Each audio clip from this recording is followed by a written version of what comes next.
All right, good evening. Hello, hello. Welcome back to another episode of Matlock. No.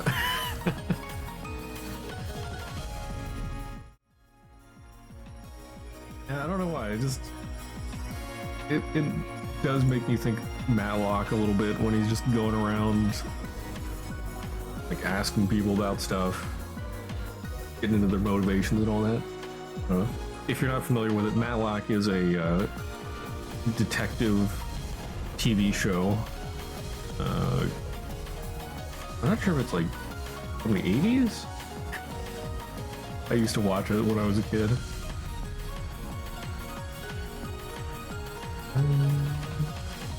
Let's see. Hey there, Davio.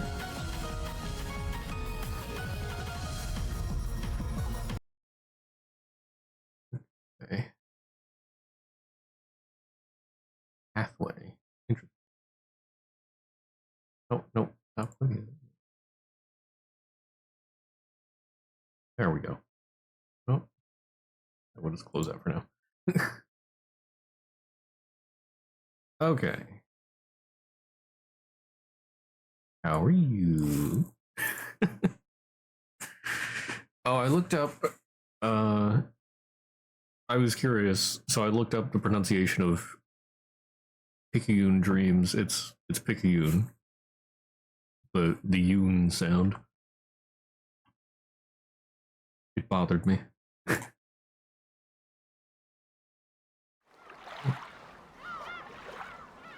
Game capture? Yeah.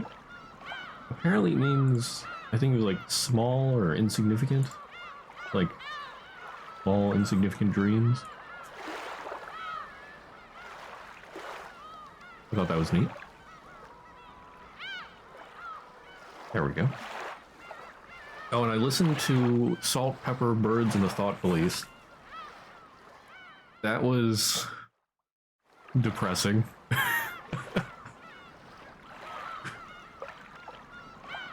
I wasn't a huge fan of the jazz or whatever that type of style was. I think it was jazz, but yeah, another Millie song.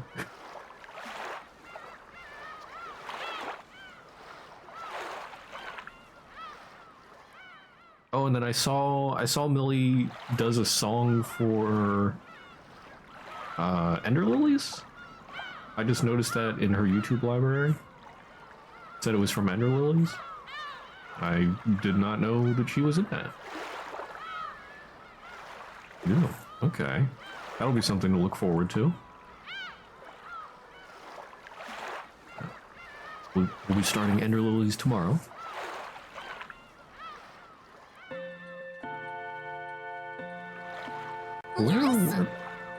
Where were we here? So we had just, oh, he's just starting to talk to Jessica. He was talking to the cousins.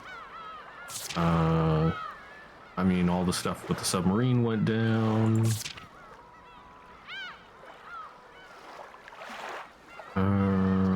there anything? Oh yeah, trying to do a test of courage. Mm-hmm.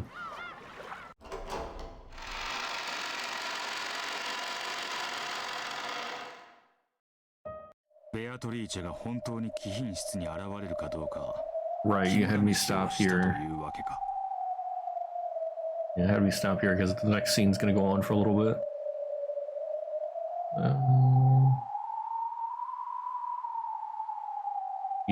Yeah, Jessica was about to visit the VIP room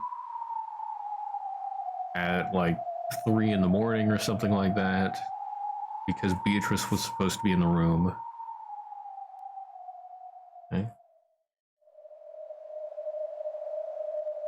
そんなとこだぜ。しかし、私は何を意地になってたんだろうな。年派もいかないマリアとの喧嘩を引きずってたに違いない。Oh, you have goodish news? Is this?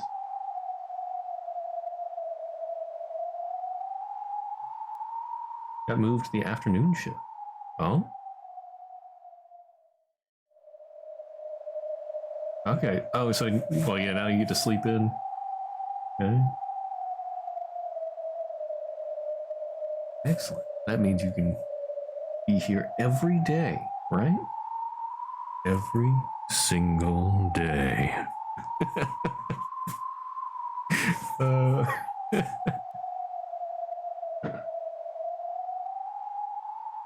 yeah. I mean, I've still get. Yeah. I am, of course, glad to know that you'll be able to make it more. Uh, I'm sort of sorry you had to lose your. I mean, even though you did have to get up pretty early, that did seem like a pretty nice schedule. Like, you'd be done by noon, have the rest of the day to do other stuff. I'm sort of sorry you had to lose that, but as long as you're happy with it, I am also happy.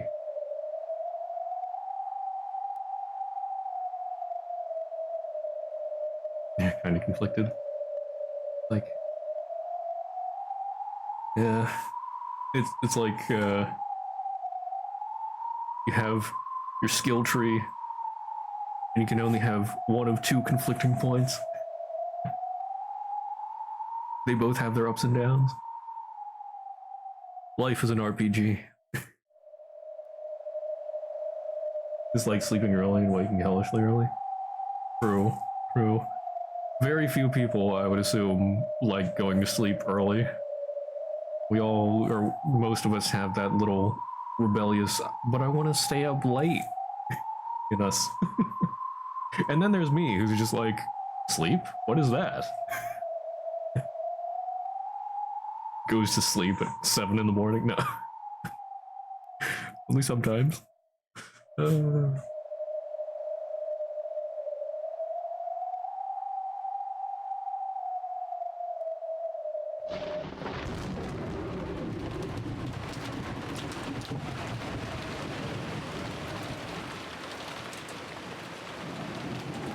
Of course, the weather just had to be terrible on that particular night. To be honest, I slightly regretted sticking my nose into something so pointless. But I'd already said so much. I even borrowed the key from them. I couldn't just go to Shannon the next day, have her ask me how it went, and answer, well, I gave up, because it was too scary. Hee. Normally, I go to sleep long before 2 a.m. She's not like me, for real, for real. If Mom found me wandering the corridors at that time of night, she'd definitely yell at me.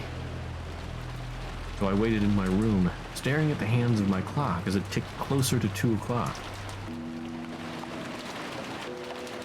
Outside, the rain was incredible, and the wind strong. The swaying, rustling trees were particularly eerie. I'd complained to Shannon and Goda about making up ghost stories about my house, but I was starting to feel like those ghost stories might not be so impossible after all. The Ushiromiya mansion is huge. Honestly, I can't think of the entire mansion as my own house. As Mom says, the hallways of the Ushiromiya mansion should be treated like public roads. In other words, my own room is part of my home, but the hallways and the rooms I don't usually enter are outside. So while part of me felt that this VIP room ghost story was ridiculous, another part of me was so creeped out that it kept frantically trying to convince itself that the first part of me was right. Only 10 minutes left till 2 o'clock. Oh, 2 o'clock, not 3 o'clock. If I want to be inside the VIP room at 2 o'clock, I need to get there before then.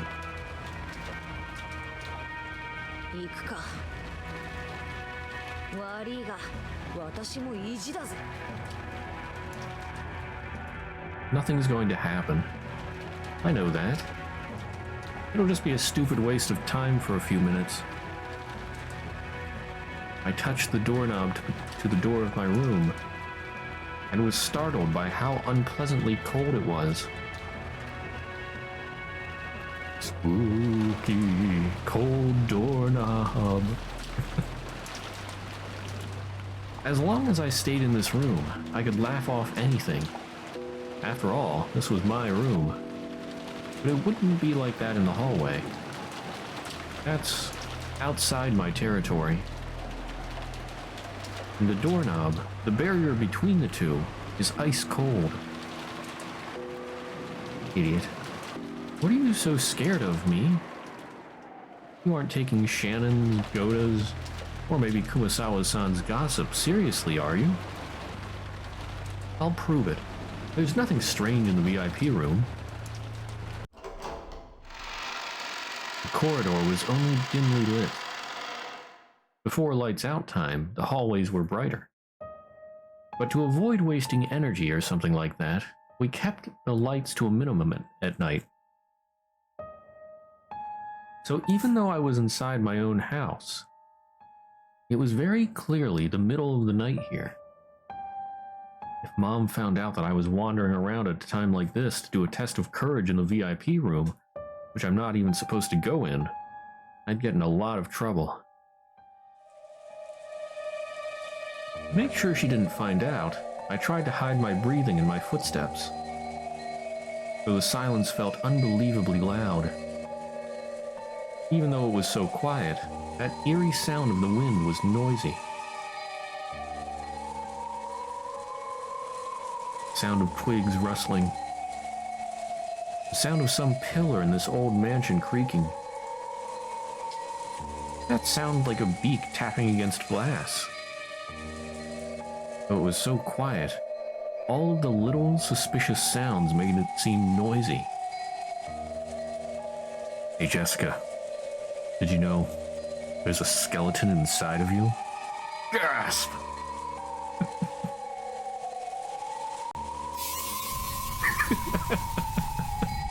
It's true! I'm right! I'm right, you know! Damn, I'm an idiot.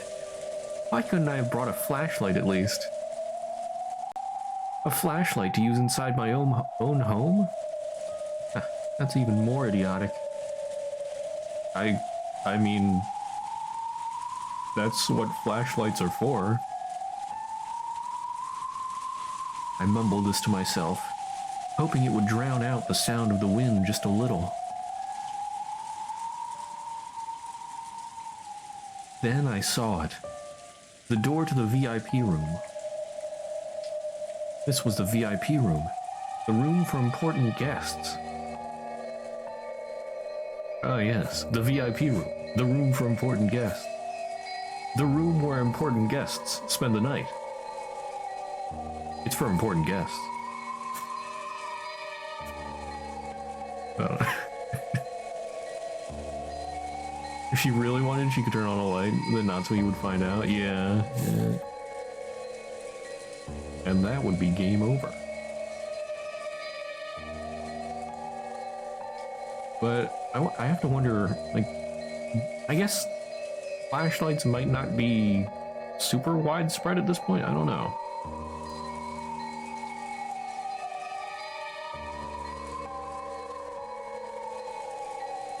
I mean, we pretty much always had a flashlight in the house. I forget.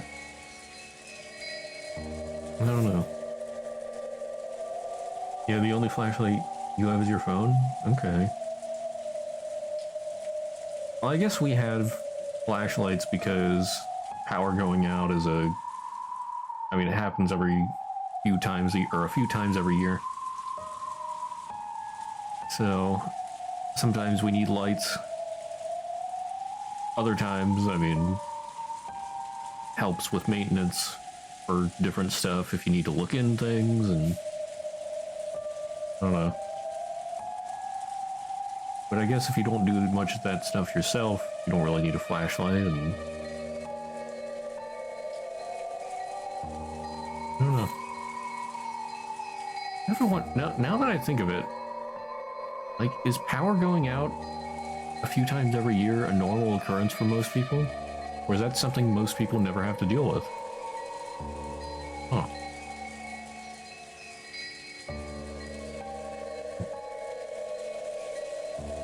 Oh, you sure they do have flashlights? You mentioned you should have brought one. That's true, that's true. It's not that they don't have them, it's just that she didn't want to use one. True. Now for you, power very rarely goes out when there's, like, massive storms around? Okay. You live in the middle of a big city? Yeah, I'm more out in the suburbs sort of area. And we do have a lot of trees around. I guess, like, when trees fall and break power lines, that can be a thing, and all that type of stuff. Yeah.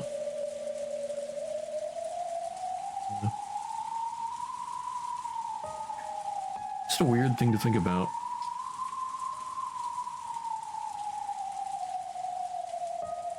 Oh. Okay. Can't really say what's normal because never lived outside cities. And I've never lived in one, but but yeah. We're like the Your Name people. I don't know. I haven't even watched that. All I know is, like, one of them from, like, the countryside and one's from the city. I don't know.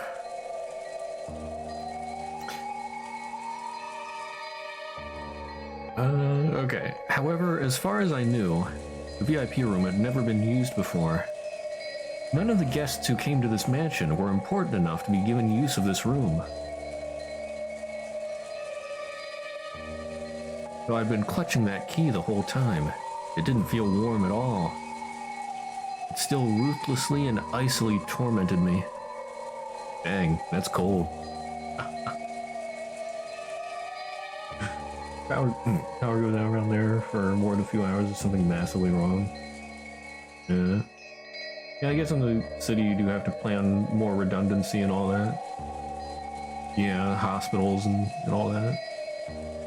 Although, I would imagine hospitals should have their own generators just in case something like that happens. I don't know. I don't know if that's a thing. I mean, I would sort of expect that they did in case of emergencies. But backup power can't last that long? Yeah, it is a big place and take a lot of power. But I mean, they could have multiple generators. I mean, it's probably not supposed to be used for too long. I do, but pretty sure they don't last all day. Oh yeah, yeah. If it lasts a whole day, yeah, that would be very problematic. Extremely problematic.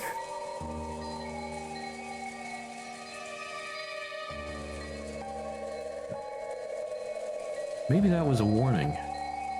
If you go back to your comfortable room and hide in your bed, this night will pass like any other.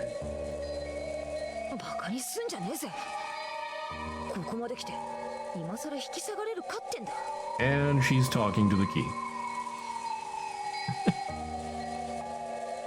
Even though the key was freezing in my hand, telling me to go back, it slipped into the keyhole quite easily. All that's left is to turn the knob, open it, and I'll be inside the VIP room. It's not like I've never been in there before. Long ago, I explored and played hide and seek all the time, and this room that I rarely entered seemed unusual and exciting. However, I got in trouble for going in. I was told that this room was important, so one mustn't enter without reason. Oh, you know what? I think I forgot to post other places that I was going live. That just occurred to me out of the blue. I think it's in my Discord and Twitter, but I forgot to place it other places. Let me do that quick.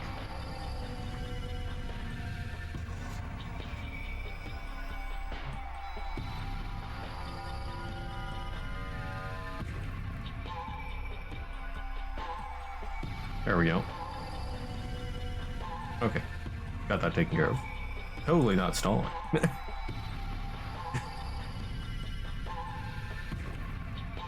Okay. Yeah, did I read that? However, I got in trouble for going in, and was told that this room was important, so one mustn't enter without reason. After that, they made a rule of locking up unused rooms, and I couldn't go in anymore. Very scary VIP room. Ooh.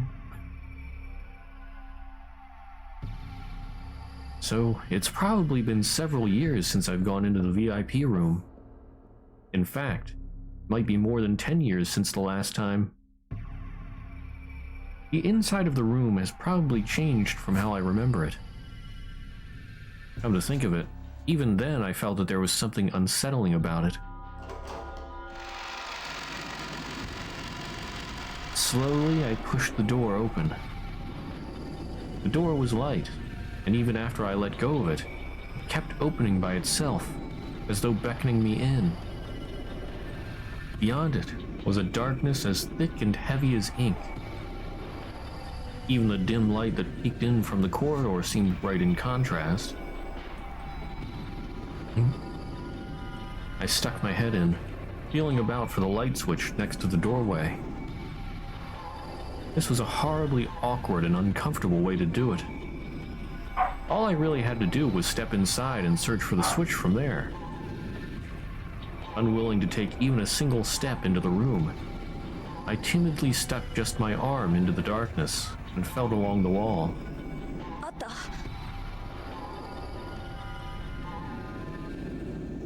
Click. The switch, which was hardly ever used, felt stiff and lifeless. However, once the light turned on, the darkness vanished in an instant. And there, exactly as it had been, as though not a thing had changed in all these years, was the VIP room. The curtain and bed cover might have been slightly different, and maybe the chairs and the like had changed too. Still, if I had to put it in words, I'd call it the feel. The stiff, lifeless feel of this room hadn't changed. If I hang around here, someone might find me. I'd rather not have Mom find me here. I readied myself, and though I couldn't even bring myself to enter this room when the lights were out, I finally entered.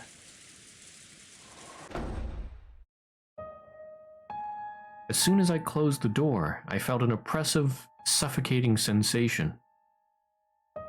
All right, I've shut myself up in the VIP room. Bring it, Beatrice. 今何分だ?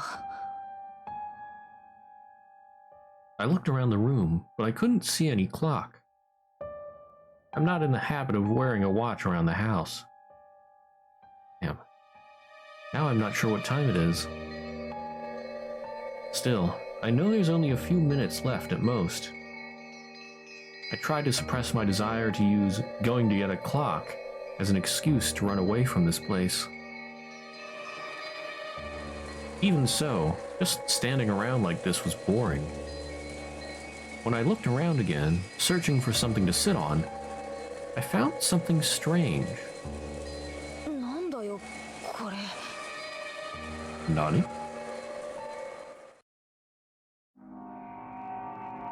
Oh.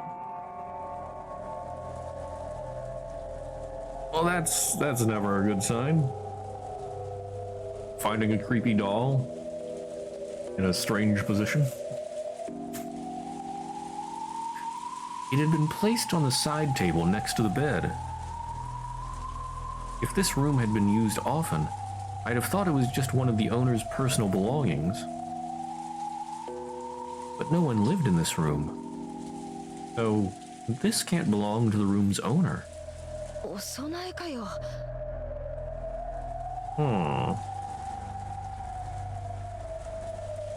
気持ち悪いぜ。Really did look like an offering. A small French doll was sitting on the side table, The doll's hair was gold. It was wearing a black dress. Just who managed to find this doll, and where? There's no doubt that someone placed the doll here to symbolize Beatrice. Does that mean this doll is supposed to be the owner of the room or something? And looking like an offering to that owner, there sat a small plate with several cookies and wrapped chocolates. It was all set out neatly, and there was no dust piled up on the doll. In other words, both the doll and the offering were taken care of on a regular basis by the servants, kept in good condition along with the rest of the room. Taken care of? No, it's more than that. It looked like an offering. No, like some sort of worship. A prayer saying, "Please don't curse us."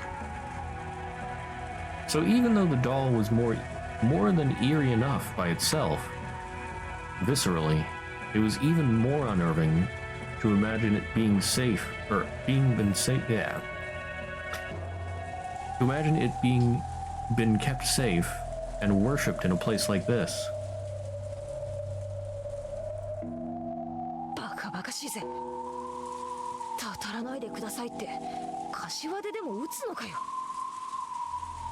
You never know, it might help.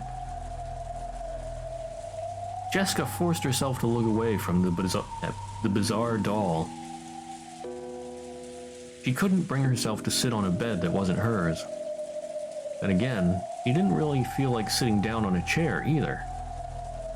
She had lost any desire to sit on anything in this room.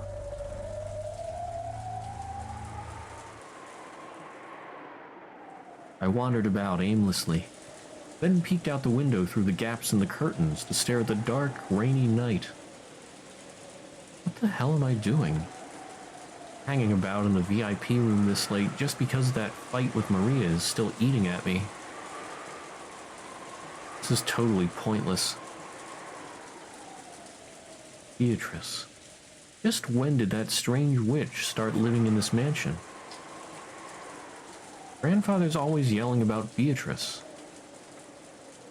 Since it's apparently the name of his dead mistress, people started talking about how her ghost must haunt this mansion. There's that kid's horror story about the witch in the forest, which might be a ghost story made by the adults to stop the kids from going in there.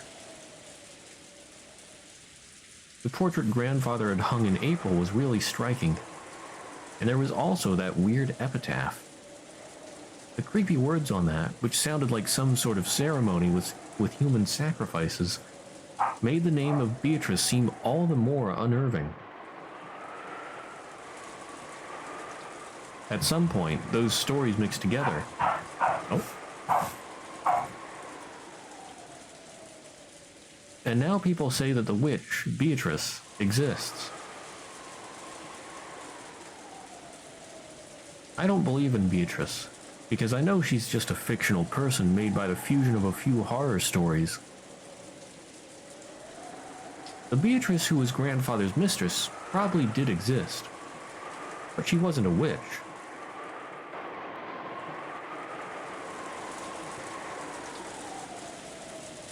The story of the Witch of the Forest was made up by the adults to prevent the kids from getting lost in the woods. But that was just a made-up story, not reality.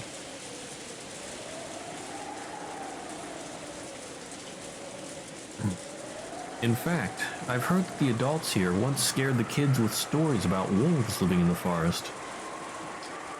Apparently, the kids realized that wolves couldn't possibly be there, so it was changed to the witch.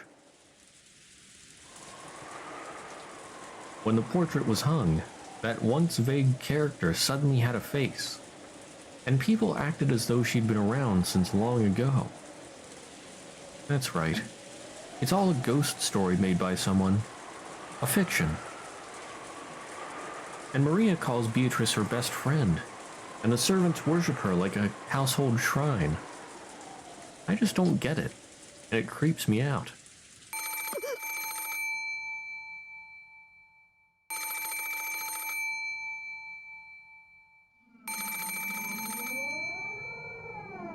sudden ring of the phone made me jump so hard I thought my heart would explode. There was a phone on the bedside table across from the one with the doll, and it was ringing noisily. However, I was only surprised by the first ring. By the time it had rung 3 times, I'd regained my cool enough to grumble about this being a prank done by someone trying to scare me. If I rush to pick it up, I'll probably hear someone laughing at me, saying, "Were you scared?" I thought about ignoring it instead, but it kept on ringing incessantly. It was a pretty loud sound to have going on and on this late at night. If Mom somehow manages to hear it from her room, I'm screwed. Hey, hey. 取るぜ。取ってやるぜ。ああ、驚いたとでも言いやいいんだろ。I decided to pick up the receiver. I'll just say, that surprised me. Phone ring ASMR. And maybe follow that up with, looks like Beatrice didn't show up after all. After all, this is my victory in a sense. もしもし。ベアトリーチェ、こんにち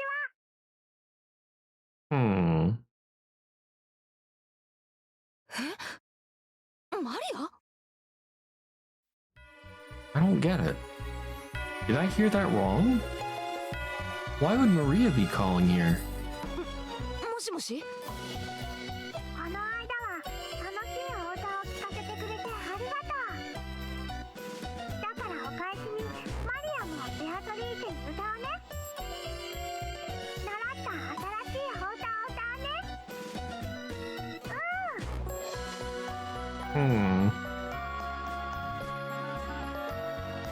She doesn't realize that Beatrice sounds weird.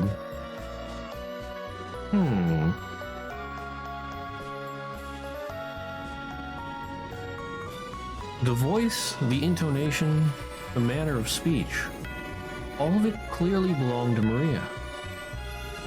But what's she talking about all by herself?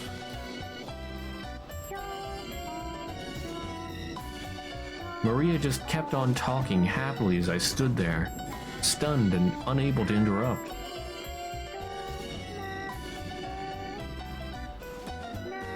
Eventually, Maria started singing an old familiar kids song that even I knew. I don't get it. マリア？もしもし？ちょっと待てよ。歌うのやめろよ。なんなんだよ。わけがわかんねえぜ。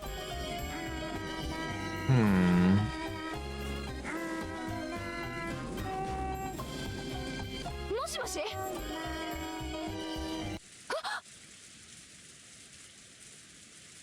The voice and the lights, everything disappeared. In the pitch black, I couldn't see anything, couldn't tell what was happening. I don't get it. What's going on?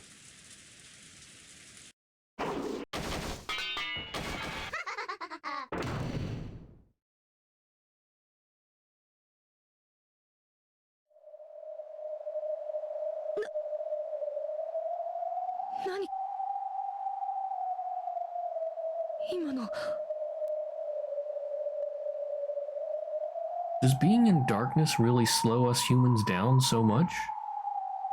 I know it's dark, but I really have absolutely no idea what just happened. What was that shuffling sound just now? I'm not sure. I can't explain it. I heard an incredible slithering sound, like someone crawling out of a bed. I didn't think I'd heard it. It wasn't that vague. I definitely heard it happen, right next to me, clearly. However, there was no change to the bed. No one had been sleeping there in the first place, and the sheets were still perfectly straight. Someone had crawled out of the bed. and had laughed in a creepy voice before leaving the room. That's what it felt like. I'm here, and the bed's right there. I'm not only in the same room, I'm right next to it. So why am I so unsure about what happened just a few seconds ago? Sound is a very interesting thing.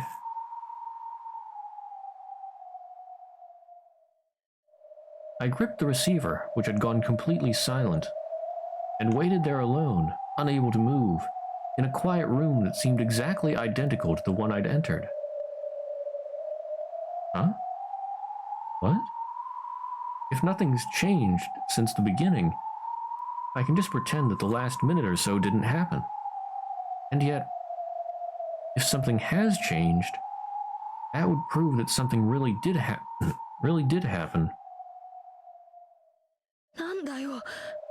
Check the doll. なんでねえんだよ。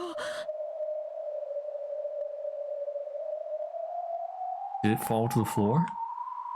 No, it's not there.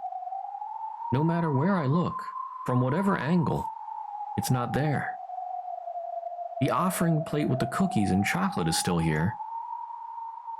But the thing they were being offered to, the doll is gone.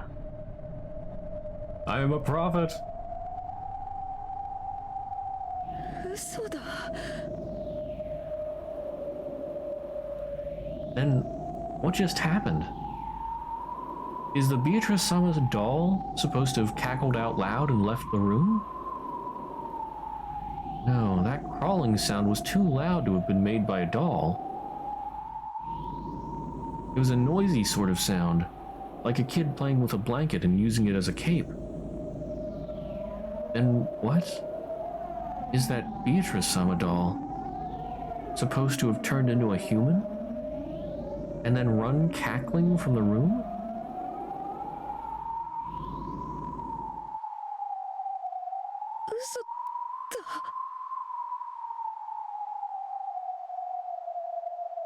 After that, nothing happened. The doll alone disappeared, and nothing else changed. In a VIP room that had remained completely unchanged, and was filled only with the sound of wind and rain, I stood there, too shocked to move.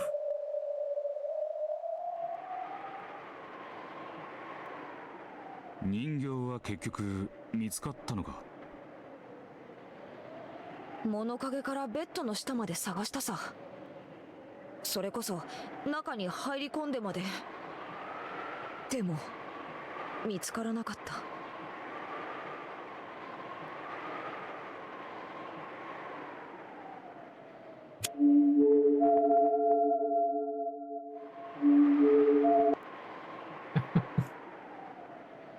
一体あの部屋で何があったと考えてる。ベアトリーチェ様のたたりなんて思いはしねえぜ。あるいは使用人の誰かのいたずらだったかもしれねえ。I mean, the phone call could have been a recording because Maria didn't realize that it wasn't Beatrice.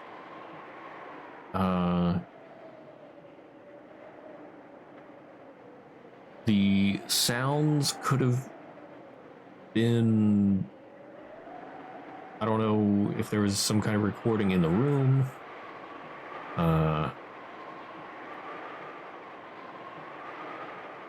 And like the room acoustics could be strange. Like a few weeks, or was it like 2-ish months ago? I don't know. I was in a room with some really strange acoustics. It was like a reception thing. There were a bunch of people, and I was hearing people that were like on the other end of the room as if they were right next to me. It was weird. It was so weird. The room acoustics can be So weird. I don't know how it works exactly, but if you do it right, you can make something from the other end of the room sound like it's right next to you.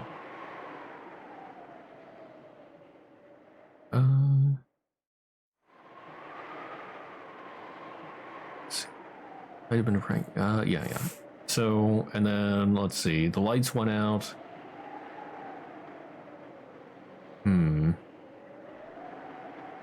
I don't know if somebody could have opened the door silently. I don't know. I sort of doubt it. I wonder if somebody could have cut power to the room for a moment, and then, yeah, maybe somebody flipped the breaker.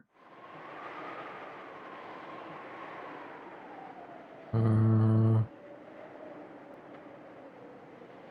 the laugh and the doll disappearing, though. I'm not sure how they would have hidden the doll.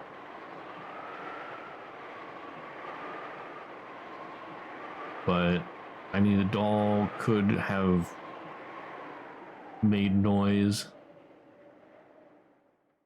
I don't know if they had dolls that made noise at that point. Or it could be another recording, or it could have just been whoever retrieved the doll, if there was somebody retrieving the doll. I don't know. Anyway, it seems rather plausible. I still don't know how they do it, but it seems plausible that it was a prank done by the servants or whatever.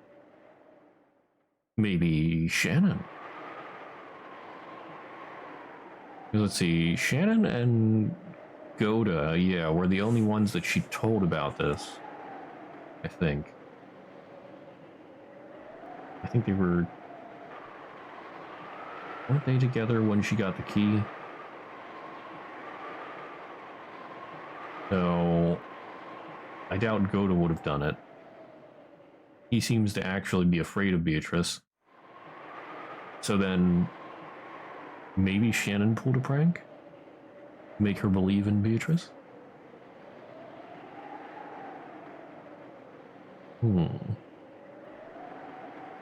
いたずら？マリアの声はあらかじめカセットテープにでも取ってあって、それを午前2時ちょうどに電話して再生ボタンを押した。そしてほどほどのところで配電盤か何かで停電させた。それからあらかじめ貴賓室のどこかに隠れてた誰かが気持ち悪く笑いながら人形を持って出て行った。Yeah, that's... Now, I didn't say anything about somebody hiding in the VIP room, because I don't know... I mean, I guess she didn't look very closely at stuff. Smart as Jessica. Wow, thanks. I'm not sure if that's a compliment or a diss.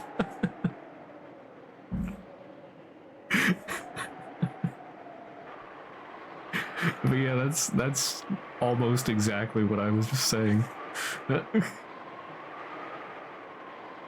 そう考えりゃ辻褄は合うぜ。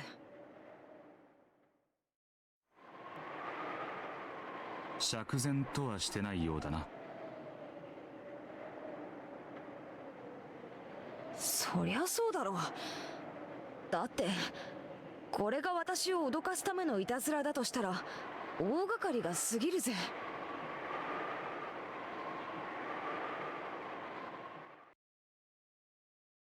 They made Maria sing beforehand and recorded it. Then someone called the VIP room and replayed that recording. Then someone waited until exactly the right time and tripped the breaker for the VIP room. Let's see. If somebody tripped the breaker, though, that would mean if somebody was hiding in the room, there would have to be two people at least.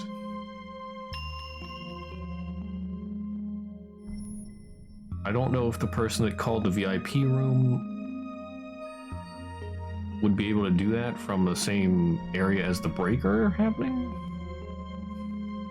Or maybe... So the call happened first. There was some time between there. The person that pulled the breaker could have set the call up and then ran to the breaker, flipped the switch.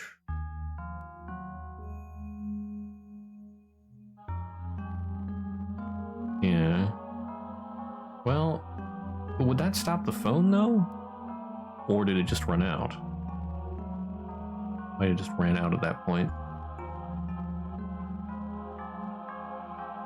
Old phones, I think, if I'm remembering correctly, could still work. I'm not sure if some were battery powered, but like they didn't really require flowing electricity.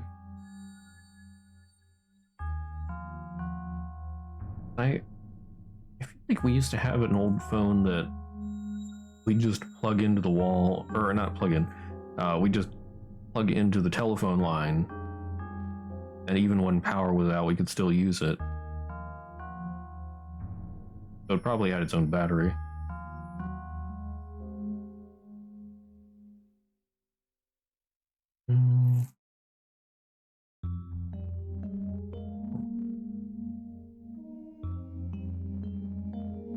To turn off the power to the VIP room, you'd have to go to the basement. There's a switchboard booth down in the boiler room. There's no phone line down there, so you'd need a different person to play back Marie's tape. Yeah, but would you though? What if somebody played the tape, ran down to the boiler room, just let the tape run out, and yeah, then you'd only need another person to get the stuff from inside the room.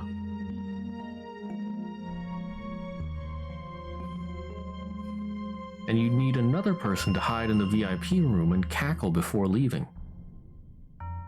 Just how long would this person have to hide in the VIP room beforehand? How long would they have to hide in the pitch-black VIP room? Under the bed, for example. Waiting to scare Jessica, who might or might not have even come. 魔女のたたりなんてあるわけもねえぜ。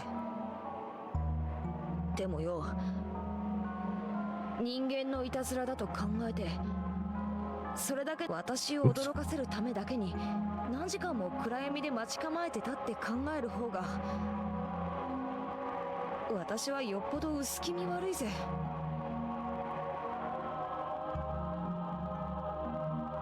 同感だな。いっそたたりの方がマシだ。そのことを後日使用人たちには聞いたのか？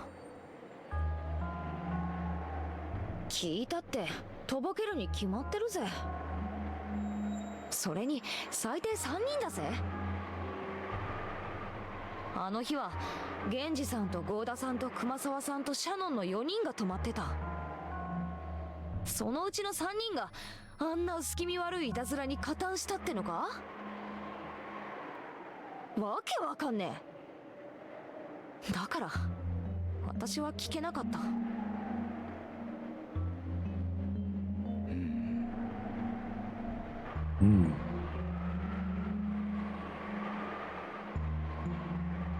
True, it had been a strange experience for her, but it wasn't something completely impossible for humans to do.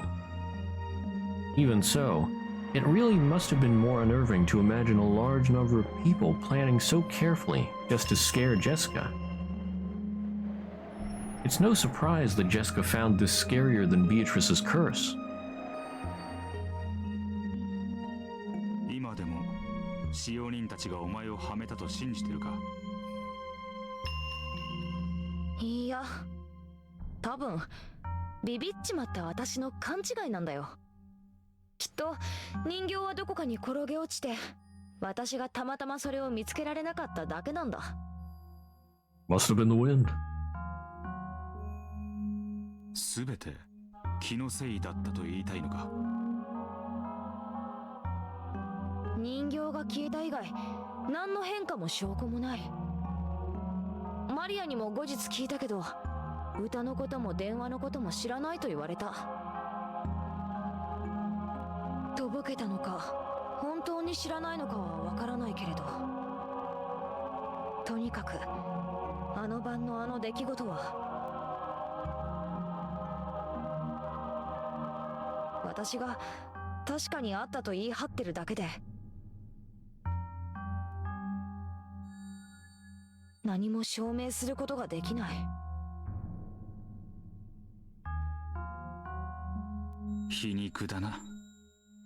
たとえお前が本当にベアトリーチェに会ったと言ってもそれを証明できないのと同じだ。しばらくはショックだったけど時間が経ってあれは臆病な私が落雷か何かで一瞬だけ停電したのにびっくりして庭木の枝がちぎれてバサバサ落ちろと誤解したんじゃないかなって思えるようになった。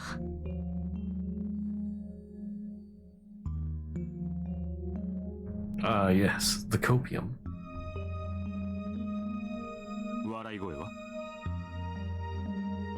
変な鳥の鳴き声とかとにかくそう聞こえてしまう何かの聞き間違いだったかもしれねえ。Wow, what a series of coincidences. 私は強がってるだけで本当は信じられないくらい臆病だったんだ。だからあんなことがあったように誤解してしまったんだ。そう考えるようにしてあの晩のことを忘れようと自分に強く言い聞かせた。すべては闇の中か。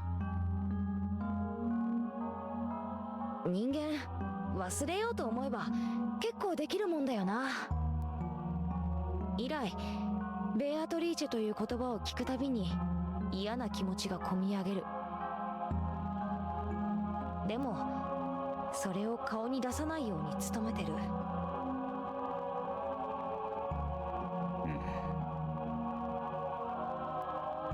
おしまい。私に話せるのはこの程度の話だけだぜ。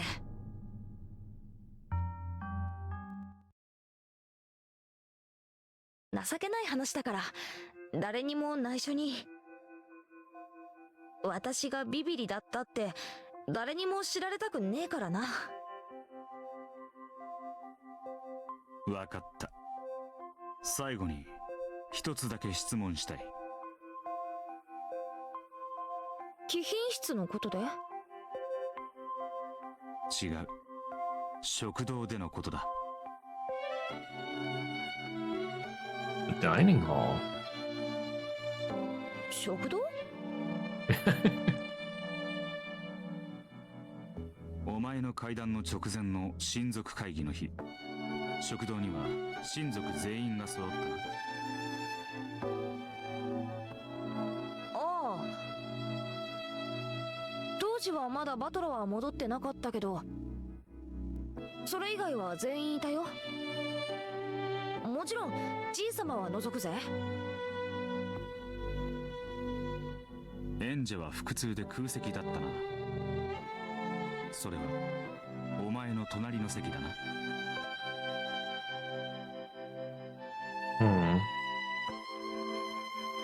そうだぜ。それはお前の右の席だったか。Okay, so I remember the graph from last week. そうだぜ。右の席だよ。The seat to her right. Time to go back to paint? Maybe. Okay. So...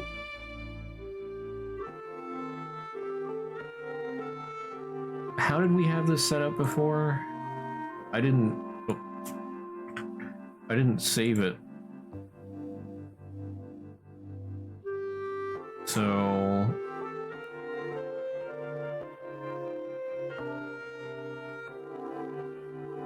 Kinzo wasn't there. So was it Rouse at the top, or better to rotate 90 degrees? Hmm.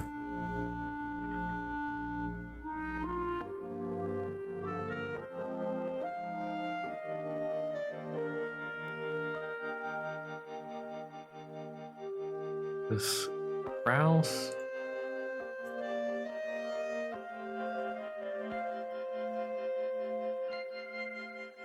So then, how do they go? Is it left to right or right to left?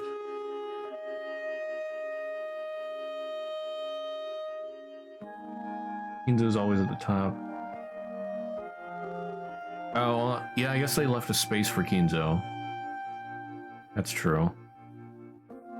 Kinzo wasn't there, but they left a space for him.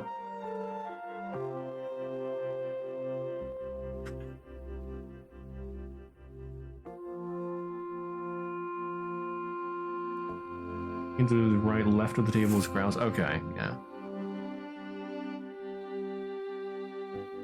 So there we have Grouse. Everybody was there. So everybody's there. That means we'd have Ava, I think is is next.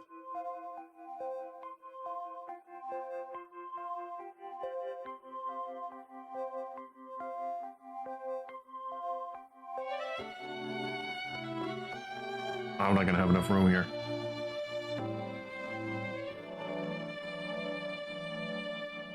We'll alternate. So then Ava and then Rudolph.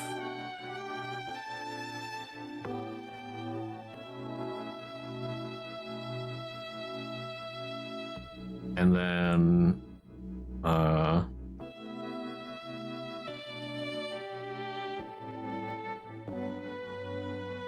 oh my goodness, I'm blanking on her name.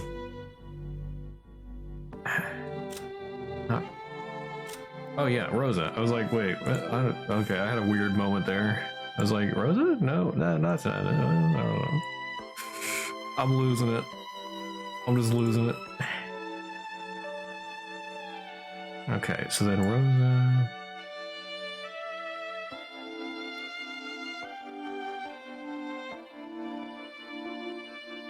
So Jessica was there.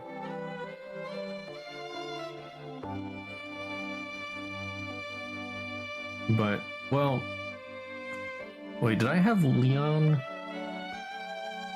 like in front of Rouse with her being the successor?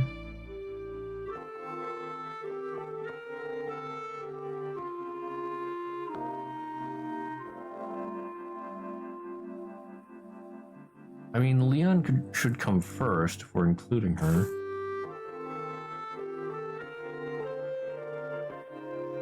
Well, I'll just put Leon here for now. And then Jessica.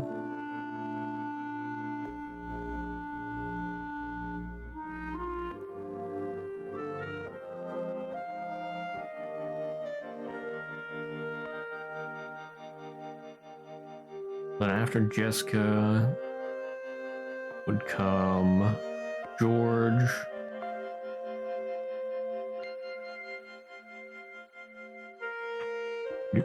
Yeah. George of the Jungle. And then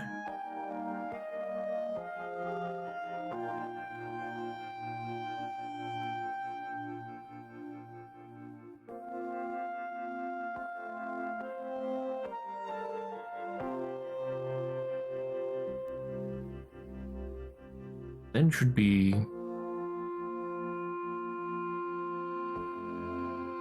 like Kraus, Ava, Rudolph. It should be Ange. I mean, Ange wasn't there. but there'd still be a spot for her. What were they saying?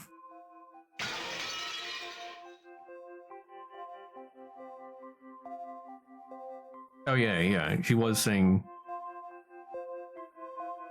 Angie's seat is next to hers.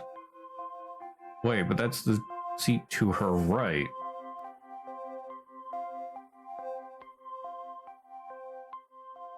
Oh, whoops. Oh, do I have it backwards? It would make sense if I flipped the table. I think. Wouldn't it? Oh, I don't have it backwards?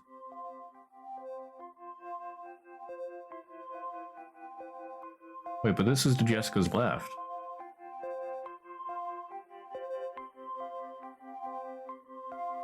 I'm confused.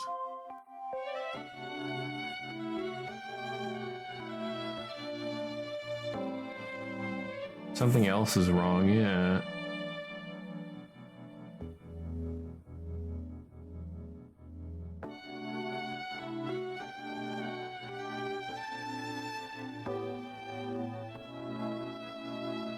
Well, I guess...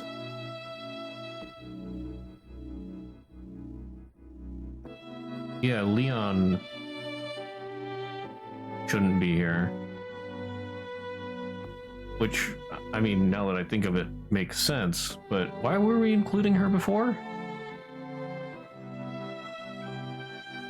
Was that just a theory? I don't know, but I mean, I don't think she was actually in the conference. Because, I mean, we've been there before, well, I mean, she might not have been there during Battler's time, that's true. But, well, it wouldn't make sense nobody mentioned her.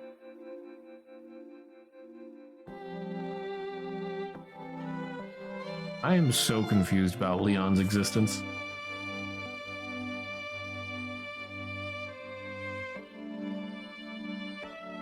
Yeah, Leon lived here her whole life, yeah. I mean, I'm sort of wondering if Leon lived in Kuadorian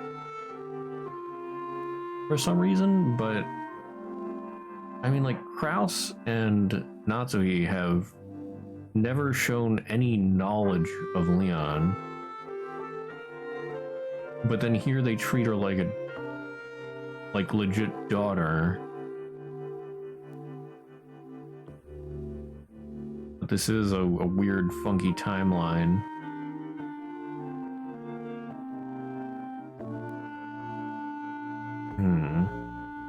I don't think Leon and Jessica are the same person.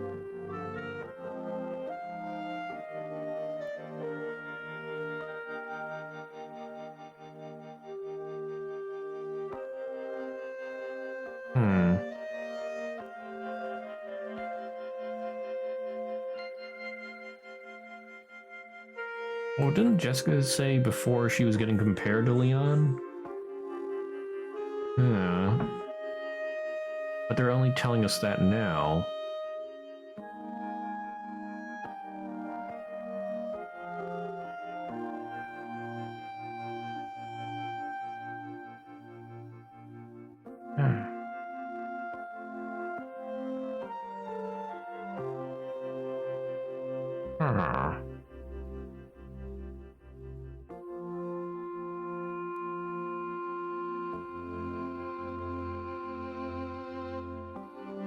I don't know. I can't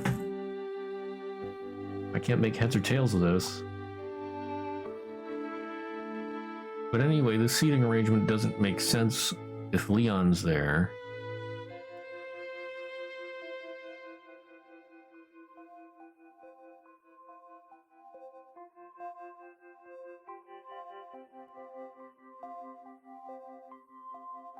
I mean, I guess he's confirming that Leon was not there? But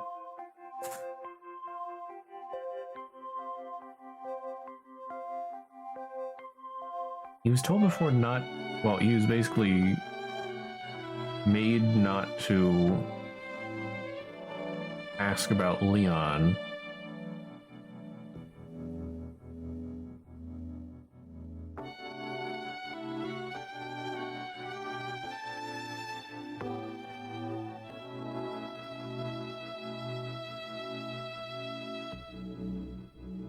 I think Leon is like, I don't think Leon's like a figurative person or anything.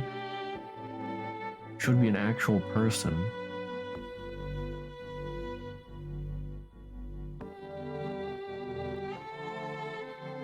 Anyway, we'll fix this.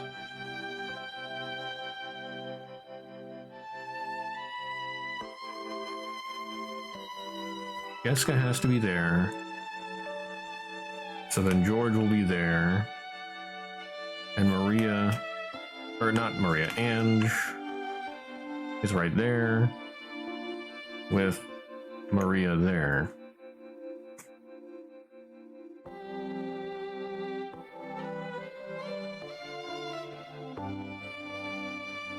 I'll let that up and maybe we'll come back to it later.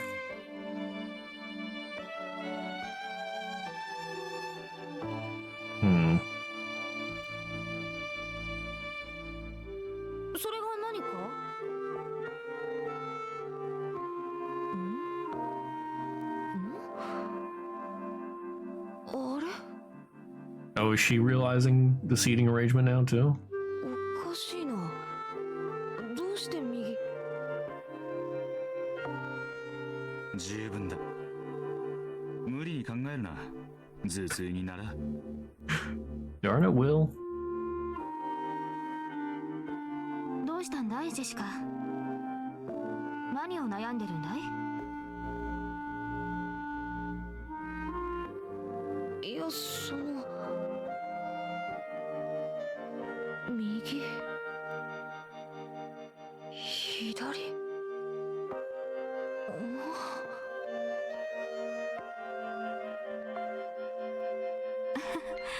おかしなジェシカ。どうビル？ジョージ兄さんやジェシカに何か聞けました？まずまずだ。ベアトリーチェの階段はなかなか面白かった。階段？どんな話ですか？午前2時の貴賓室にベアトリーチェの亡霊が現れるという話だ。なかなかおっかない話だったぞ。初耳です。誰が言い出した話か知りませんけど、仮にも当主様の恩人を階段にしてしまうなんて失礼な話ですね。模範解答だな。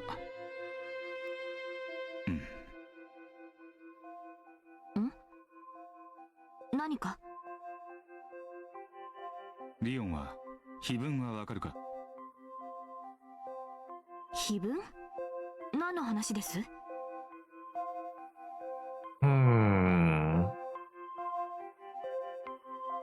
ベアトリーチェの肖像画のところにある例の碑文だ。すみません。何のことかさっぱり。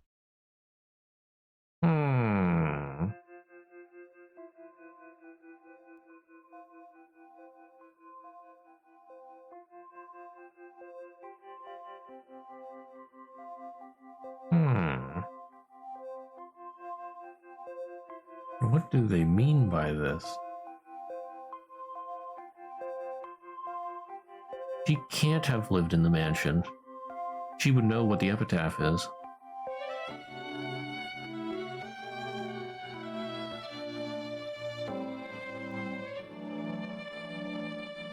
Could it be either she lived in Kuodorian? Or I had wondered before if she was supposed to be like the child that Natsui had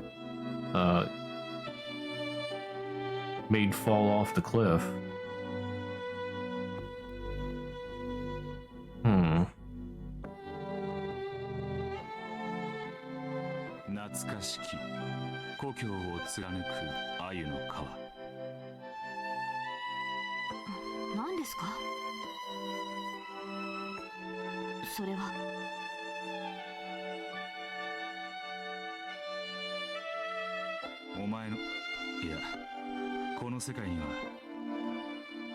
肖像画はあるのに碑文はねえのか。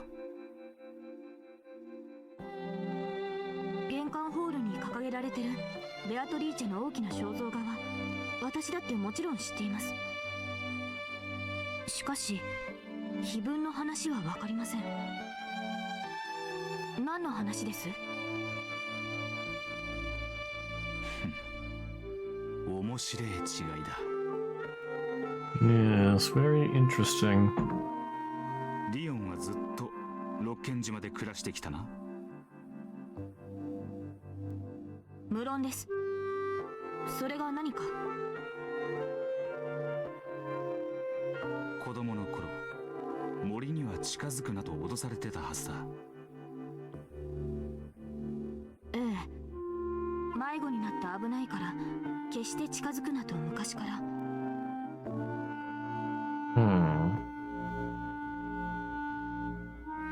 I mean, she doesn't like have memories with Jessica or something. Well, and the other kids.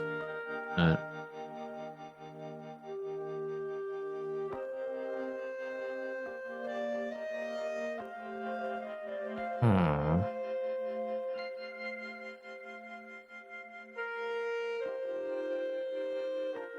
森には魔女が出ると。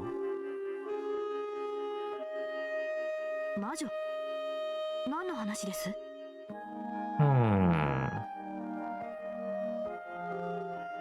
金の魔女にして六軒島の夜の支配者ベアトリーチェ。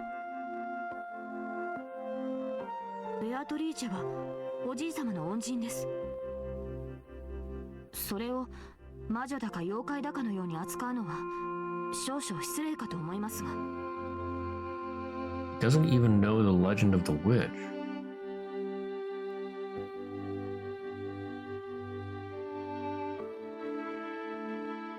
魔女のベアトリーチェは知らないと。黄金と共に潜水艦でやってきたベアトリーチェと隠し屋敷で育ったその娘の話は知っていますよ。あなたと一緒にさっき知ったではありませんか。それがいつ魔女になったんです？ Where indeed? なるほど、そうきたか。では森に入ると何が出ると脅された？森には狼が住んでるから近寄るなと。魔女でなく狼か。なるほどな。面白い。Wolves, but not a witch. I mean, the memories. Well, assuming she has memories, they're familiar with each other. The kids are familiar with Leon, but do they actually have any memories together? She's told not to go into the forest because of wolves, but not a witch. It's really seeming like it's pointing to Kuadorian. 私は面白くありません。何の話です？魔女って何のことですか？こっちの話だ。最後にもう一つ聞きて。どうぞ。She's getting tired of these questions. She's like, what is this guy even talking about anymore? 親族会議の食堂でお前の右には誰が座ってる？私の向かいは妹のジェシカ。その次の序列はエヴァおばさんの息子になります。だからジョージ兄さんですけれど、それが何か？ Okay. Jessica sits in front of her. Next is Aunt Ava, George. On her right.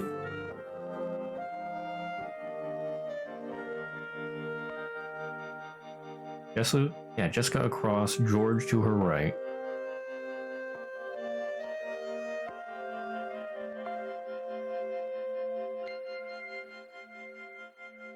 Yeah, they conflict. Because that would be my earlier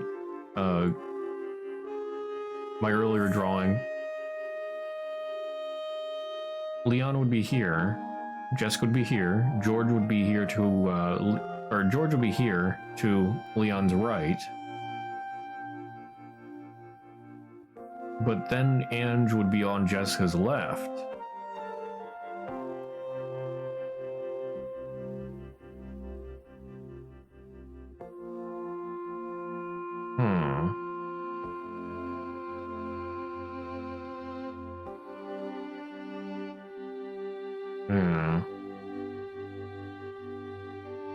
So they're conflicting.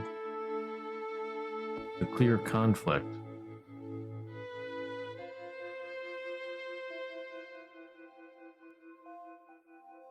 Leon has to come first, so she'd be on the left. Then Jessica would be on the right, but across from each other. And then, as long as that's true, then Ange would never be on Jessica's side. Or never on Jessica's, right. Yeah.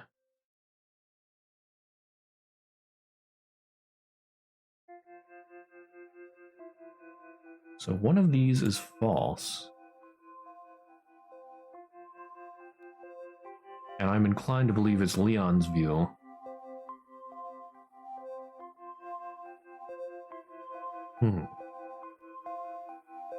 なるほどな。紛らわしく入り混じってやがる。だが、面白い。私には全然さっぱりですが。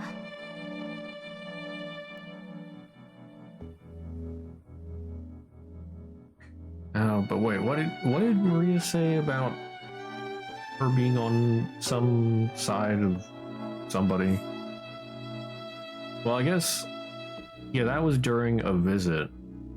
So it wasn't during a family conference. It was just Jessica's family and Maria's mom, well, Rosa. So, and I forget if Maria was saying she was to the right or left of her mom. I think that would also conflict.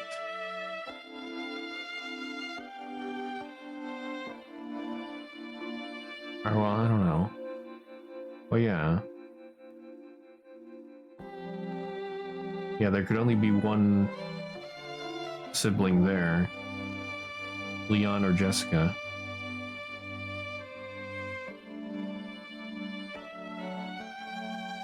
Because they'd be the same rank, so they would separate Maria if they were there.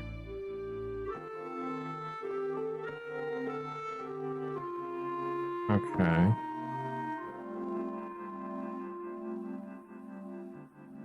So then why is Leon here? Why does Leon think that she was part of this family?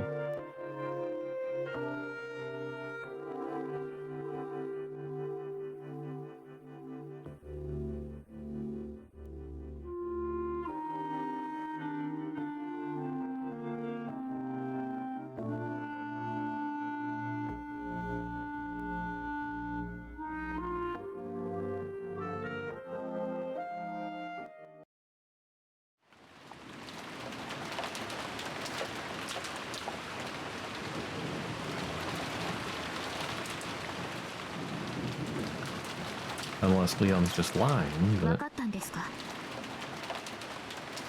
ベアトリーチェを誰が殺したのか。ああ。大体な。Oh? まさか当主様が殺したなどとおっしゃるつもりはないでしょうね。ベルンカステルが求めてるのは金蔵と関わった2人のベアトリーチェじゃない。1986年のベアトリーチェを誰が殺したかだ。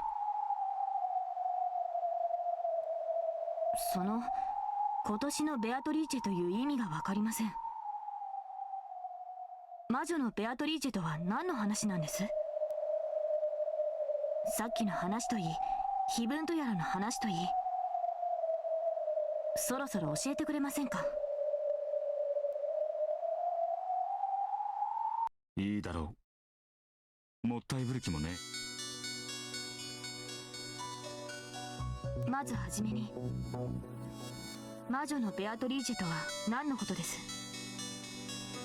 厳密には人ではない。黄金の魔女ベアトリーチェという名の概念だ。階段そのものだと？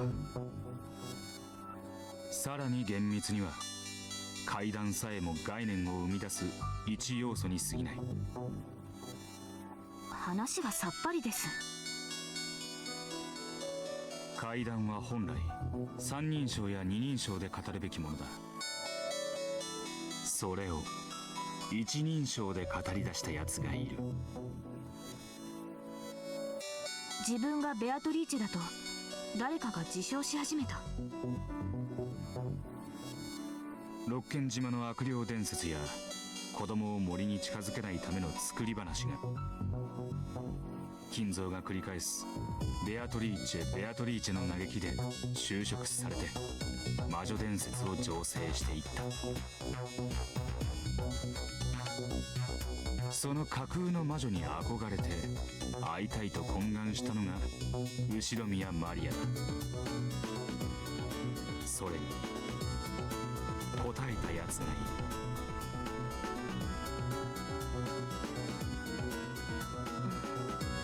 さっぱりな話ですが、腰を折らずに相槌を打ちましょう。答えたとはどういう意味です？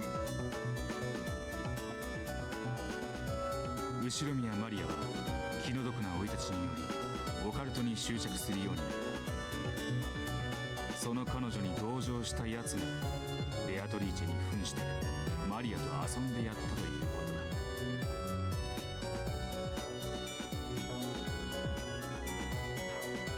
とだ。Maria tends to recognize people by their behavior, rather than their physical appearance. Though Rosa is only one person, Maria calls her mother the Black Witch when she gets violent. And at these times, Maria views Rosa as a different person, separate from her mother. In other words, even when a person visually looks the same, she tends to view them as multiple different people depending on their attitude.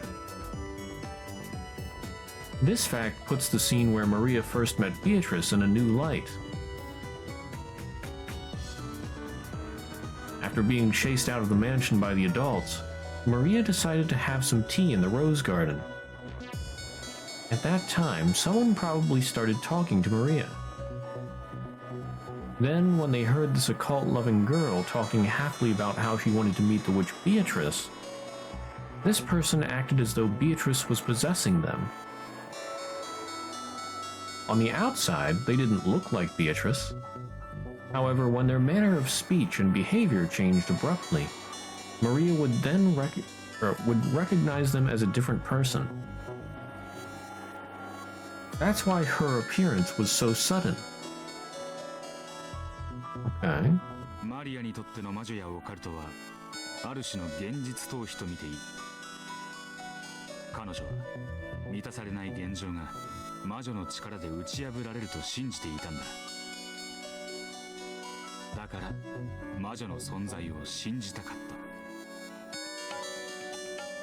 それを信じれば自分が幸せになれると信じられるから。確かにマリアちゃんはローザおばさん一人が育ててますし、ローザおばさんも仕事で多忙。確かに少し気の毒なことは思いますが、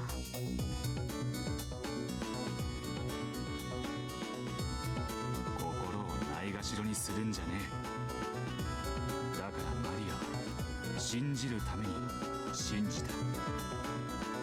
ベアトリーチェが見せた手品まがいも心の底から信じたんだ。それは彼女の心を大いに慰めただろう。そしてここに魔女ベアトリーチェが誕生したんだ。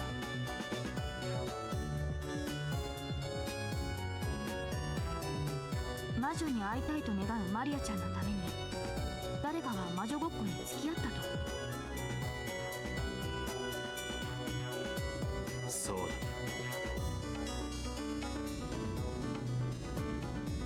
This marks the birth of Beato the Elder. All of that about living 1,000 years and being bound to Rokkenjima, that was mixed into the story of ghosts wandering the mansion at night, which was part of the legend of Rokkenjima's evil spirits. As Furuto Erica guessed, the two ghost stories had fused. Someone fused the two stories together and acted the part. So Beatrice held traits from both ghost stories. She was the master of the mansion's night, while also fearing spider webs. ではつまりベルンカステルの問うベアトリーチェを殺したのは誰かというのは、そのベアトリーチェを演じた心優しい誰かを殺したのは誰かという話なのですか？ I don't think that's it. I think it's still killing the concept. 似てて少し異なる。演じたんじゃない。異なる二人なんだ。マリアにとって黒い魔女と母は別人物であるように、マリアにとってベアトリーチェとそれを演じた人間も別人物になるんだ。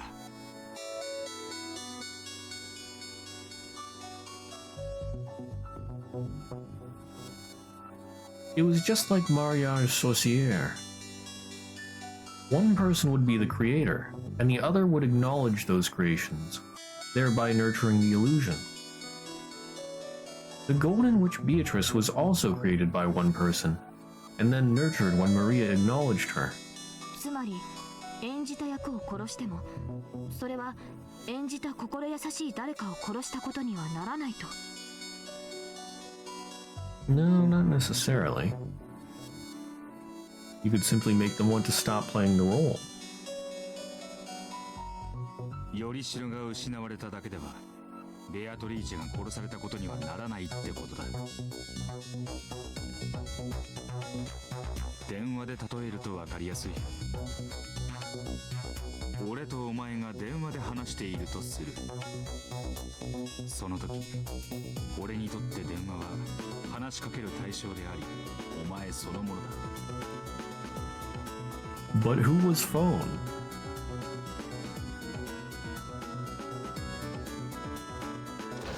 しかしもし電話を壊したなら。なるほど。電話を殺せば私と話すことはできなくなりますが、しかしそれは私を殺したことにはならない。マリアは初期のベアトリーチェに自分に憑依してもいいと言った。それは明白に初期のベアトリーチェに肖像画の姿を模していなかったことを示す。演じた魔女役と演じた人物は別人という考え方で演じた魔女役のみを殺す。 Yes. そんなことができるんですか？演じた本人にしか殺せない。すなわちベアトリーチェを殺したやつとはベアトリーチェを演じたやつと同義だ。 Exactly. マリアちゃんと魔女ごっこをした相手がベルーンカステルの求める犯人だということなんですか？そうなる。しかしややこしいことにこの礼拝堂は今猫箱の内側の世界だ。その犯人という名の猫は、生きた猫と死んだ猫の2匹がここに同時に存在している。本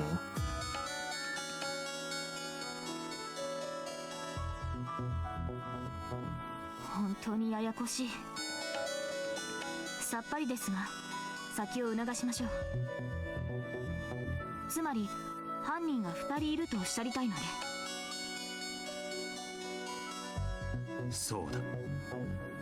ベアトリーチェを生み殺すことができる人間と、そもそもベアトリーチェなど産ませもしない概念ごと殺すことができる人間、その2人がここにいるってことだ。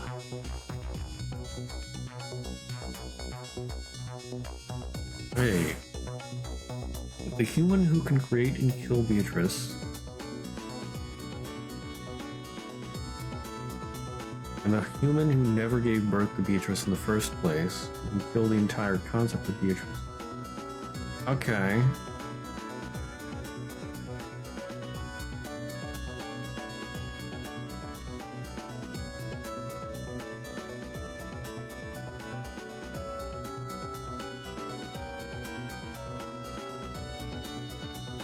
Wait a minute.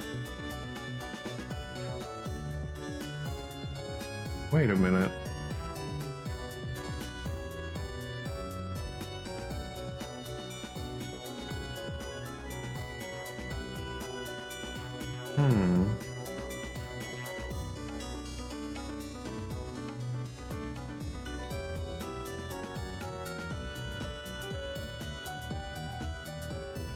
What if there only was one? Okay, maybe?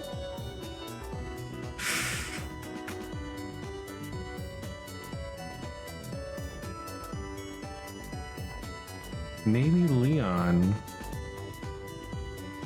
is what could have been.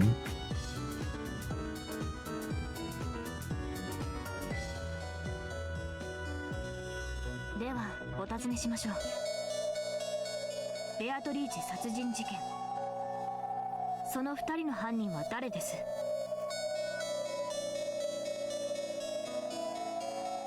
まず最初の1人、死んだ猫。誰です？お前だ。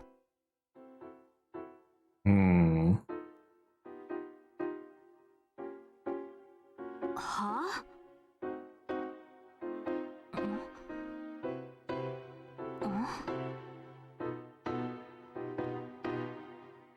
非常に単純な推理だ。お前の存在する世界にだけ魔女ベアトリーチェが存在しな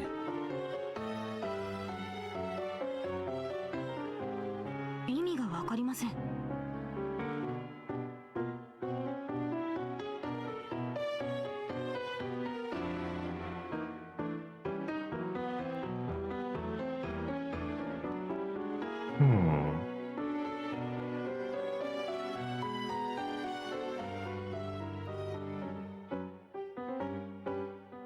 No, maybe I'm looking at that wrong.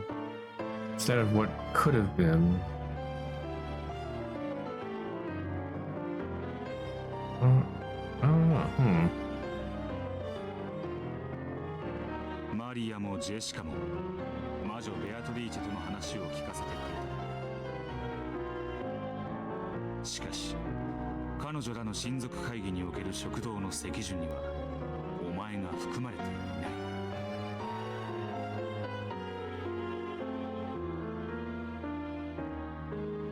私が含まれていない。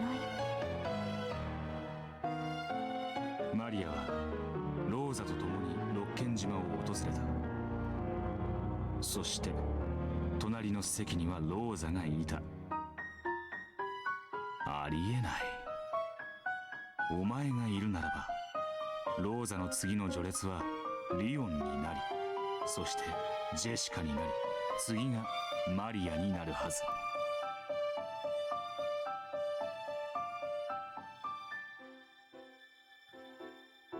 There should be two people between Rosa and Maria in rank.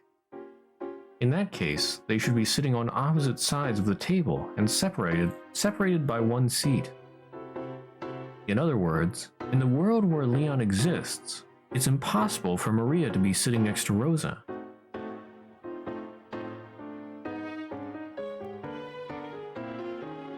ジェシカの話も同じだ。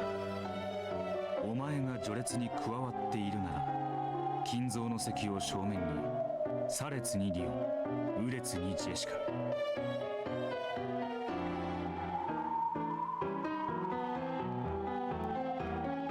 そして左列にジョージ、右列にエンジェとなる。ジェシカとエンジェはリオンがいてもいなくても隣り合う。しかしリオンがいるかいないかでその席が右になるか左になるかが異なる。Yeah.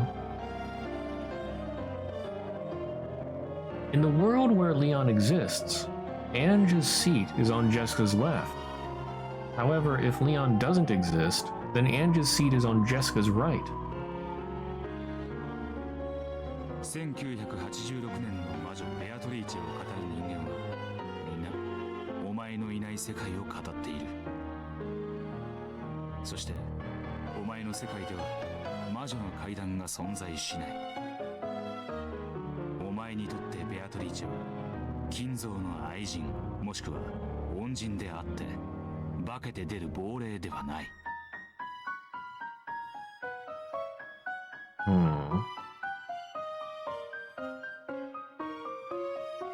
But now, I'm thinking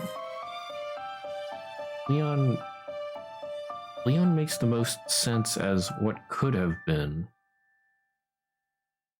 But if that's the case, then the conversation with Battler in that one cutscene where we're not exactly sure who's talking to him near the end of episode 6 leaves me confused. He said she's not like Jessica.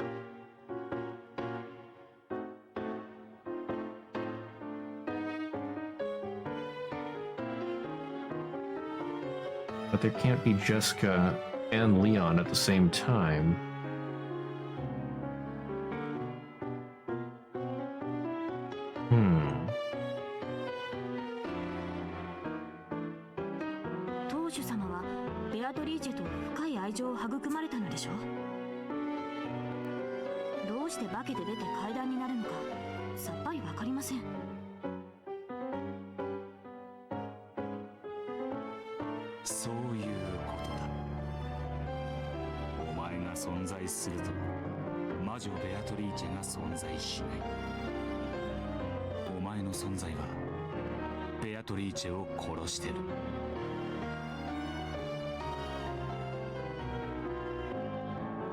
私がベアトリーチェ殺しの犯人だと。これはおかしな話になったものです。会ったことはおろか話もよくわからないのに犯人だなん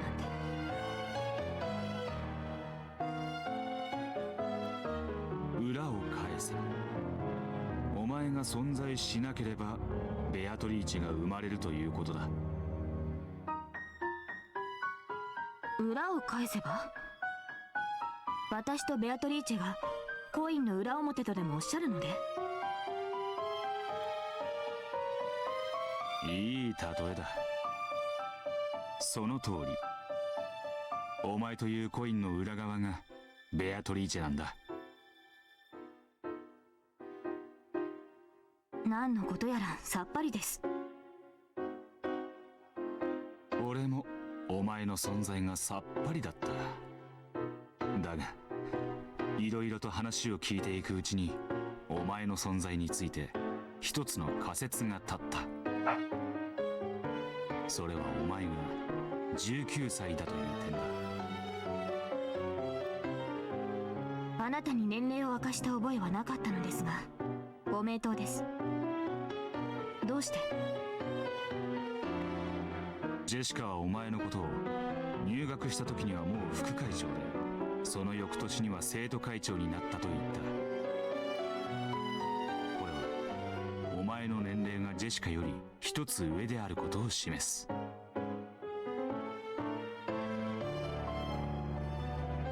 Jessica is 18 years old, so Leon must be 19. なるほど。それで私が19歳だと何の仮説が立つというんです？お前が後宮夏日の子ではないという仮説だ。Okay. Oh, so I was wrong again. He does exist at the same time as Jessica? Okay. So they are two separate people.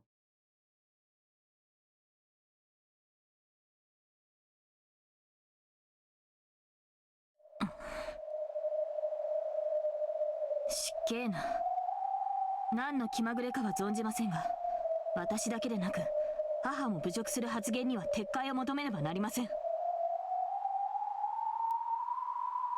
なぜ次期当主はクラウスではなくお前なのか。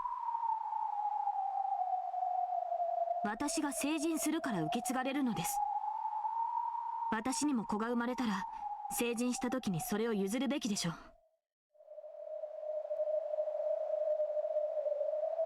ならなぜ金蔵はクラウスが成人した際に当主を譲らなかった？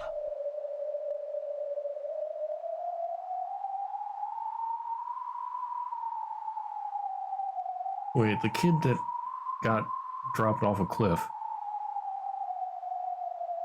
How long was that before Jessica was conceived?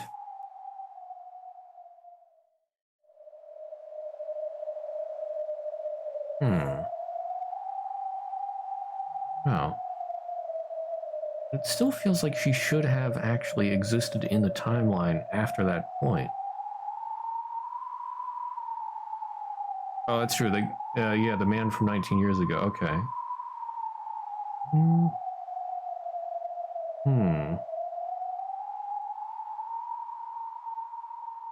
The kid should have died. I don't know how he would survive.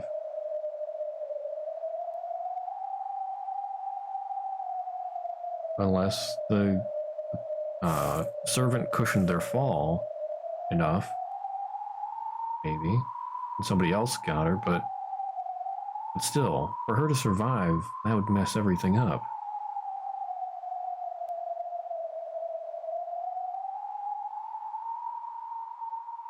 Maybe it's not...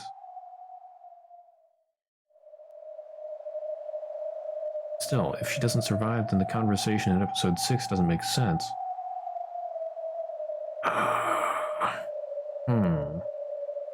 Oh, yeah, assuming that it is the same kid. But I don't know who else it could be. The only person that makes sense when we're talking this situation.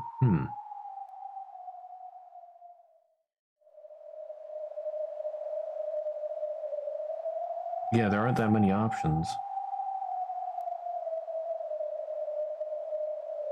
Really, pretty much the only person that Leon could be is the kid.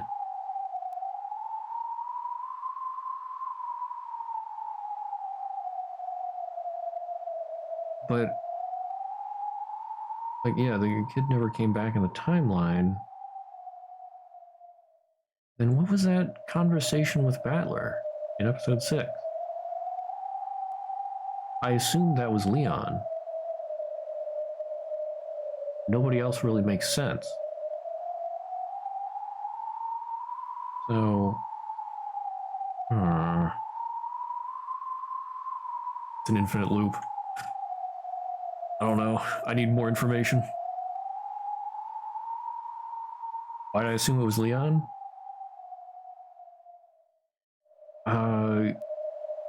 Just the whole conversation pointed to someone being more proper, and I don't think my memory is making this up, I'm pretty sure they said something about being less endowed. Uh, and like that was the creation of Beatrice.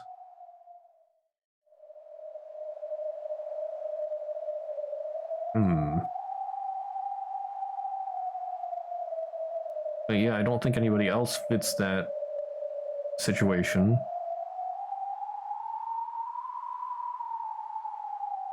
Because Beatrice, well, the person that became Beatrice liked Battler.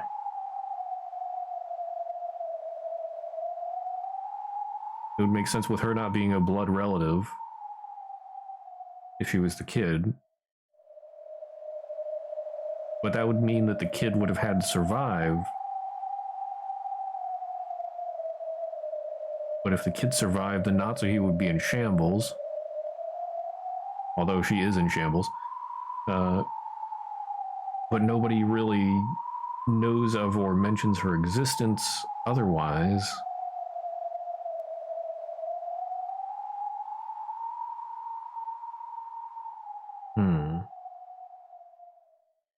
Yeah, when has Natsui not been in shambles? True.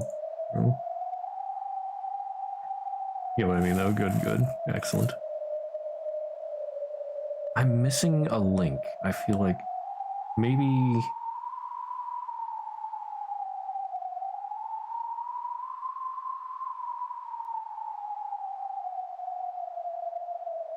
Could she have been taken to Kuadorian by the servants? Hidden from even Kinzo? If she survived? Some of the stuff has got to be chaff. Like, I don't think she could have been compared to Jessica. Or rather, I don't think Jessica would have been compared to her. Because I don't think Natsui should have known about...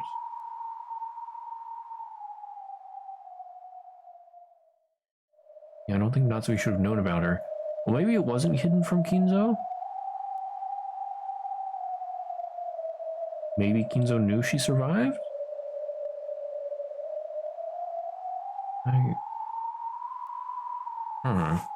Yeah, I just need more information. 当主様の話を聞かれたでしょ。当主様は後ろ宮家の老獪な親族たちに振り回され、辛い思いをされました。だからこれからの当主は若者が受け継ぐべきだと思い。I mean that if Kinzo did know, maybe if she survived and Kinzo knew, maybe he had her hidden in Kuadorian. That would explain why she has the successor's ring.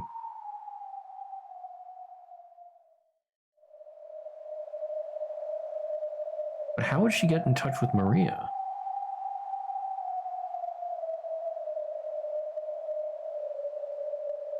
How would she be...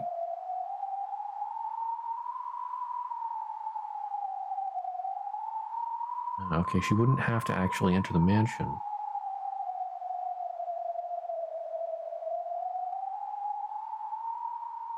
Was she just like hanging around the mansion? But not being spotted? Leon has absolutely no idea what you're talking about. It's all crazy talk.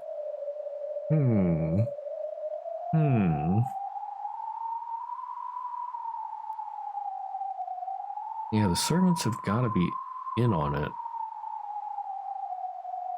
Okay.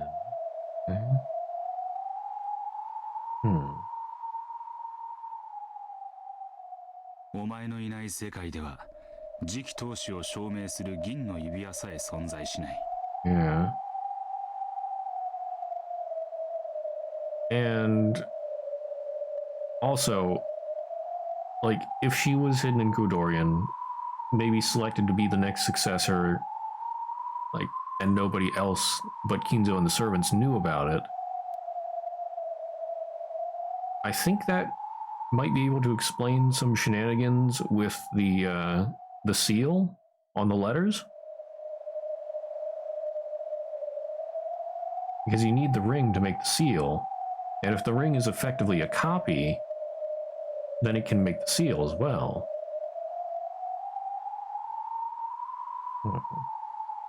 It's just nobody else knew about it.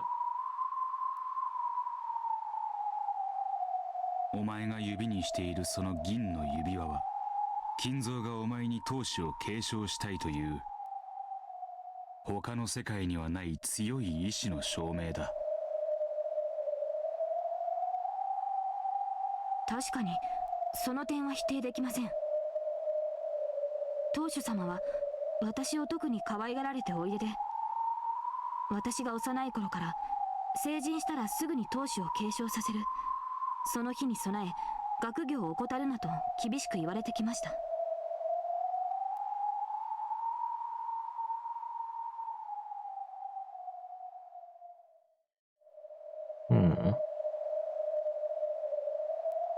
しかしお父様にその資質がないとは思いません。なぜお父様を早々に飛び越して私が次期当主なのか不思議に思ったことはありますが、ずっとそうだったのでその疑問を口に出したことはありませんでした。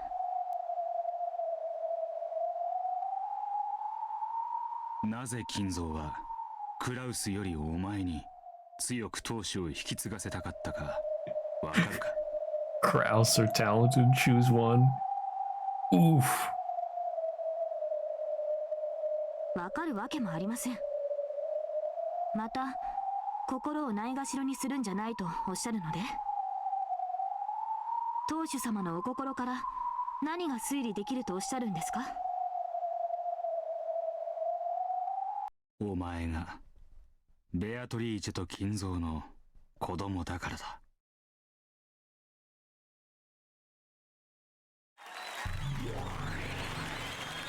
お見事。She's the child of Kinzo and Beatrice. But, like, if Leon was the child of Kinzo and Beatrice, wouldn't that have been the second Beatrice who died?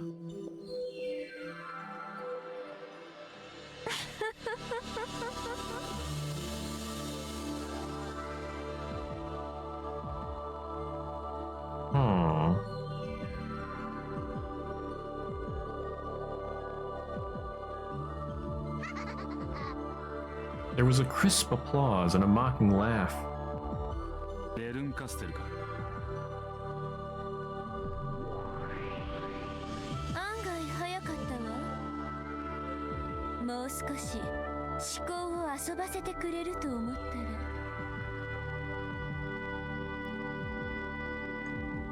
Bernkastel appeared sitting on the altar, almost as though it had become her own personal chair. いつリオンがベアトリーチェの血を引くと19歳という年齢に気づいた時だ。第5のゲームの時に登場したヒント、19年前の赤ん坊と数字が合致する。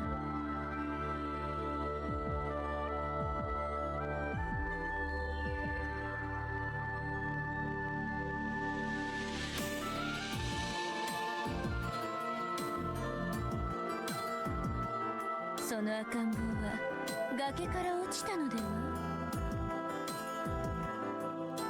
夏日に受け入れられ崖から落ちなかった19年前の赤ん坊がリオンだ。裏を返せば夏日に拒絶されればリオンは存在しない。Oh, okay.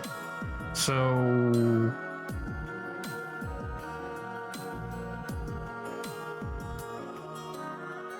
That's weird. If Natsuki rejects the baby, Leon doesn't exist. But also... Well... It couldn't have been the second Beatrice then, could she? I mean, if...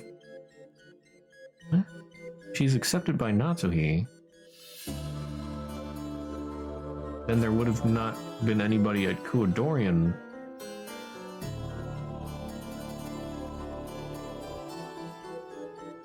What? I'm so confused.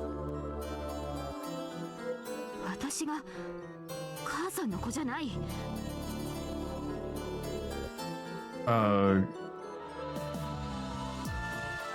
So, I mean, second Beatrice was the child of Kinzo and Beatrice, but second Beatrice was kept in Kuodorian the whole time. However, that means that Leon can't be the kid, because if she accepted her, then there's not really any reason for her to live at Kuodorian.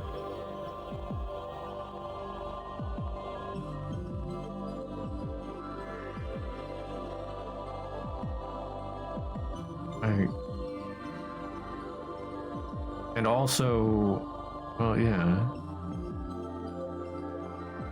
Well, and even when... Isn't there an age difference? Because even when baby falls off cliff, Rosa still would have met Beatrice the second, and then Beatrice the second would fall off a cliff.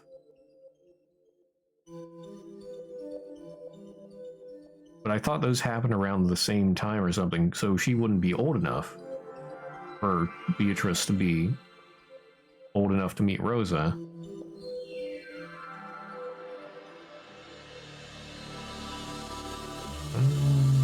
About what happened is something like, one day Kinzo came with a baby from somewhere and gave it to me and said, raise this as your child, from Nazi on episode 5. Yeah. So... Wasn't it like 19 years ago or so that Rosa met Beatrice, or sometime around then, maybe not the same time? And at that point, Beatrice was already grown a fair amount.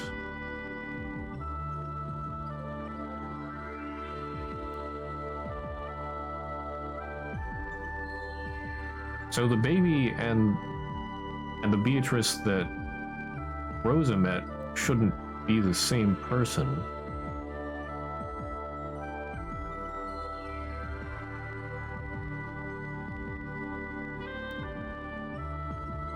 Yeah, they're not. Okay. Unless... Could there have been twins?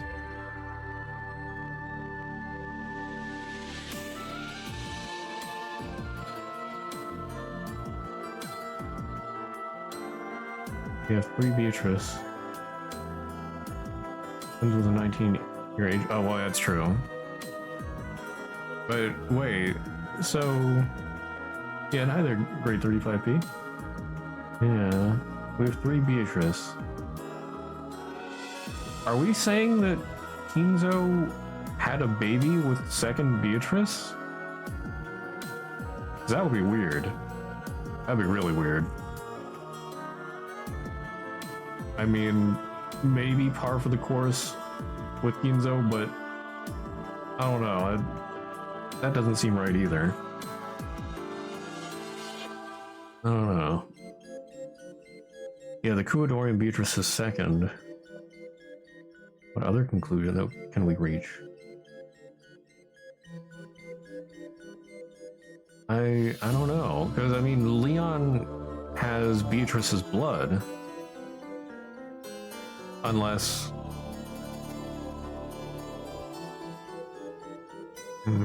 Will saying Leon is Kinzo and Beatrice's child, yeah.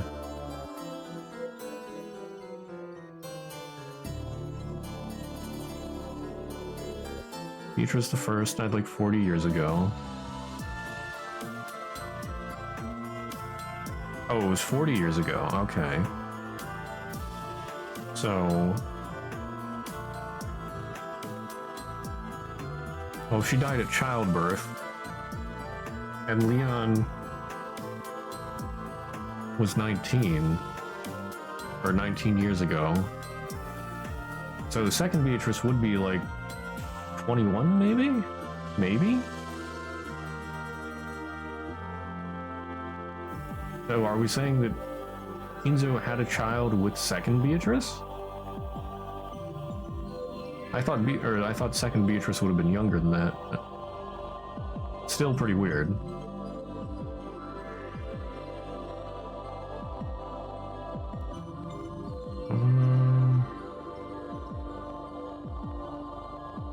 Second Beatrice was around 18, maybe 17. But then, so there's a gap.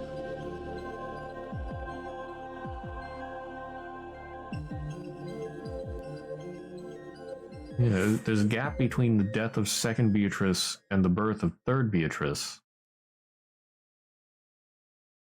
Who, Leon should be third Beatrice. Oh, say 40 years ago, but that's just a generalization. Oh, okay, so it could have been less.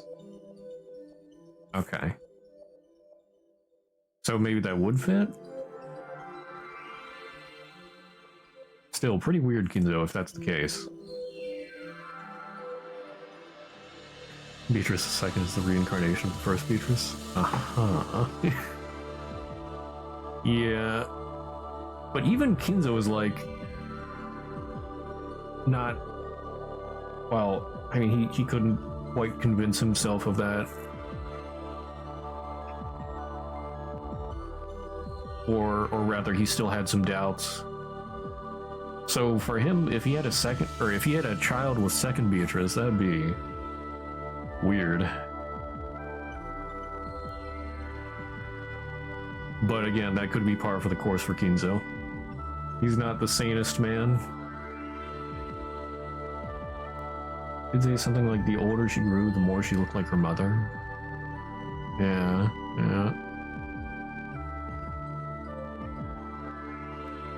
Okay, but so now the thing that makes the most sense then is Leon is the child of second Beatrice. Yeah.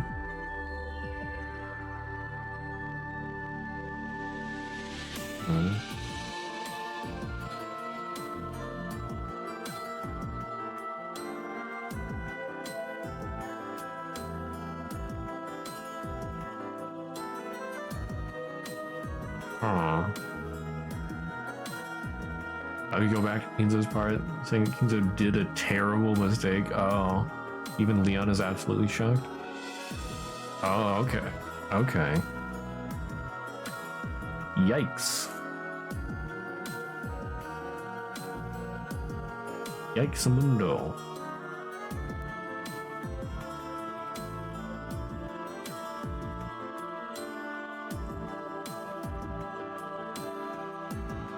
That is rather concerning on a genetic level. Also, yeah.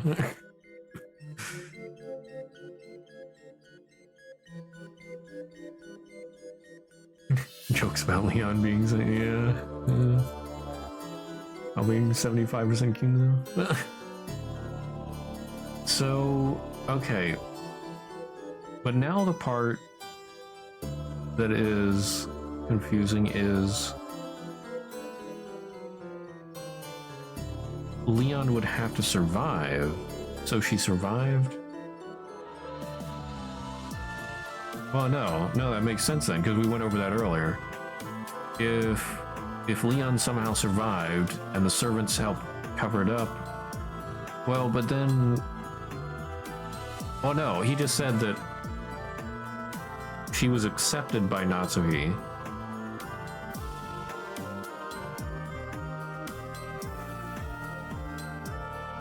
Right, and Beatrice exists if she doesn't. So because she doesn't exist, that's why Beatrice is allowed to exist. Yeah. And then... So she can't be Beatrice. Then who would be?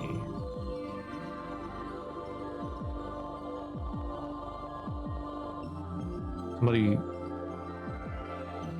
Well, but then who's talking to Battler? Who's the one who became Beatrice?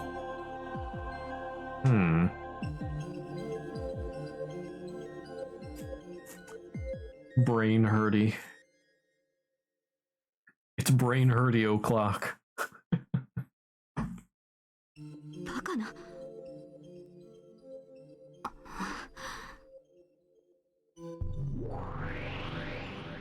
そう言いつつも心当たりはあるみたいね。そうよ。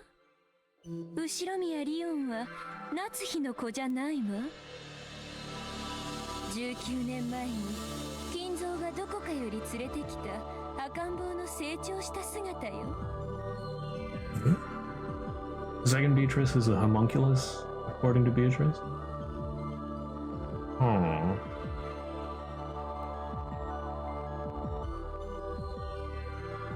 どこかじゃねえ。明白にベアトリーチェの血を引いている。その証拠があまたの世界でリオンにしか与えられない銀の指輪だ。この指輪があると、どうして私がベアトリーチェの血を引くと？あまたの世界でお前にしか与えられない。それは全ての世界の中で金蔵にとってお前はベアトリーチェの次に最も重要な人間であることを示している。そしてそれは実の息子のクラウスや孫のジェシカをはるかに超えている。そしてさらにお前の年齢である19、すなわち19年前に何があったかを遡れば導き出される一つの推理がある。19年前、私が生まれた時に何があったというんですか？あなたも聞いたはずよ。それも今日ウィルと一緒にね。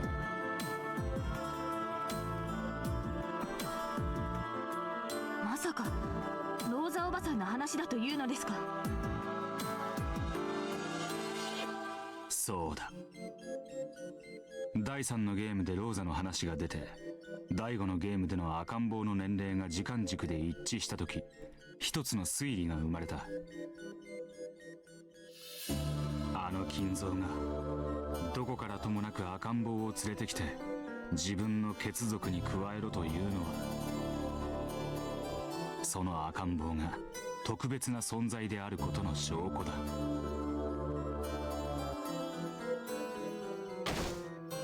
私はクワドリアンのベアトリーチェの子供。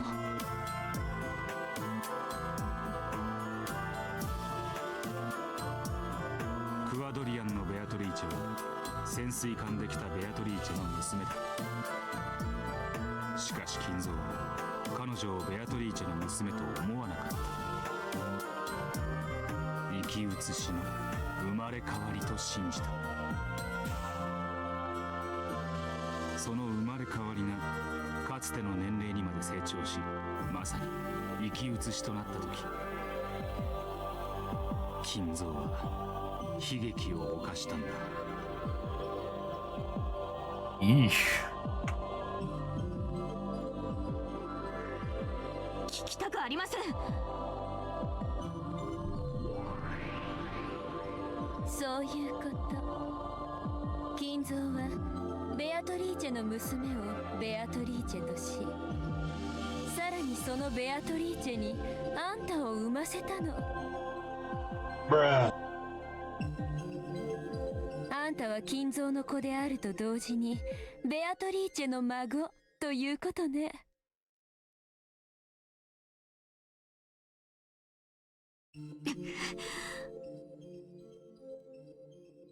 これが金蔵の心から考える金蔵がお前を誰よりも特別に扱う理由の必然の推理だ。金蔵は過ちを悔い、お前を今度こそ子孫として後ろ宮家に正しい形で迎え入れようとしたんだ。夏日はほとんどの場合プライドをひどく傷つけられリオンの育児を拒否するわ。その結果あんたは必然として崖から落ちて消える。結婚後ようやく授かった子供が私で、年子で生まれたのがジェシカだと聞かされてきました。もしお前が今日まで自分が夏日の子であることに疑問を感じたことがないのなら、お前はこの世界の母に感謝すべきだ。お前にそれを悟らせずに今日までジェシカと平等に愛情を注いだ。In this world, we actually have Chadsuki. 感謝の必要はないわ。だってあんたというかけらを見つけるのに気が遠くなるほどの苦労をしたもの。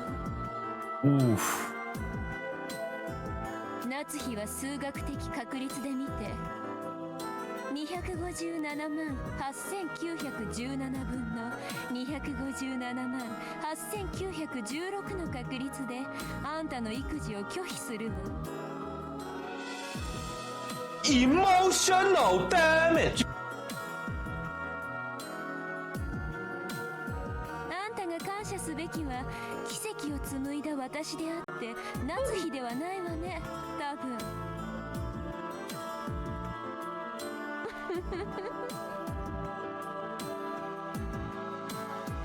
くだらねえ確率遊びはやめろ。あら、ごめんなさい。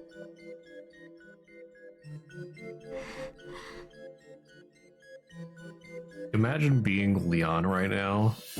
Oof. お前が誰の血を引こうと育ててくれた家族への恩が変わるわけじゃない。それは分かってます。ですが少し心を落ち着ける時間が欲しいです。私の心をないがしろにしないでくれるなら。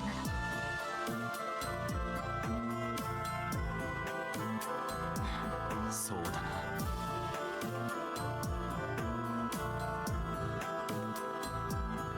Leon took a deep breath and looked upwards. Anyone would be shocked to find that their parents weren't who they believed them to be. Still, Leon should be grateful. Grateful toward the family that raised a child who wanted for nothing. 面白いもんだ。黄金の魔女ベアトリーチェに何百万分の1かの確率でこんな平凡な人生を送れる可能性があったなんて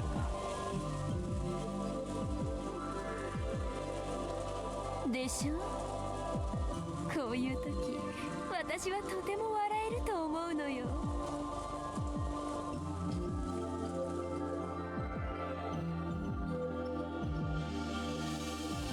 Will had said it plainly. Ushiromiya Leon is how the Golden Witch Beatrice appears in a different world. The baby Natsuhi rejected 19 years previous. If she'd accepted that child, this is the future that would have occurred. However, if she doesn't accept that child, the witch will be born. Darn it, Natsuhi. The baby whose birth was not celebrated becomes a witch. 死んだ猫はリオンだ。 So basically, well, no, this is still all Kinzo's fault. But it's also sort of Natsuhi's fault. だがリオンの存在自体はに思っている六軒島連続殺人事件とは何の関係もない。つまり猫箱を開ければ消える猫がリオンだ。 Okay. So Leon's the cat that disappears. But who's the cat that remains?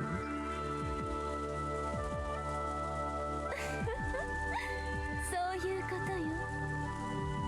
リオンなど所詮は消える猫。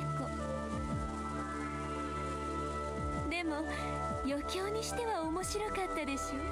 And who was talking to Battler in episode 6? Who became Beatrice? Kinzo is probably the root cause of mostly everything bad happening in the story, yeah. But Natsui might be the second most important thing? Yeah, exactly. I mean, if Kinzo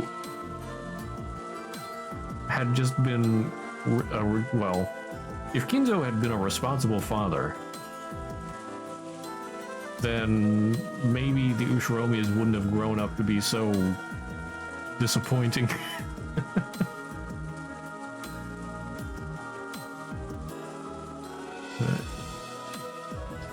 And then, yeah, if Natsui never threw away the baby, then, I mean, it'd still be a bit rough for everybody, but at least there'd be no murdering. The difference is that Kinzo did it kind of over and over again. Yeah, throughout a long time. Natsui did one mistake once. It was a giant mistake, but it was once. Yeah. Darn it, Kinzo. But also darn it, Natsui. Just a little bit. But darn it, Kinzo. 面白いのはお前だけだ。ここに閉じ込められてなけりゃ、俺もこんな推理はわざわざしない。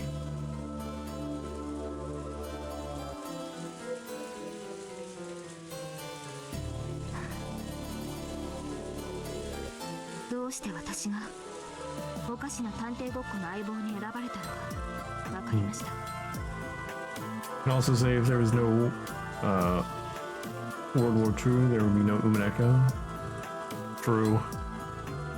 Darn it, World War II.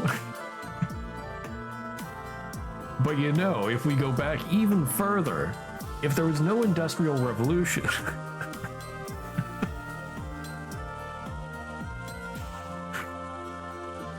and if we go back even further, yeah, if there was no Big Bang, oh yeah,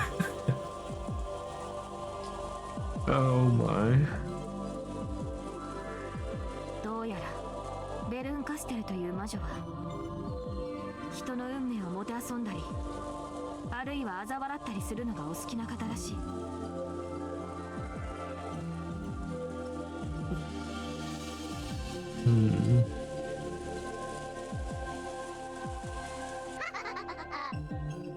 あらすごい。会ってその日に私を理解する人なんて珍しいわ。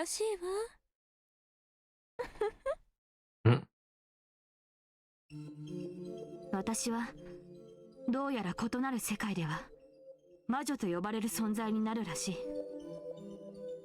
そしてどうやら何かの事件を引き起こすらしい。それは私の罪なのですか？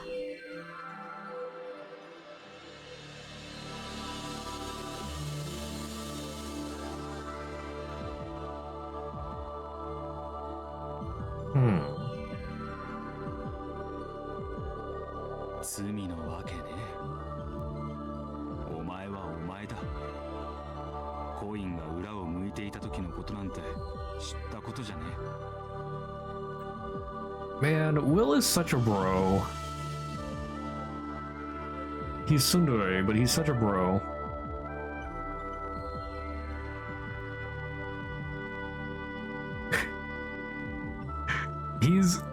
He's the counselor the Ushiromias should have had. The therapist they should have had. ありがとう。しかし異なる運命の世界ではお前心穏やかになる人間はいないと思います。教えてください。私は異なる世界で何を。 You make a lot of ketchup. You run a ketchup factory. ベルンカステル。かけらをその子に見せたら。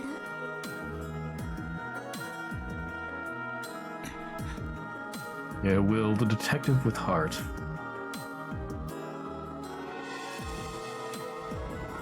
Will opened his hand, and something that looked like a pale blue glowing shard of a crystal appeared there.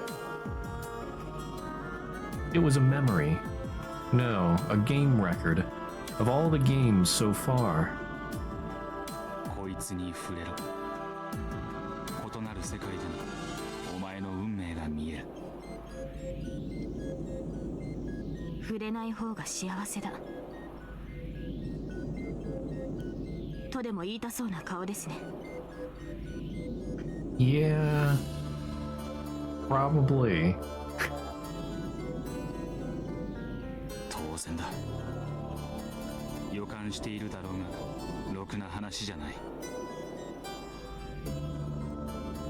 それでもそれは異なる世界とはいえ私のことなのですね。 Well, curiosity killed the cat. お前には知る権利も知らぬ権利もどちらもある。お前があくまで自分と連なりつつも異なる誰か他人のことと割り切れるなら触れてみるといい。知りたいわよね。自分があるいはひょっとしたら辿ったかもしれない運命なんて。相棒として聞きます。あなたはそれを私に見せたいですか？相棒としてなら見ろという。しかし友人としてなら見るなという。This man is such a bro. He's my new favorite. Surely that won't turn out badly. 残念。私は友人ではありませんので。 Wow. I can't believe you've done this, Leon. Who's my old favorite? Well, let's see. Back in episode 1, I thought Natsuki was pretty cool. And we all see where that turned out. Let's see. Did I really have a favorite after that? Erica. Hell no. That is my least favorite.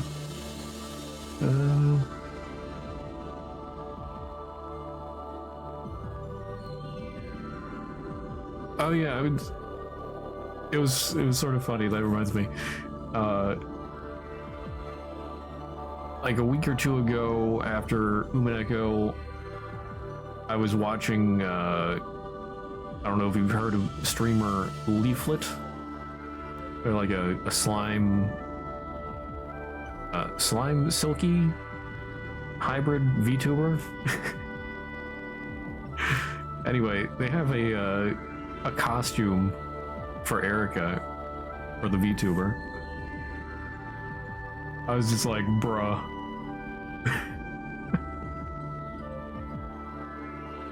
I didn't realize it. Apparently they got it a few months ago, but yeah, I was just watching and they were using the Erica outfit. I was just like, whoa. I was not expecting this.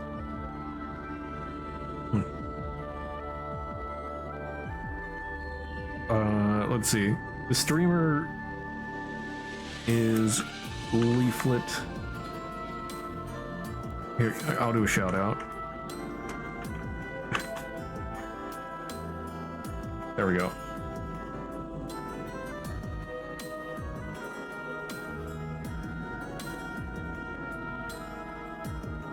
Not like they need the shout out from little me, but yeah, they have a few outfits they use from time to time, but the Erica outfit is one of them. And like I said, I saw that right after an Umineko stream. Well, when was that? Was that? I wonder if that was the day that we did the final part of episode 6. It might have been. So it was just the timing on that was sort of funny.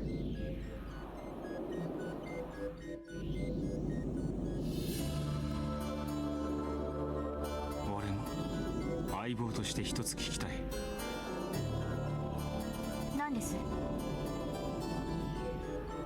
お前男か女か。 Huh.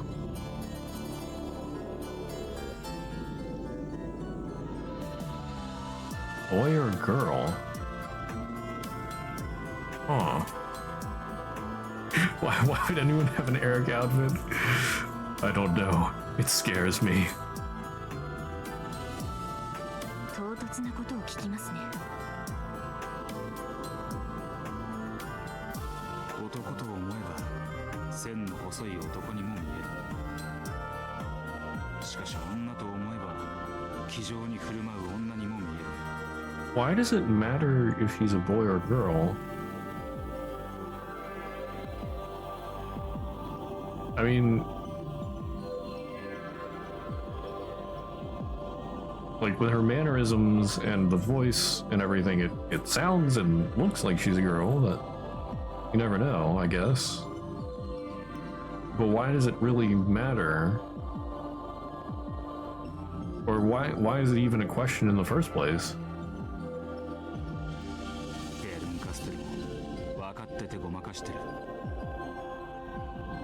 ジェシカにはお前を兄とも姉とも呼ばせず、次期当主様と抽象的な呼び方をさせ続けていた。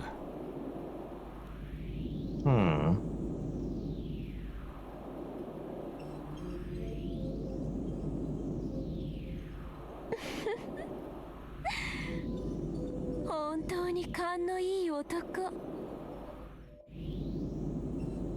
よく性別を聞かれます。だから悔しくてこう言い返してます。どっちに見えますかって。Aha. 第5のゲームではお前は男ということになっている。 Oh. So the child was supposed to be a boy. That is curious then. しかしあまたのゲームでは女だと考えられている。後ろ宮バトラがマスターを務めた第6のゲームでは性別を違えつつも確定しない2人組の悪魔が登場し、それを暗示した。 Okay. いや、厳密には一番最初のゲームからだな。 Yeah, it was the man from 19 years ago, that's true. Huh. お前の性別はゲームの外側の隠れた謎の一つだ。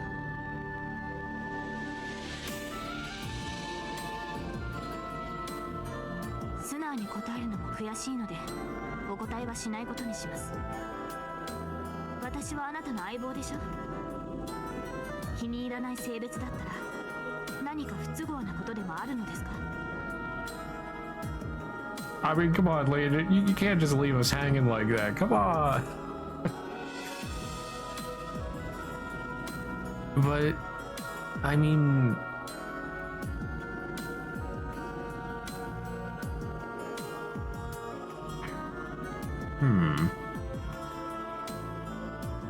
For Leon to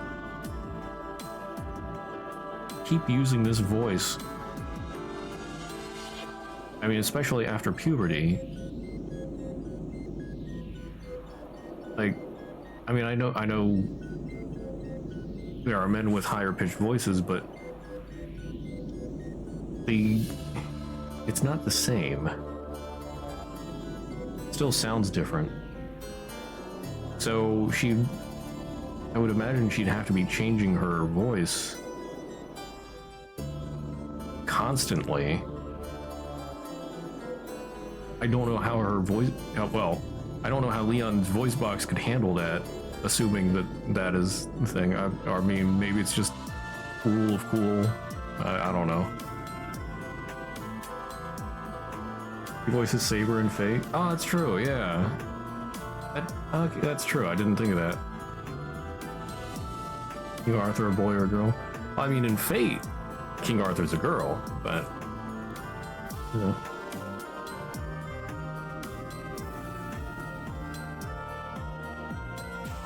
Huh. Is there some relevant part to this, though? Like, is it important if she's... Well, if Leon is a boy or a girl?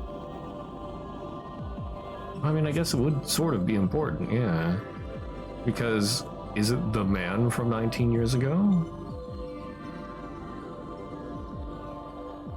Well, it was supposed to be a boy. If it was supposed to be a boy before, but Leon is a girl, then maybe it isn't the same person? But then, I don't know.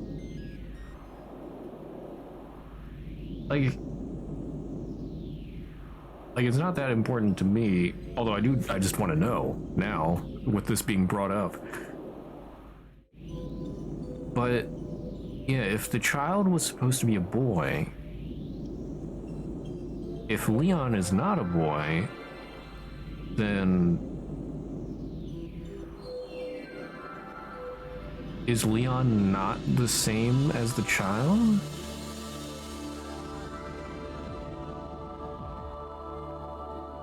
Was the child perhaps replaced?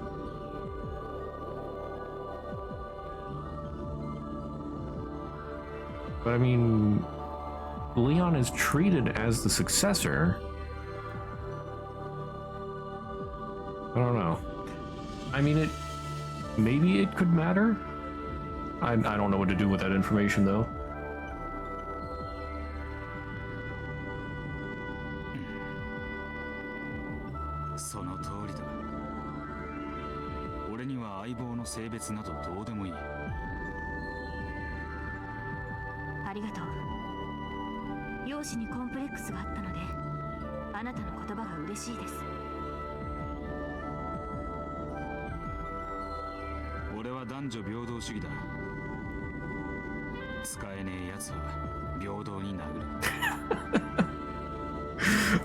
The classic gender equality, Chad.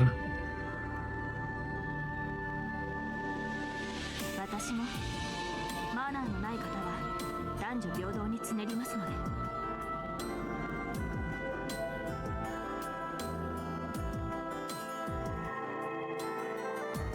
Slowly, Leon reached out and touched the fragment. A moment later, Leon seemed to undergo a violent bout of dizziness, and silently slumped over like a puppet with strings cut. It was no surprise. When people who don't understand parallel universes may have many different fates jammed into their heads, they tend to feel like their brains are swelling, their sense of self is melting away. Leon seems to have lost consciousness.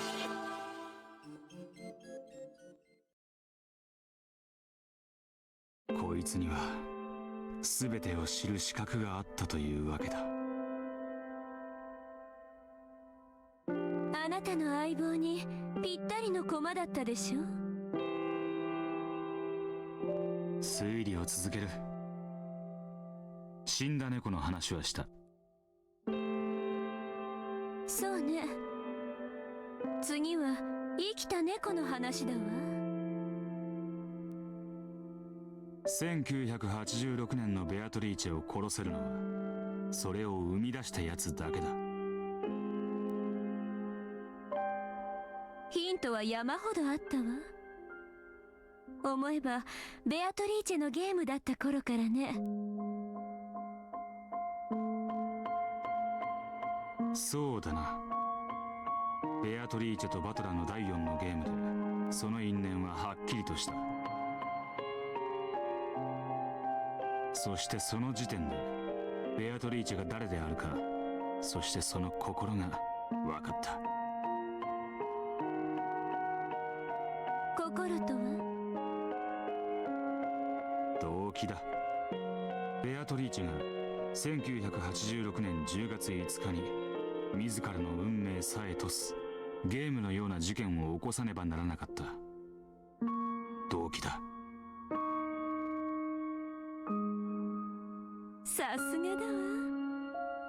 第4のゲームの時点でフーダニットとホワイダニットが推理できてたなんて。じゃあハウダニットは？犯人が誰であるか分かればそれを推理することは不可能じゃない。第3のゲームの連鎖密室はなかなか器用にやったもんだと拍手さえしたくなる。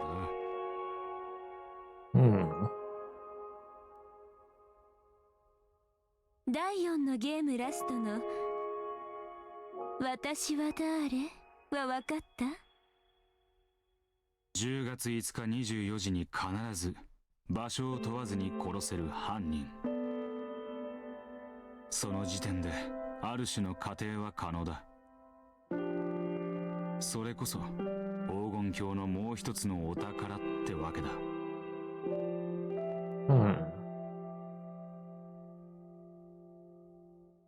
へえ。第4のゲームまでに、すなわちあなたはベアとのゲームだけで全ての答えに至れたと。可能だ。その後のラムダデルタのゲームとバトラのゲームはそれをさらに補足するヒントの塊だ。このお前のゲームさえもな。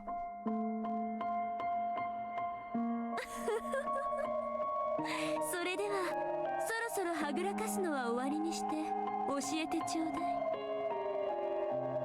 犯人は誰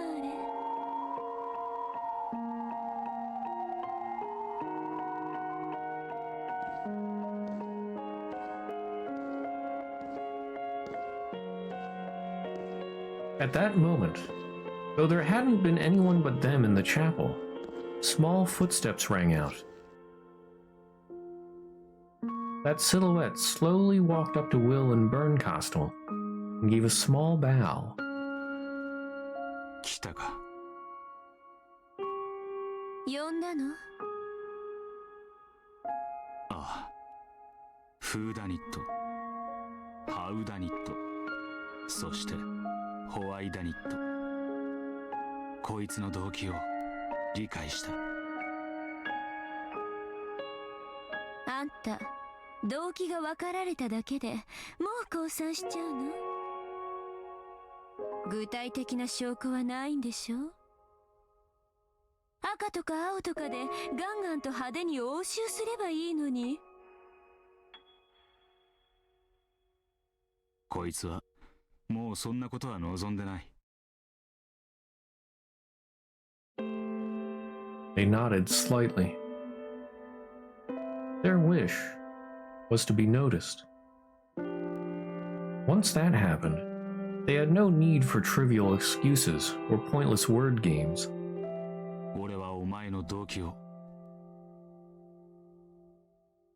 心を理解したつもりでいる。それをこれから話す。お前を呼んだのはそれを聞き、間違いがあったらお前の言葉で正してほしいからだ。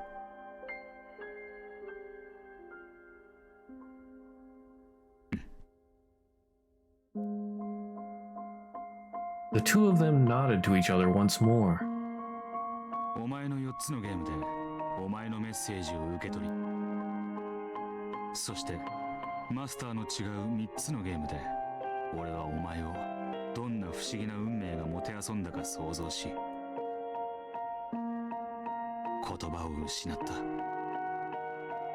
お前はそれを誰にも明かさずに全てのゲームで死ぬ。 In every game they die without revealing the truth to anyone.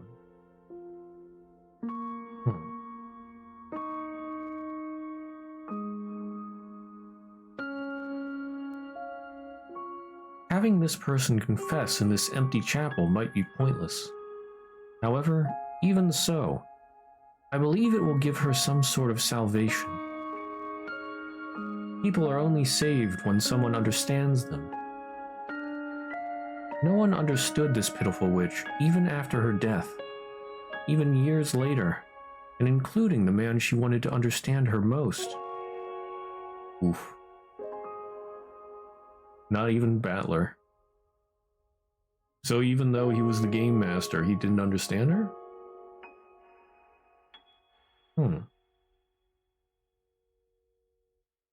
It's about time someone forgave her.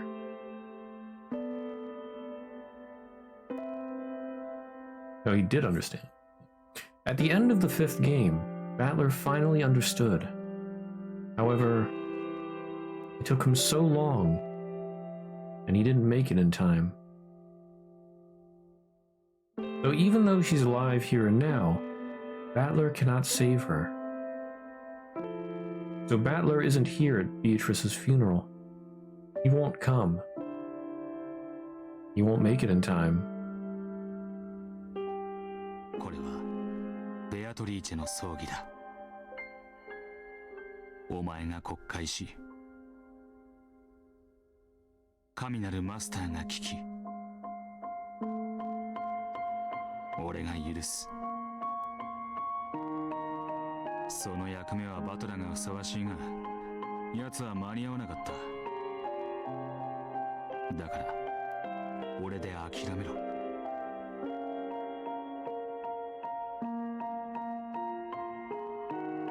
あれだけベアとはヒントを出したのにね。ラムダもバカバトラのためにあれだけのヒントを与えたわ。それに対するバトラ自身の懺悔のようなゲームも笑えた。でも私は何も笑わせないわ。ただ淡々とあんたの葬儀を執り行うだけよ。お前は喋るな。話しているのは俺だ。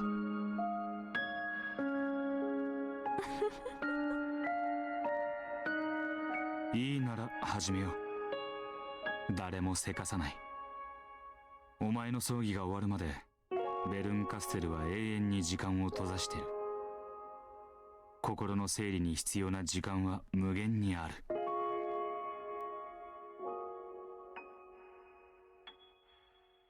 The silhouette slowly shook its head. It had come here because it was already prepared. Will nodded to show he understood. Then the two looked into Bernkastel's eyes, and Will spoke out clearly. こいつが犯人だ。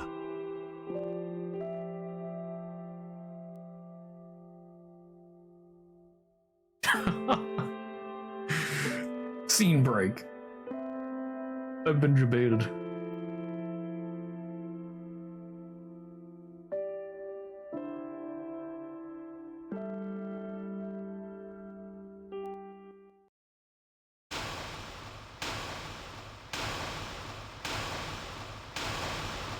Ah, my eyes. Flashbang.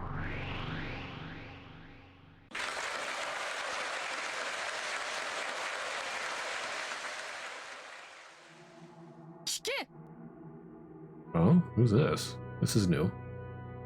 Okay, well, I guess we're gonna have to go through something else before we actually are told who the culprit is. Oh, I like this music, dang. Nice. Okay, well, I gotta go use the bathroom quick. And then we will go to the theater.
All right, I'm back.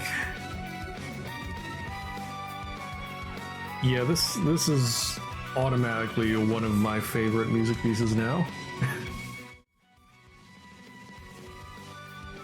Anyway, game capture, please.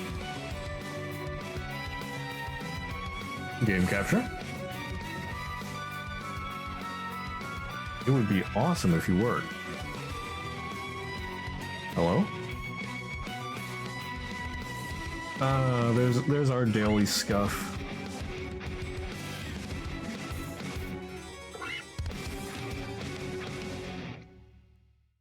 What if I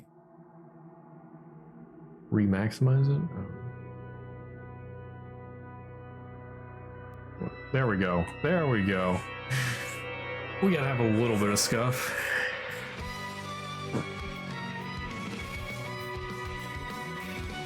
Okay, long have I awaited, only to be debated. 我こそは我にして我らなり。我が語るは我らの物語。されどここは聞く者なきガラスとコルクに封ぜられし小さな世界。それは誰の目にも触れることなく、我が物語のすべてを封じて。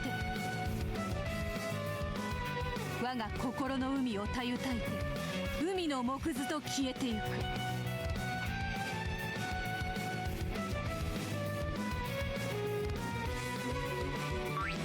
あ、ここはどこなの？そして私は誰なの？ならば聞こう。どこがいい？誰がいい？私を優しく包んでくれる場所ならばどこだっていいわ。優しくしてくれるなら自分が誰だっていいわ。そうさ、僕たちには私たちにはどこで誰かなんて些細なことなのだから。そう Claire Valbernardus. Bernardus. Bernardus? Huh. 我らにとってそれはとてもとても些細なこと。少なくともその日を迎えるまでなぜに我らは新しき運命に投ぜられねばならぬのか。それは突然にして唐突なる運命の宣告。それは僕が望んだ運命じゃない。でも踊らせたわ、自分の胸を。新しい運命は僕をどこへ誘うのか。どこへだって構わないわ。そこが僕たちに、私たちにとって優しい場所でさえあるならば。親を持たぬ悲しき子供たちが集いし仮の住処にもたらされる神の救いの知らせか、新しき運命にてもてあそぶ悪魔のゲームへの誘いなのか。我らにはそれを知る由もなし。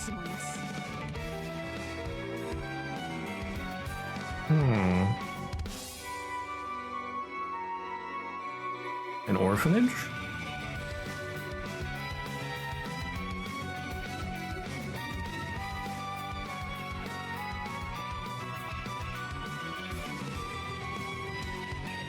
Saint Bernard Clairvaux, the third guide of Dante. Oh.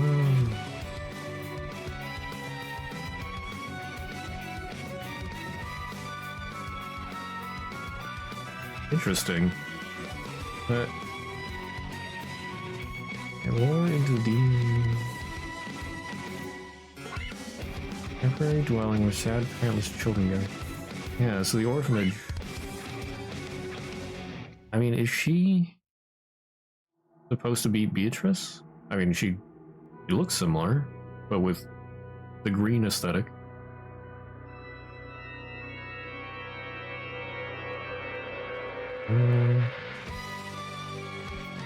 So if it was an orphanage, and if this is Beatrice, then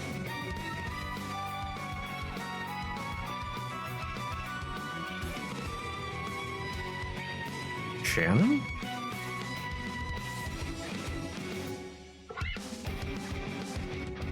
But what about her friends Apar? Like, are they supposed to be part of this as well? So then, I mean, I don't know, could that be canon?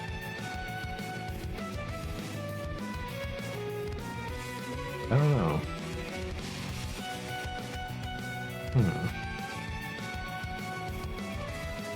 されど我らは信じたい。それが神の救いが差し伸べられたという福音の知らせであると信じたい。でもどうしてそれが私に？ Or are Furfur and Zapar just supposed to be helping out to shed light on motive? Maybe they're not bunched in with her. Yeah, they might be just special effects. 私には信仰も何もない。ならこれは福音じゃない、悪魔の誘いさ。されど我ら運命に逆らえる由もなし。ああ、我は我にして我らなり。願わくば新しき運命が我らを祝福せんことを。時は西暦1976年4月。春を語るにはあまりに寒き頃の新しき異境は何ら変わることなく、朽ちた空気と隙間風で我らを苛むのである。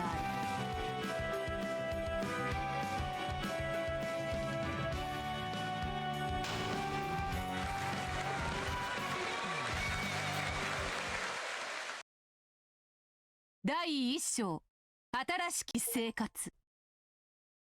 Oh, I am one yet many, and so the tale begins. Achievement I just got.「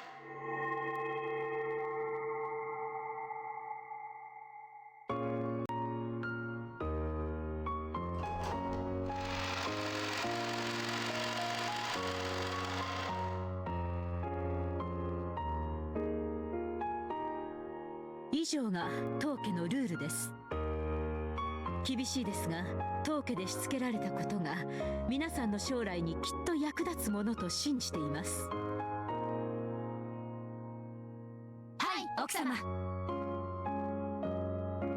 The servants who would start working this April all called out in unison. The rules of the Ushiromiya family are no more or less strict than those of the Fukuen house. However, we get paid a lot of money here. They also give us a lot of help in finding our next job. We work for the Ushiromiya family, store up money, use their influence to get a job at a good company, and start on a new happy life. That was the dream, and it was a very realistic one, held by all of us at the Fukuen house. However, not everyone can become an Ushiromiya family servant. Only kids with a record of exemplary conduct and good grades were recommended. So all of the kids who want to be sure of leaving the Fukuen house to live a happy life are feverishly devoted to their studies. では、これで今日はおしまいです。明日からは早いですよ。消灯時間を守るように。解散。はい、奥様。ありがとうございます。 After bowing until Natsuhi was no longer in sight, the new servants all followed the lead of one of the more experienced servants and raised their heads. じゃあ、今日はこれでおしまいよ。明日からはシフト通り。Huh. Lucifer. 奥様は時間に厳しい方よ。あんたらが寝坊したら私の責任にされるわ。寝坊したら蹴り起こしてやる。いいわね。 Wait a minute. I just thought of something.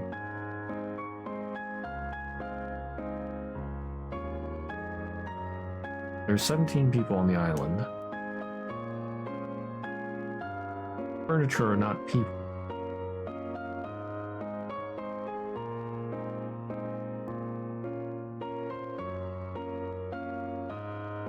Bruh.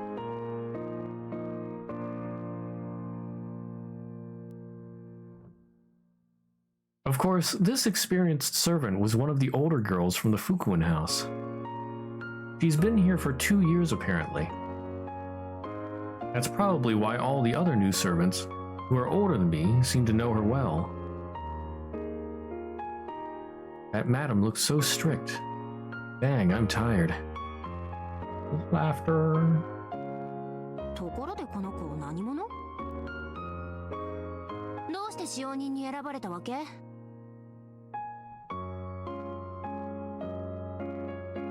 The older servant pointed at me and asked the room at large, a dubious look on her face.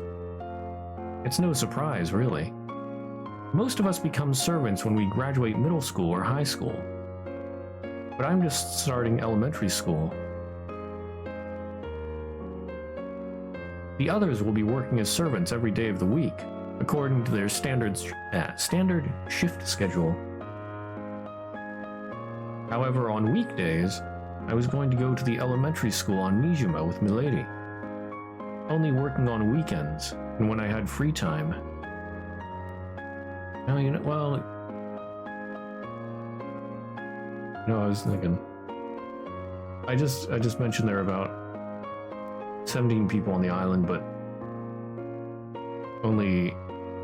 but furniture aren't supposed to count as people. But I don't know if that rule would apply, because then we'd be 2 down. Well, we'd be multiple people down.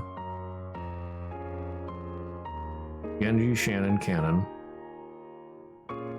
So then who would we replace then that are not furniture? Or who would we replace them with?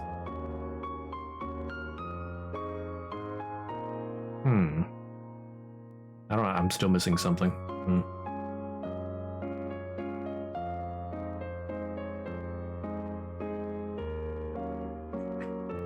It was an exception among exceptions. Something that had never happened before. It was clear at a glance that the others, who had obtained their positions after a rigorous selection process, didn't like the fact that I was here too. あんたについては学業最優先でと奥様からも源氏様からも言われてるわ。でもお給金は出るんですってよ。意味わかんない。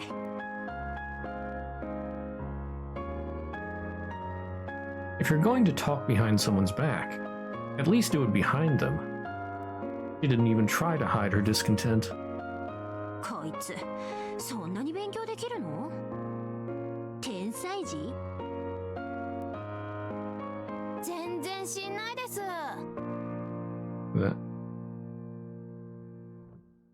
Is that Leviathan? Leviathan? Green hair, I think. なんか病弱とかって隔離されてたらしくて、家でも全然知りませんでしたし。Leviathan, and then Satan had white hair, right?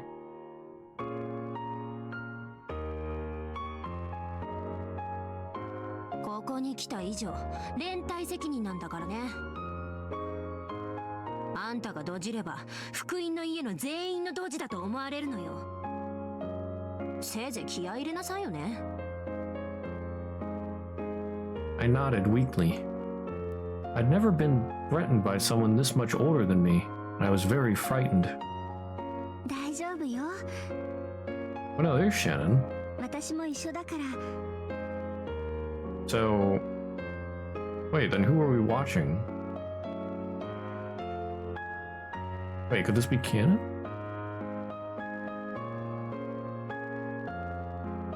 Like, what? I'm... 二人で頑張ろう。ね。 Shannon smiled at me as she spoke. Ah, my eyes! シャノンは怖くないのかい？この家はなんだか厳しそう。全然怖くなんかないよ。あなたが怖いと思うから怖くなってしまうだけ。じゃあ楽しいと思ったら楽しくなるのかな？楽しくなるよ。だからここでも笑顔で頑張ろう。シャノンは福音の家からの唯一の友人だった。彼女はしっかり者で人気者。我とは大違い。我は呆れるくらいにのろまで容量が悪くて、誰も友人になどなってはくれなかった。そんな我に福音の家で頑張ってこれたのは、彼女がいつも励ましてくれたからだ。ならここでも彼女と一緒に頑張れるだろう。さあ早く寝支度をして休もう。私は明日からすぐにお仕事だけれど、あなたは別のお仕事があるわ。そう。私はみんなと違って学校に通わなければならない。六軒島で泊まるときは学校の支度をして船着き場でお嬢様をお迎えしなくちゃいけない。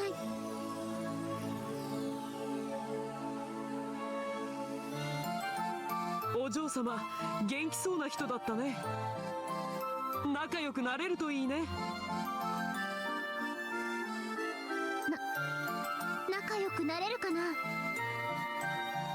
私、学校は怖いよ。緊張するよ。福音の家での生活に慣れていた我にとっては、規則緩き学校など気楽なもの。しかし慣れるまでは全てが新しく、そして不安なのだった。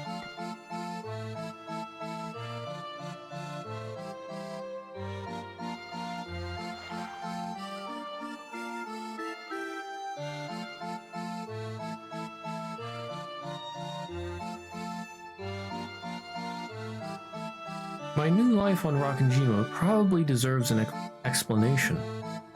It was completely different from the comfortable yet stagnant life I'd lived at the Fukuin house.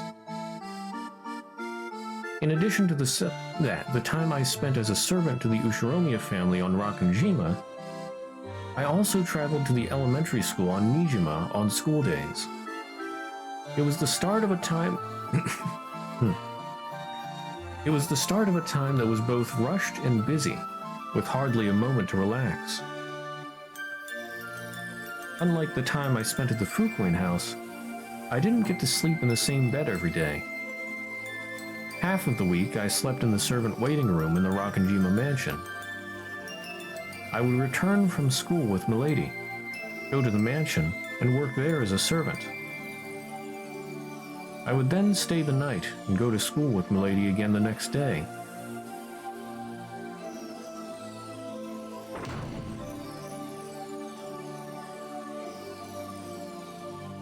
When I didn't have work, I would return to the dormitory on Nijima, where I could have some time to myself in the room that I was assigned to.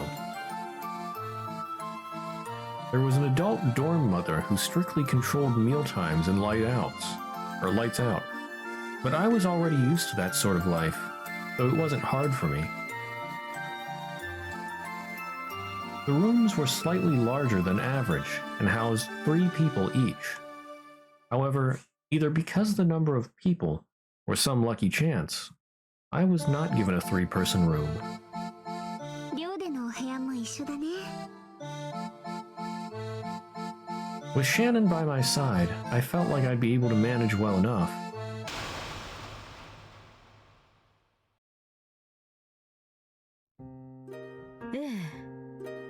福音の家から毎年何人かの使用人が入れ替わりでやってきていました。あれに関しては親父殿が先方と決めて勝手にやっていたことだからね。私たちには何も口出しできなかったよ。身寄りのない子供たちを当家が厳しくしつけ、そして社会へ羽ばたいていくのを応援するのが止める後宮家の社会への義務と思っていましたから。どんな子たちが後宮家へ来ていたのかしら。きっと貧困法制、真面目で良い子で可愛い子たちさ。ギラギラとしたハイエナみたいな子が多かった印象です。上昇志向が強かったと言いたまえ。身寄りのない気の毒な子たちだ。貴重な機会を踏み台に自分の人生を必ず掴み取ってやろうという気概にあふれていたよ。みんな学校生活と使用人生活を両立してたの？それは大変だね。ほとんど働けやしない。学校に通いながら働く子などあの子以前には前例もありませんでした。正直最初の挨拶の時に驚いたよ。明らかに幼かった。他の子たちは16歳から18歳くらいなのだが、その子だけはさらに10歳は幼く見えた。福音の家から来る若すぎる使用人はあくまでも社会勉強として当家に訪れているのであって、そもそも使用人としての腕前はあまり期待していません。そうだな。やはり大人の年季の入った使用人たちに比べるとどうしても頼りないものだ。それが未就学の子を受け入れるなんて、家事はおろか社会勉強どころか義務教育もまだではありませんか。お父様にどんなお考えがあったのか存じませんが、明らかにおかしいと思いました。親父殿には申し上げたさ。せめて中学を出るまでは福音の家で学ばせるべきではないかとね。そうしたら金蔵はなんて？決まってるさ。こう答える。おお、ベアトリーチェ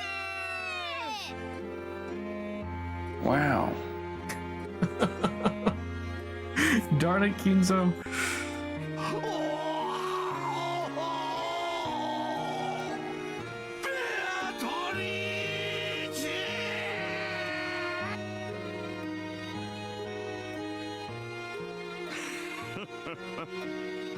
当時はもうすっかりオカルトかぶれの書斎の森さ。余計なことを言えば我が思考の旅の邪魔をするなと怒鳴られる。お父様のお決めになることは絶対ですから。しかしあの子についてだけは腑に落ちませんでした。Okay, yeah, why this particular child? And I guess it has to be canon. But are we saying canon is Beatrice? Nani? 福音の家にも問い合わせたさ。そしたら源氏さんに聞いてくれという。源氏さんに聞いたら親方様に聞いてくれという。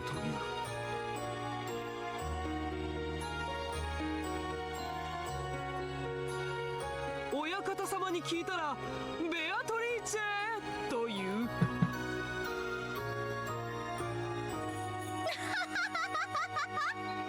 真実は誰にもわからないのね。島に子供はジェシカしかいない。使用人たちはよく娘と遊んでくれたようだが、やはり娘は年の近い友人を望んでいたよ。学校だけでなく家でも遊べる友人をね。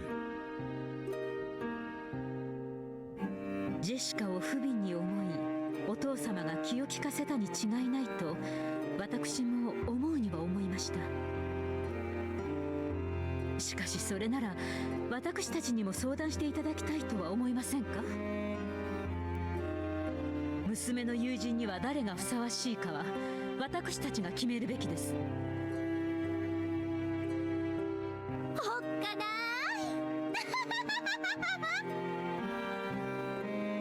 な夏日は公演デビューが苦手そうだ。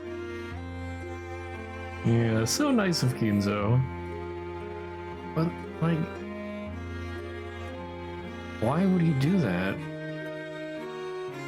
This kid shouldn't have any ties to Beatrice.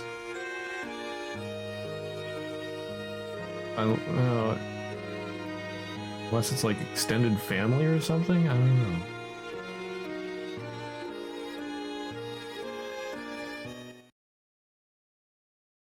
源氏の配慮と見るべきだろうな。Oh, an arrangement planned by Genji. でしょうね。 Oh, Leon's awake. 源氏さんはその世界の私がおじい様の血を引くと知っていて、特別な配慮をして六軒島に呼び寄せたのでしょう。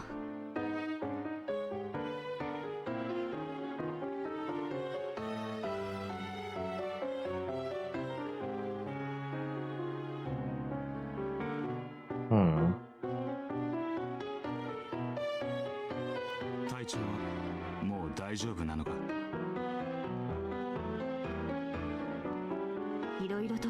ショックが大きすぎただけです。もうめまいくらいしか。この世界では次期当主。しかし世界が違えば使用人、いや魔女だったかもしれない。お前も難儀な運命だ。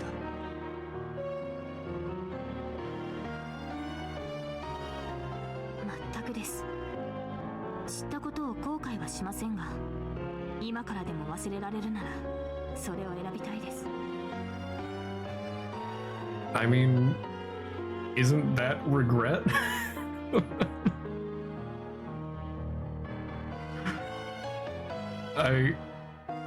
Okay, you have fun there, Leon.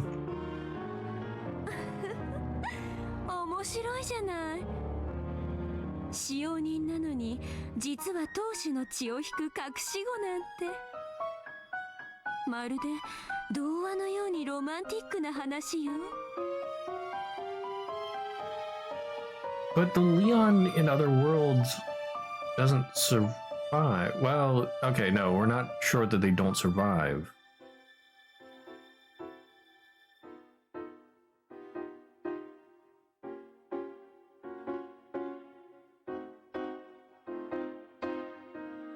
Is it canon?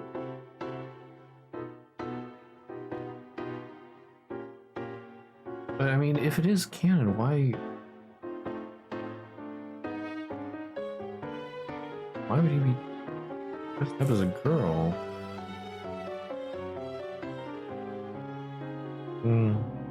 Not necessarily dressed up as a girl. Everyone assumes. No. How does everybody talk to Leon?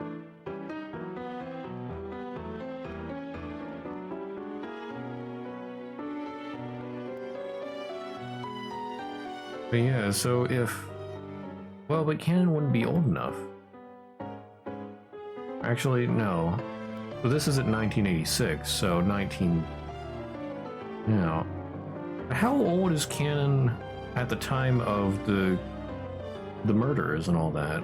I didn't think he was old enough.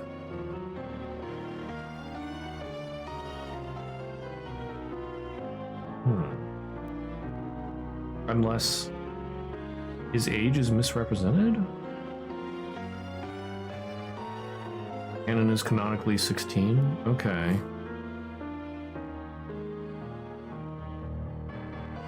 Yeah, it doesn't make sense then.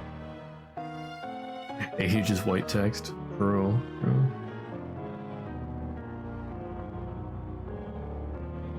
Canon is canonically also 16? Oh. Wait, what? In 1986?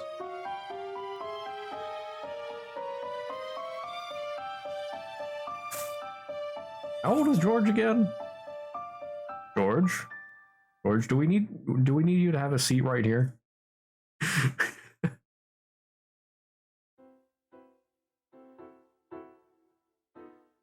George is canonically 23, yeah.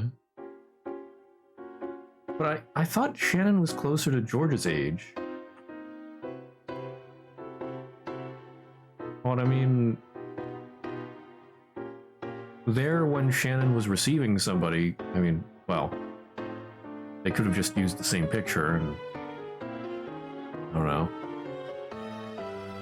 You would have thought... well, I mean... Yeah, either way, they do use the same picture.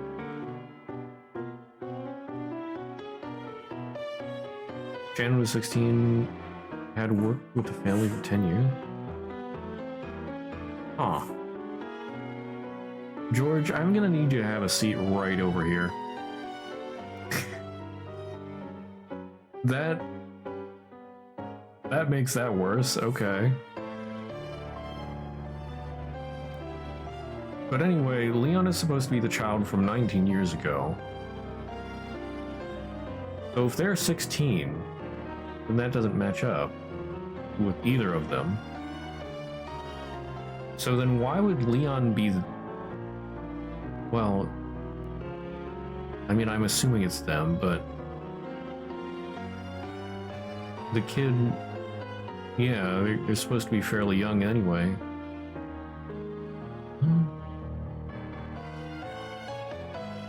Japan 16 is legal. Yeah, but I think the deal with that is like it's by province, and the actual required age by the country is like 18 or something. I don't know. Also in the 80s, that's true. I don't know when those rules were put into place. But yeah, still, the more important part here is that the 19 years ago doesn't match up.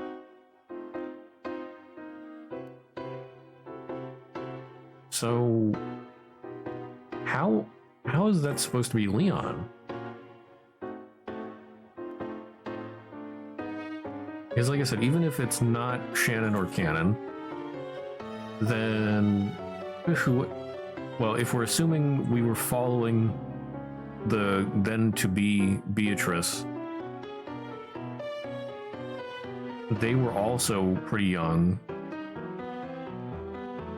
Or wait, did they say it was 76? So there would be 10 years. But Shannon was already there.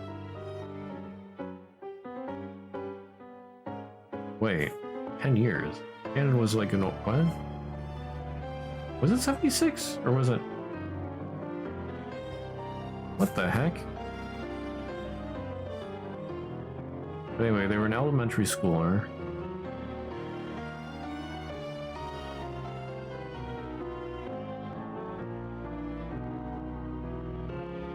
I'm so confused. Anyway. ロマンティック。母さんの気持ちを考えると複雑です。Alright, Burn Costal. そうね。夏日にとってこの世界のリオンは育てろと押し付けられた気に入らない赤ん坊に過ぎない。そしてそれを拒絶した世界でもある。夏日にとっては自分の腹を痛めたジェシカの方が何百倍も可愛いわ。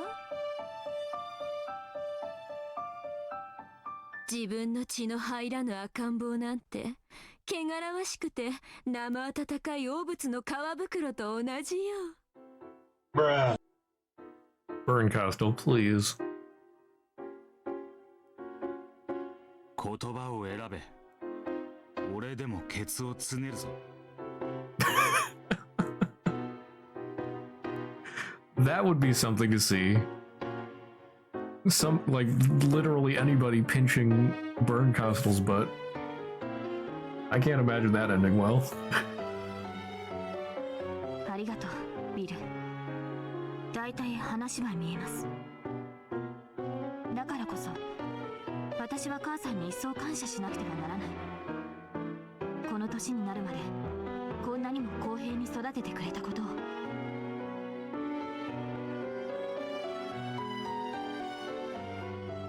奇跡的な確率でだけれどね。Shut your mouth. 動物というのはね、自分の血が入らない子供にはいつも残酷なのよ。ライオンとかもそうでしょ。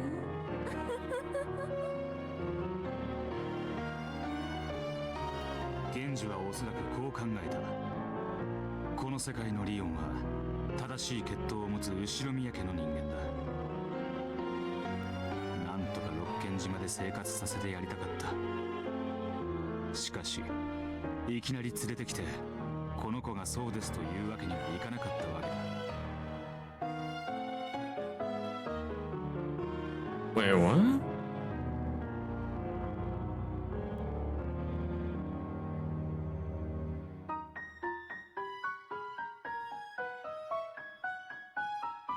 Genji's line of thinking.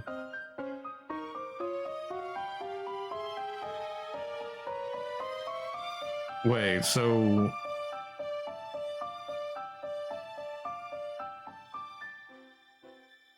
So even Leon, maybe?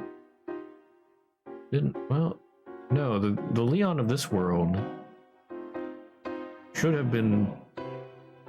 Well, Kinzo should have known of the Leon of this world. But are we saying that in other worlds, Genji didn't, or Kinzo didn't know about Leon?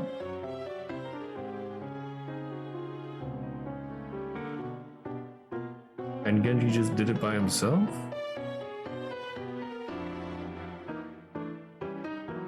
But there was still the child there 19 years ago, so as long as we don't change the time frame, it's still confusing. でしょうね。島で生活させて馴染ませ、木を見て打ち明けるつもりだったのでしょうか。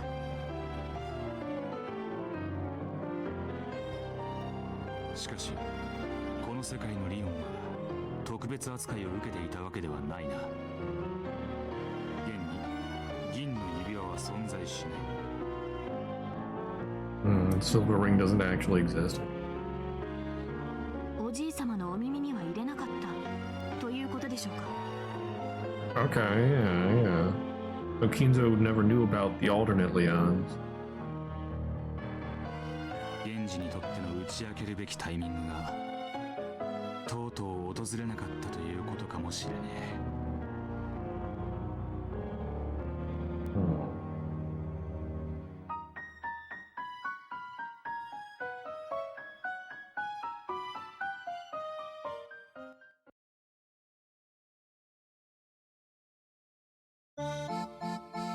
いつの日にか愛しきベアトリーチェの血を引きし忘れがたみが生きていることを源氏は伝えたかったのであろう。しかしそれを伝えるのは容易なことではなかった。どうして容易じゃないんだろう。バカね、夏日が知ったら大変よ。Yeah. ああ、そうか。リオンが突然現れたらジェシカが次期当主じゃなくなっちゃう。Strictly speaking, Jessica wasn't the successor. But since she'd be able to select the future successor, it all came to the same thing. それは知れば知るほどに容易ならざる物語。I feel that. 我の生まれを祝福する者もいれば祝福せざる者もいる。源氏はそれを明かす日を静かに待つしかないのである。それは源氏の胸だけに秘められた物語。リオンも金蔵も夏日もクラウスもジェシカも誰もみんな知らない物語。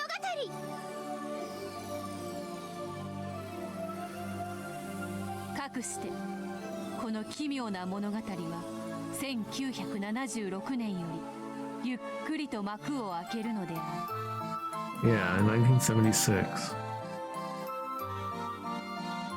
ああ、我こそは我にして我らなり。なぜに運命は核に我らを捨ておいて自由気まま身勝手に進むのか。People only found the young servant strange for the first month.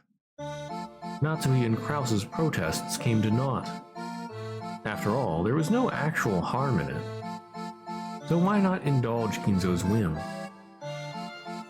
Eventually, everyone grew accustomed and began to accept this slightly abnormal everyday life.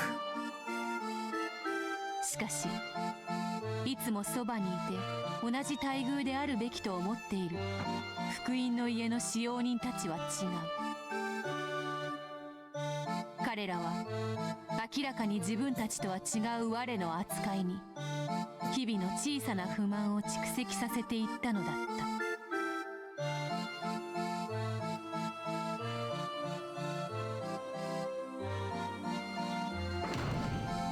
My eyes. 今日はどうだった？今日奥様の機嫌最悪。マジで窓枠なぞられた。ただっち、そう文字遅いって絞られてた。マジどうしろと。 All of the kids in the Fukuin house are supposed to treat each other as family. Because of this, everyone hides their original names and uses their new blessed names.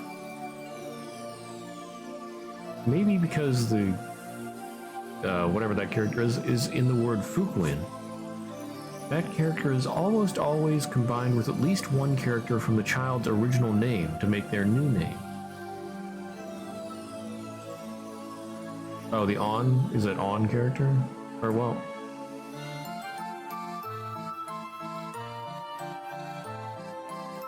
Okay. Canon. Still, just giving a person a new name doesn't mean they'll accept it so easily. Boys and girls who have lived in isolation and through various trials sometimes feel as though their real first and last names are a bond that's worth holding on to. So most of the Fukuin children hate their on names, calling each other by nicknames based on their original names. Of course, that's only done privately. When in the presence of the house director or other important people, only the blessed names are used. On the job, the blessed names are used, and off the job, informal nicknames are used. Everyone's very used to living with two names like this, so they're all comfortable with how the system works. 汗くせ。シャワー浴びてきなよ。つうか部屋狭いよね。お屋敷広すぎんのに寮はケチりすぎ。ねえガラシさん、なんでヤスだけは三人部屋じゃないわけですか？ By Yasu, they probably meant me. I can't remember my parents at all, since they were gone as far back as my memory goes. But I was given the last name Yasuda. And apparently, my nickname comes from that. 知らないわよ。部屋の割り振りは源氏様が決めてんだもの。私だって納得いかないわよ。ですよね。普通22にしますよね。つうかさ、ヤスって何者なの？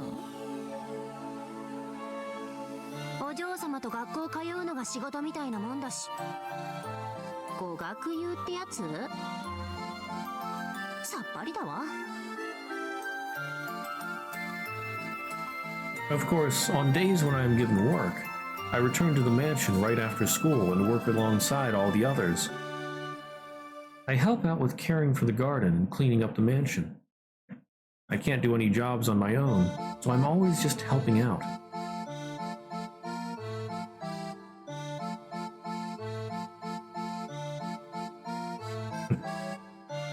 Maybe because I'm young, the adult servants are always kind to me.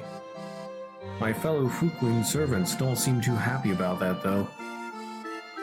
熊沢さんって明らかにヤスにだけ甘いよね。というか孫か何かと勘違いしてるよ、あれ絶対。これで同じ給料もらってるとかマジありえないわ。意味わかんない。あんたに学校あるのは分かってるけど、一応は使用人なんだからね。いつまでもお手伝い感覚じゃなくて、早く一人前になって私たちと同じ仕事しなさいよね。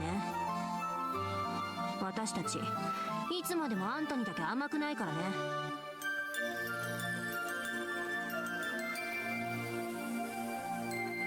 I have been trying my best. However, I'm not very strong yet, so I can't carry heavy things. I can't carry a lot of things either. I can't fold clothes right, and I'm not good at using a dustpan. I just can't do it as well as everyone else. As my face turned red, I spotted Shannon, who was watching from the sidelines and not joining in. Shannon is my only ally. Unlike me, she can do everything well. However, she'll never pamper me. She'll show me how things are done, but she'll never steal my jobs from me. She really is incredible. Yeah, so this has got to be canon. I mean, there's not really anybody else it could be. And with this connection to Shannon, I really want to be like Shannon as soon as I can. She never talks behind people's backs, and no one talks behind her back. She's kind, and she gets along with everyone. I want to be like her. And she's always kindly watching over my efforts to become like her.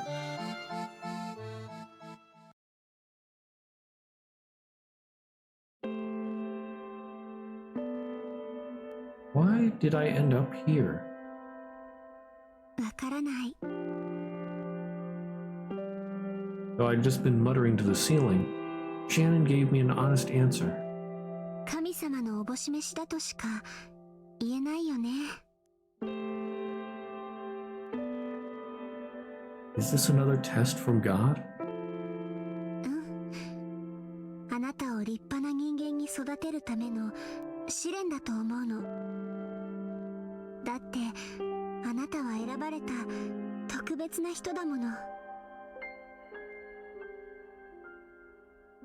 Am I special? 特別だよ。だって他はみんな大きい人ばかりなのに、幼い中からあなただけが特別に選ばれた。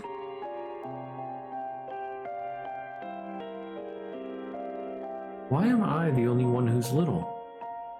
I can't do any jobs by myself. Everyone complains that I'm just there to play with Milady. And yet, Madam made it clear that I am not to think of Milady as a friend, or speak to her in a casual manner. あなたはみんなよりとうも幼いけれど、ということはみんなと同じ年になるまでここで頑張ったなら、新しく来る人たちよりずっと仕事のできる人になっているということだよ。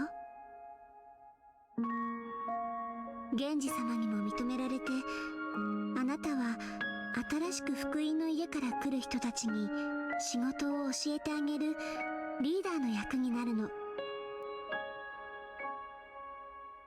By the way, I just can't get over it. Like, if this is 10 years ago, and in 1986 they're 16, then Shannon and Cannon are both 6. What? Like, at this point, they're both 6.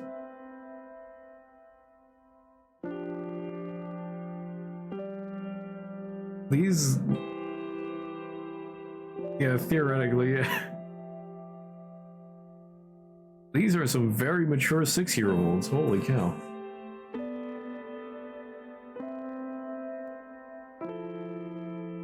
そしてきっとみんなに尊敬されるわ。その頃にはきっと奥様にも認められて、親方様や旦那様にも認められるようになってるよ。それがあなたの未来。 Yeah, Shannon does not look 6.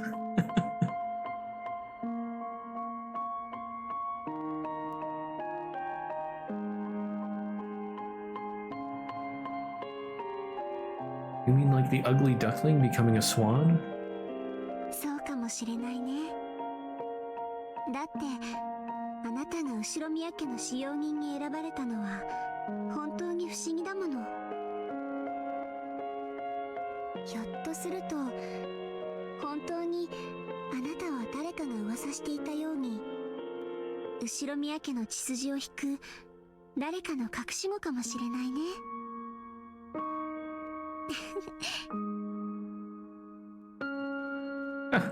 Wouldn't that be funny?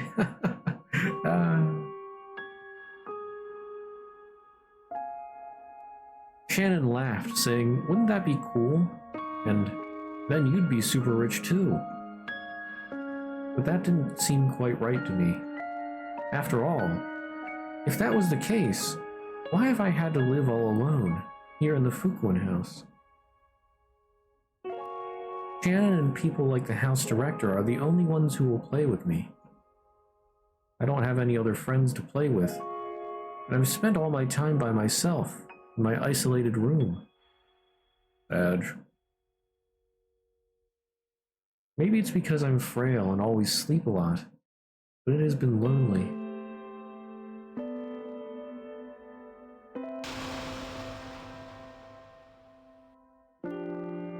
Hey, Genji? あなたは何をどこまで知っていたの？君は黙して何も語らないけれど、いつも全てを最初から知っていたんじゃないのかい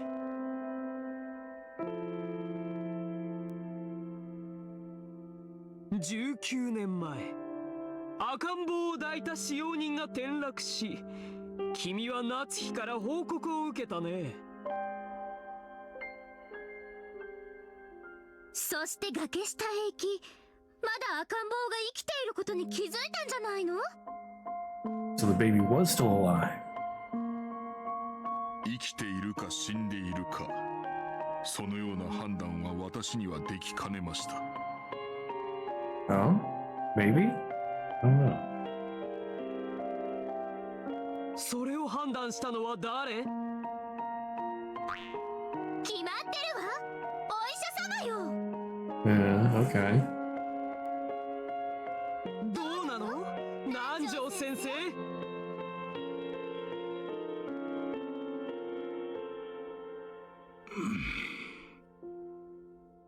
よろしいのですかな。私が語っても。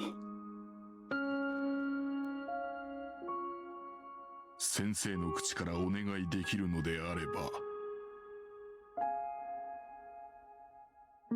お願いします。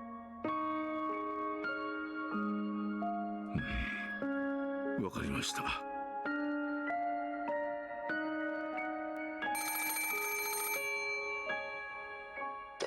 事故の時すぐに源氏さんから連絡が入り、秘密裏に診察するように念を押されました。秘密裏に？どうして？クワドリアンのベアトリーチェさんも、そしてその子供である赤ん坊も戸籍のない存在しないはずの人間でした。公になればいろいろとまずいこともあるでしょうな。赤ん坊に戸籍を与える準備は進めておりましたが、その時点では死なれてはどうにも困る時期だったのです。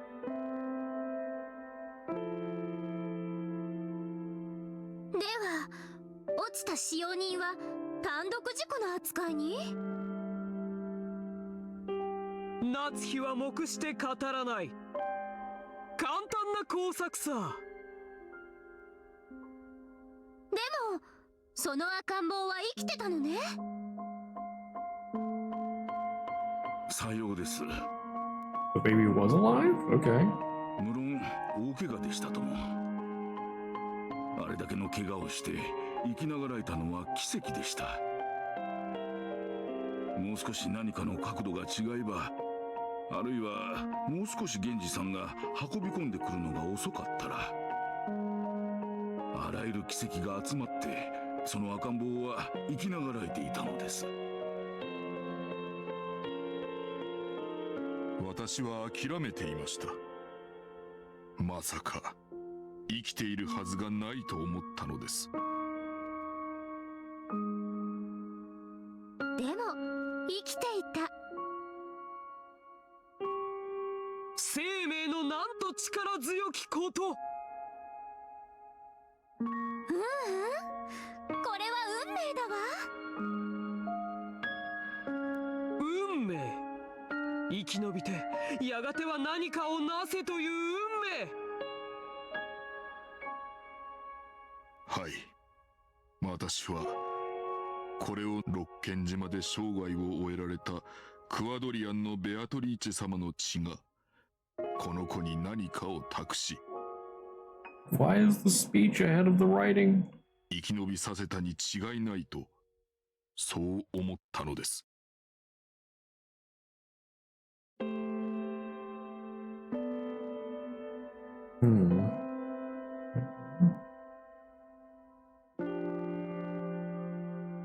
しかし源氏は赤ん坊が生きながらえたことを主人の金蔵には伝えなかった。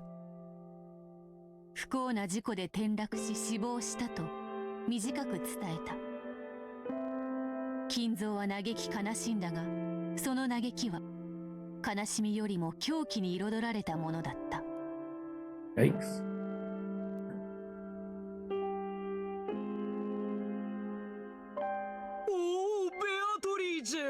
なぜに再び我が元より逃げ去るのか。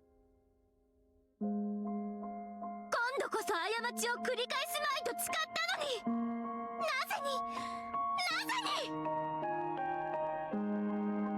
源氏は尊敬する主人のことをただ一つだけ信じていないことがあった。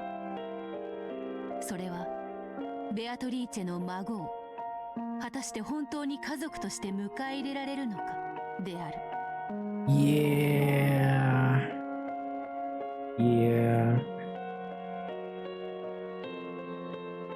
源氏はクワドリアンのベアトリーチェにもずっと仕えていた。その胸中についても詳しかった。彼女が金蔵の寵愛を一身に受け、父のように敬愛していたことも。しかしそれは金蔵のそれとは異なった。金蔵は彼女をベアトリーチェの生まれ変わりと思い、亡きベアトリーチェへの万感の思いの慰み者にしようとした。その思いをクワドリアンのベアトリーチェが受け入れきれるわけもない。彼女は父のように思い尊敬してきた金蔵自らにその思いを踏みにじられることになるのである。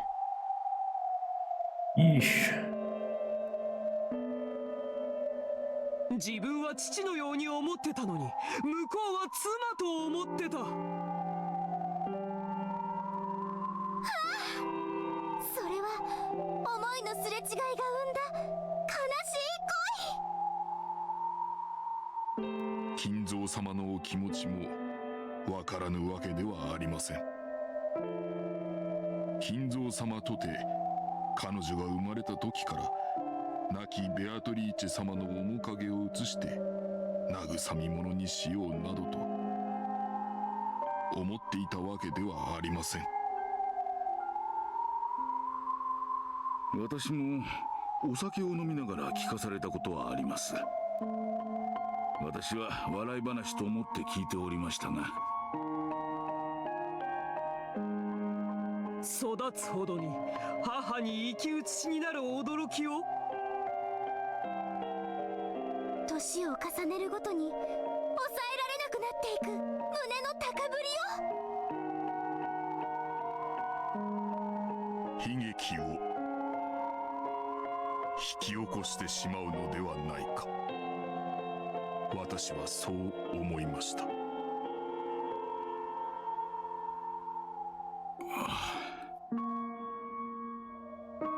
ベアトリーチェ様は苦しんでおられました。しかしついにご自身の気持ちと金蔵様の気持ちが違うことに理解が及ばなかったのです。私はベアトリーチェ様より何度も胸の内を打ち明けられ相談を受けました。しかし私には申し上げられませんでした。それは確かに言えないね。父のように敬愛する人があなたを死んだ母の代用品にしようと思ってるなんて。一一応金蔵さんの名誉のために申し上げる。金蔵さんも苦しんでおられた。生き写しになるその娘が娘と思えなくなると苦しんでおられた。私は父として愛しなさいと助言した。金蔵さんも理性と良心に従い抗われたと思う。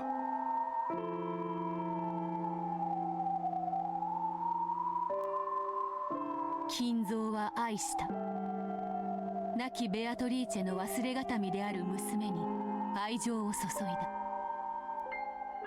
父として注いだ。しかしならばなぜに娘に母と同じ名を与えたのか。Yeah, that is a good question. ああ、金蔵の罪はベアトリーチェを失った時より始まっているのだ。彼女と引き換えのように死んだベアトリーチェ。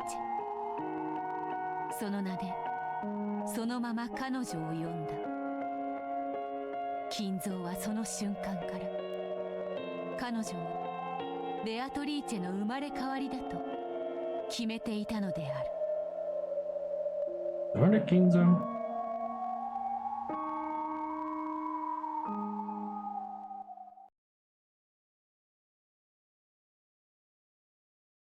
つまりリオンとは、悲劇を犯した金蔵がその罪を悔い、後宮家に正しい形で迎え入れた存在ということだ。そういうことよ。他のかけらの話をするとお尻をつねられそうだけれどリオンが迎え入れられながら金蔵が悲劇を犯すかけらなんてのもあったりして。Bruh. Bruh. そのかけらも探してみる？ Burn Costal? Shut your mouth.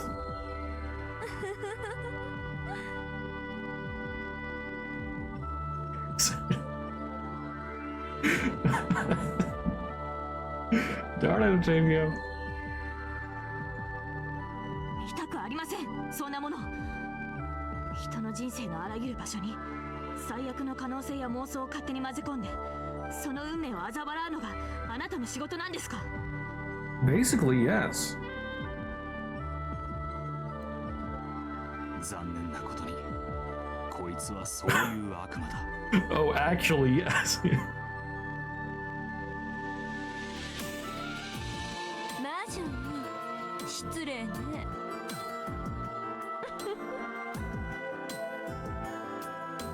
源氏はそういう最悪の未来を予見し、より良い未来になるようわざと赤ん坊は死んだと虚偽を伝えたというわけだ。Is Enrica cute? Oh my. Oh my. そうよ。かつて惚れた女の娘に手をかけてほとぼりも冷めない男よ。ベアトリーチェの気持ちを知り同情していた源氏は金蔵のことをたやすく信じることができなかったの。金蔵の忠実なしもべである源氏がか。源氏は公私をしっかりと使い分けられる男よ。金蔵に忠誠を尽くす一方で彼女に対して犯した過ちは容易に許されるべきではないと思っていたわ。Genji has standards.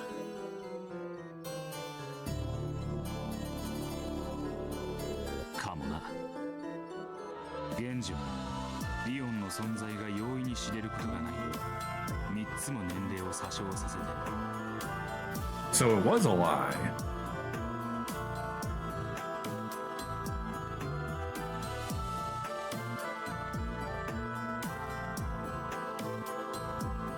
Well then, okay. So he was 19. 確かにこの世界の私は1976年に小学校入学になってる。その年には自分はもう4年生になってるはずです。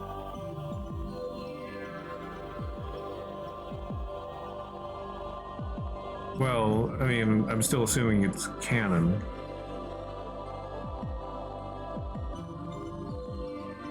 But I mean, who else would it be? But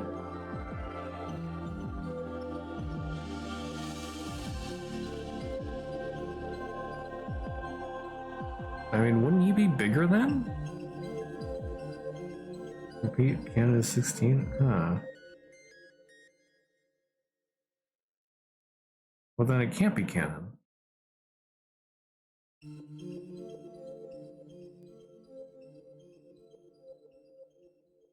But it has to be a servant who's young. It has to be somebody that we've seen.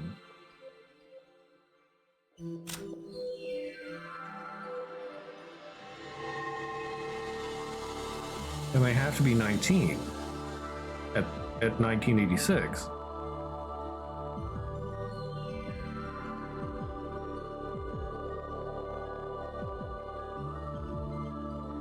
What? Have I seen Claire's page before yet? No, that's true. I haven't looked at that yet. Claire Vos Bernard.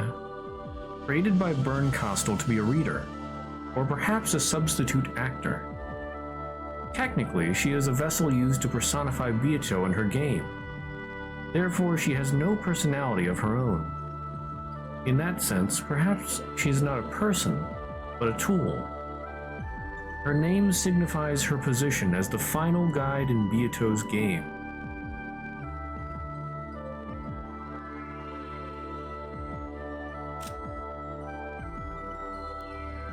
Hmm.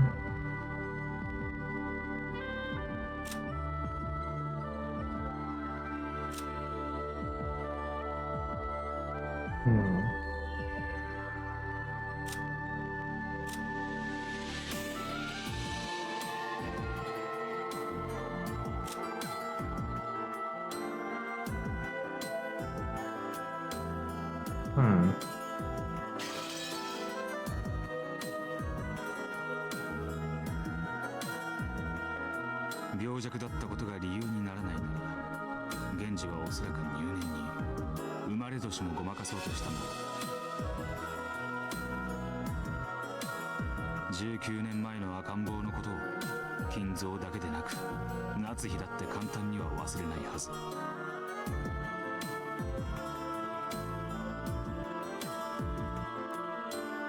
そこにその年に生まれた不審な幼い使用人が入ってきたら、夏日の女の勘はピンときたはずだ。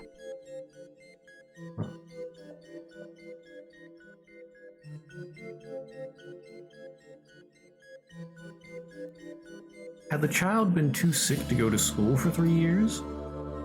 Or had the age been faked so that Natsuhi wouldn't figure everything out? いずれにせよ、この世界のお前は年を3つ少なく教えられているはずだ。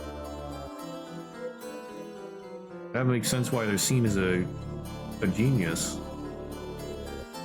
Because they're actually 3 years older than they should be. Or well, then they're listed as.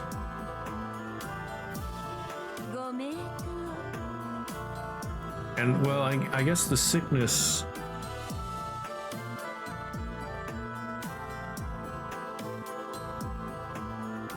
I don't. Okay, Canada's 16.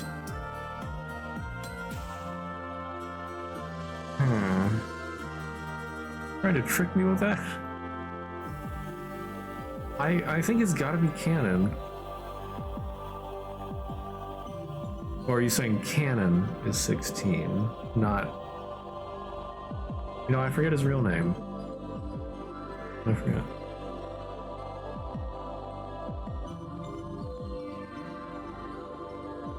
but I think it's gotta be him. So maybe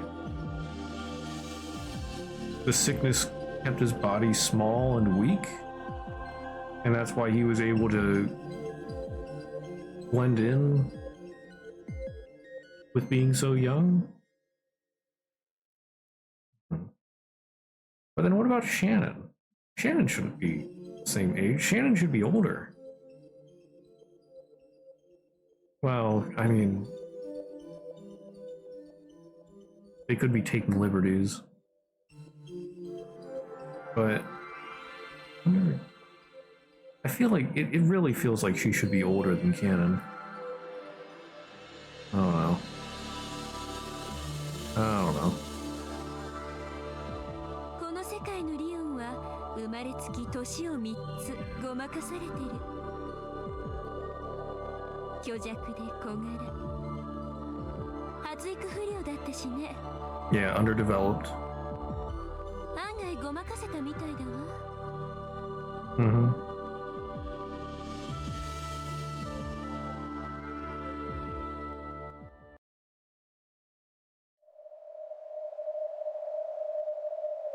「源氏は見届けねばと思った。金蔵が果たしてベアトリーチェの子を子として受け入れられるや否や。適齢になるまでを福音の家で過ごさせ、幼き使用人として呼び寄せる。父も子も互いに互いを知らない。源氏は思った。もしも真に親子の愛情があるならば、金蔵はこの子に亡き母と娘の面影を見るだろう。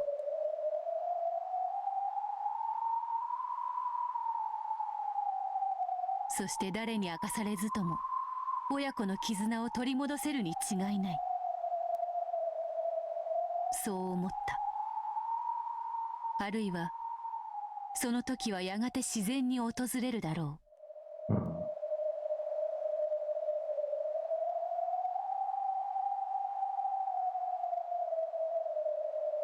その時に父と子に真実を話せばよい。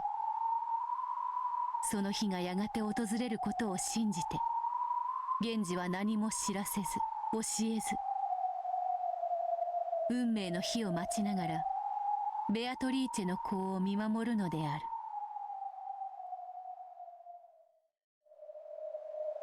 I mean, I think Kinzo did treat Canon better than the rest of them, but I'm not sure how much of that was fake Kinzo, or rather already dead Kinzo. It seemed like he'd been treating Canon well for a while, but I don't know. There was like a 2-year span, so...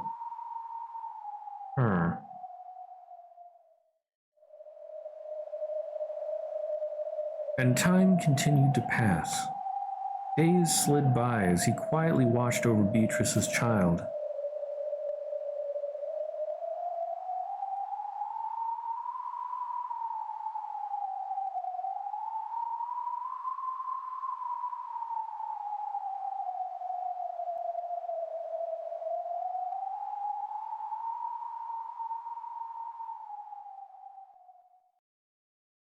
第2章、初めての友人。 First friend. Yeah, there's still quite a bit in episode 7, isn't there? ヤス、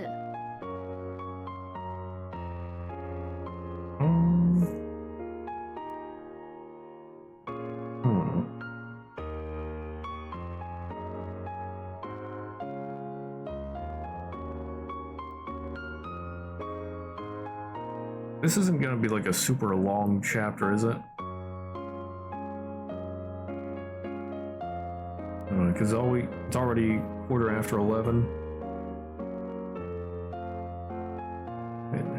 Okay, if we go a little bit over time, but starting to wonder where a good place to stop would be, or if there would be a good place to stop.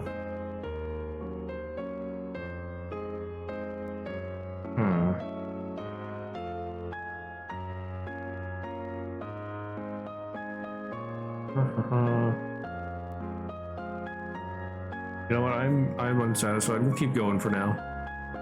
あんたちびぼうきどうしたの？ No, we keep going. YOLO!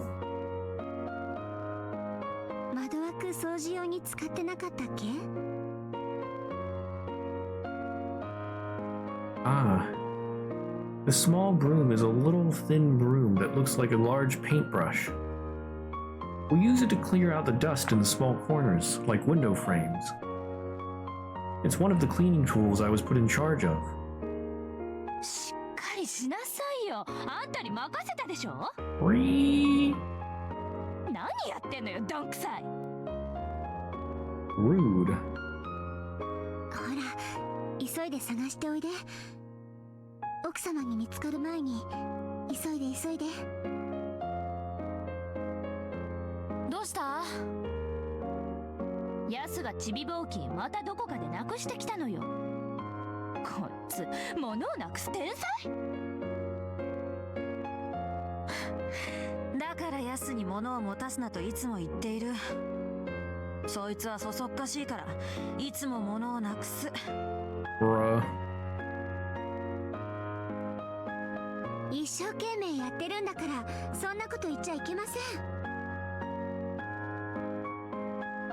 ほら、急いで探してらっしゃい。待ってるから。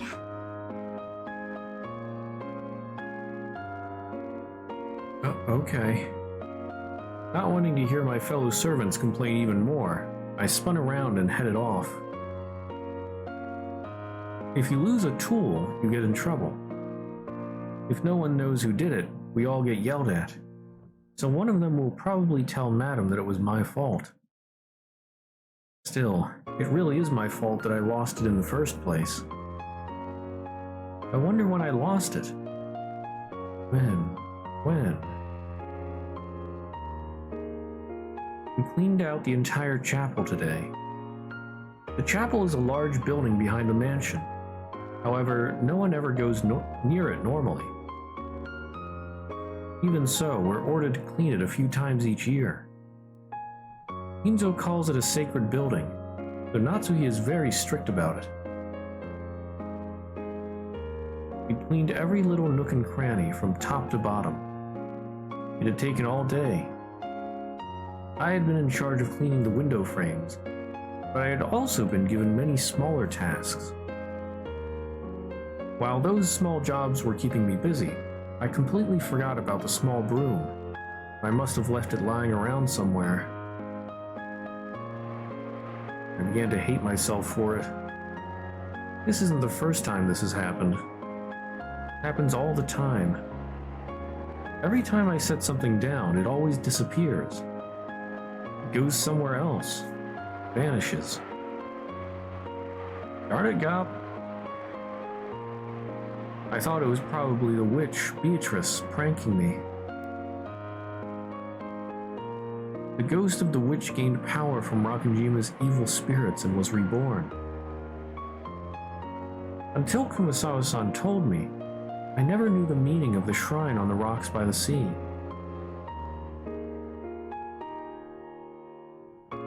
Kumasawaが語りしは漁師たちの間に語り継がれし古き古き物語。かつて六軒島は悪食島と呼ばれ、人の魂を食らう恐ろしい悪霊が住んでいたと伝える物語。ねえ熊沢、僕たちにも聞かせてよ。恐ろしい恐ろしい、六軒島の悪霊の物語よ。いいですともいいですとも。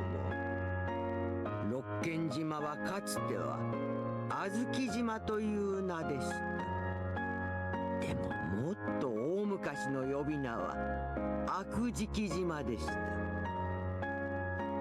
島に近寄る船乗りを海の底に引きずり込んで魂を食らうと噂されておりまして。 Sounds like a nice place. そんな恐ろしい悪霊がこの島にいるんでございますよ。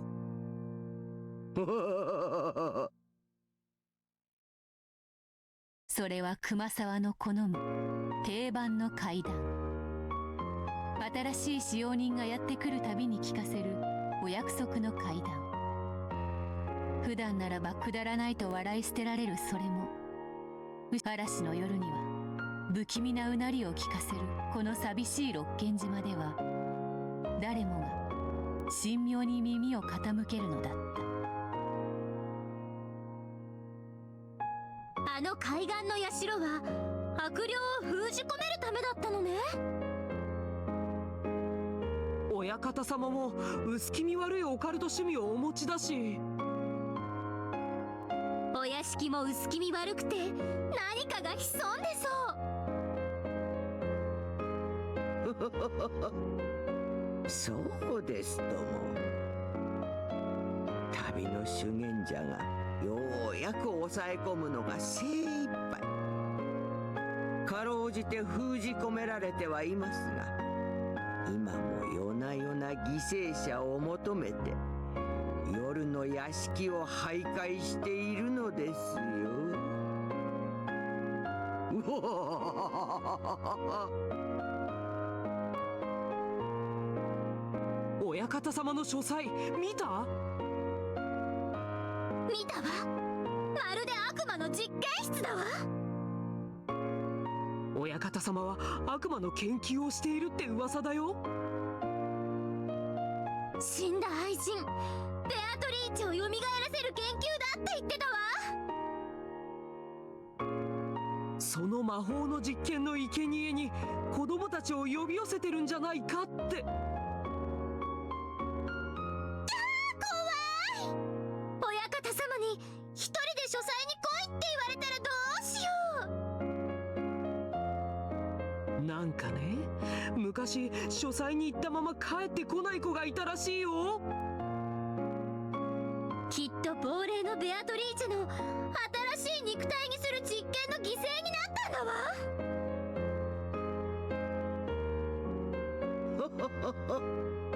そうですとも。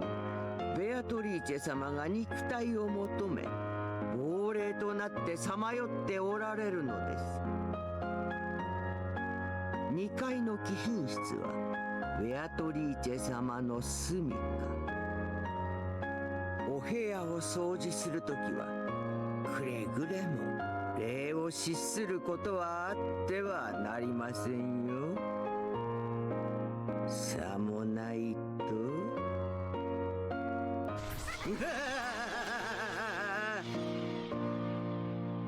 Wow. 思春期の想像力たくましき少年少女たちにとって怪談は恐ろしいながらも魅力的なおとぎ話であった。一つの物語を共有し共感することで連帯感が生まれる。すると共感は義務となり、それを受け入れることが共同体に加わる通過儀礼のようになる。ずっと昔からそれは繰り返され受け継がれてきたのだ。ええ、私も六軒島でお勤めをするようになってすぐにその話を熊沢さんや先輩方に聞かされました。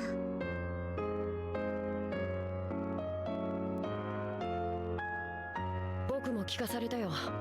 主に姉さんにね。私も聞かされましたとも。主に熊沢さんでした。臆病そうなシャノンはともかく、男の子のカノンや大の大人のゴーダまで怪談を信じたの？僕は別に信じてたわけでは。怪談やジンクスなどはどこの職場にもあるものです。私がかつて勤めておりましたホテルにもいくつもそういう話がありましたとも。つまりバカバカしい話だと思って気にしなかった？空気を読むってとこはあったかもしれないですね。階段もジンクスもその職場のローカルルールです。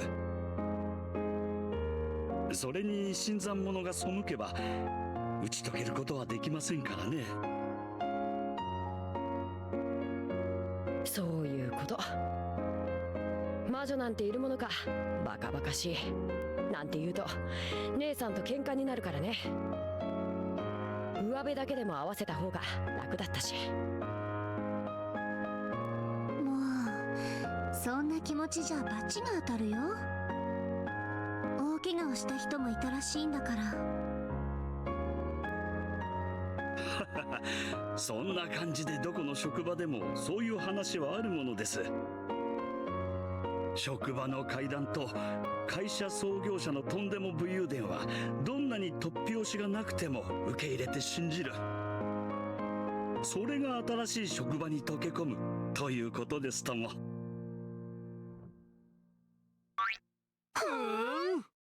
みんな大人だね。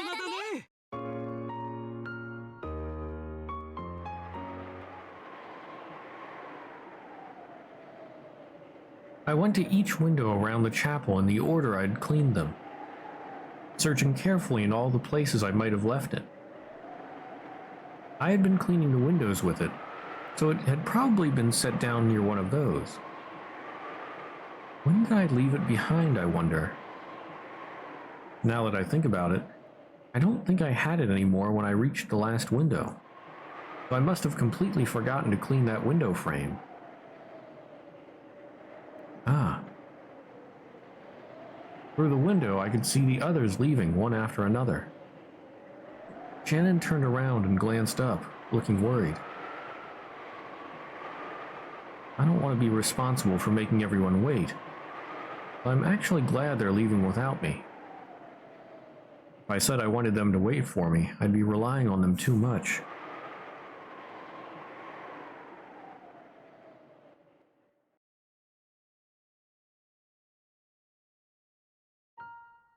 The sun's beginning to set, and the chapel's getting darker and darker. I don't want to hang around in a place like this all by myself. I'd better find the small broom fast. No, that's not all. I also need to clean the window frames I forgot. Madam is strict. She'll probably check all of the windows carefully.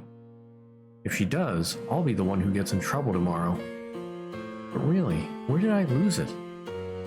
Why did I lose it? The darkness grew and grew. When it became dark enough that I would need a light before long, I began to panic. I dashed around and around the chapel, tears streaming down my face. As I stumbled about pathetically, I could feel the presence of a prankster witch giggling at me from the crack of the door and gaps in the ceiling. The ghost of Beatrice, the master's mistress, wanders about in search of a body to this very day. As she absorbs the power of Rakanjima's evil spirits, her strength steadily grows, and she waits for the day of her resurrection. And for some reason, she's peeking out at me. If I ever take my eyes off something for a second, she snatches it away and hides it. This isn't the first time this has happened. Whenever I look away, keys, handkerchiefs, pencils, erasers, all of them vanish almost right away. Even though I was planning to use them later, or just wanted to put them in their proper place, they disappear as soon as I turn around. It isn't someone hiding them as a prank. It's happened many times when I'm the only person around. Everyone always says I'm too careless and forgetful, and they laugh at me, get mad at me. I do try to be alert, but like some kind of bad joke, I lose things easily when I forget about them for just a short while. So sometimes I think, This eraser is going to disappear sooner or later, and I stare at it. But at those times alone, it doesn't disappear. Nothing disappears when I'm alert. But as soon as I think I'm safe, and the tension relaxes just a bit, then something else will disappear. Why is it always me?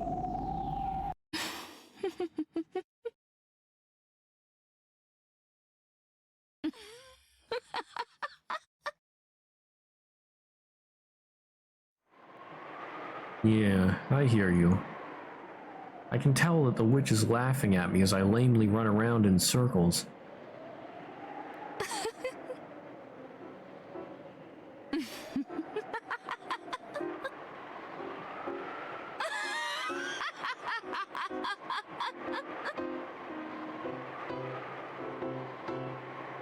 Listening to that voiceless laugh, I finally slammed my hands against the wall, crying tears of frustration.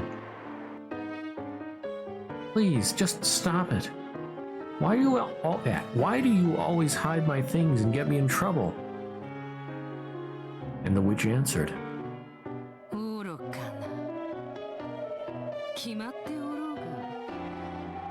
そなたがそうして困ってうろたえている姿が面白いから以外にどんな理由があろうか。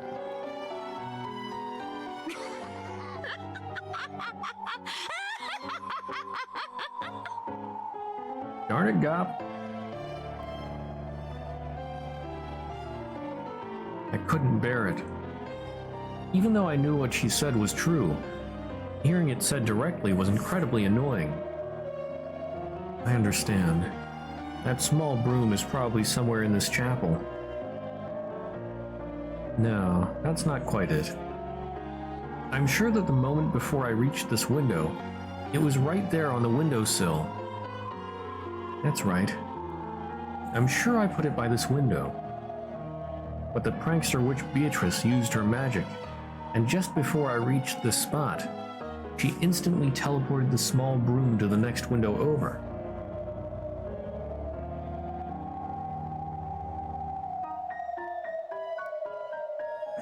The instant I approached that window, a hole appeared beneath the small broom, swallowing it up. And it came out by the next window after that. It landed right inside it, as though it had been there the whole time. And this happened over and over again. As I ran up to that window, the small broom fell into a magic hole and went to the next window. And when I went to that window, it went to the next window. And I realized that she was just making fun of me. So no matter how much I searched, it would be useless.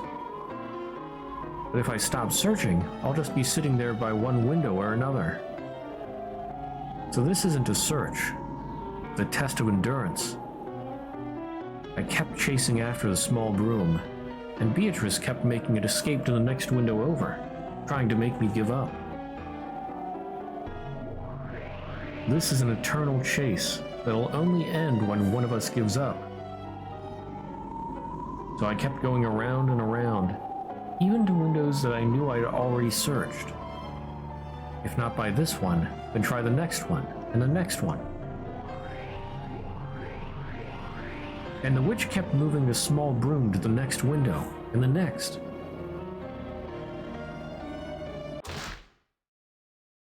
Just give it a rest. How long are you going to make fun of me? This isn't the only time. You always do this.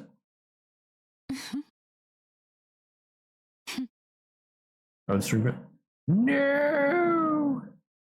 Stream. Oh.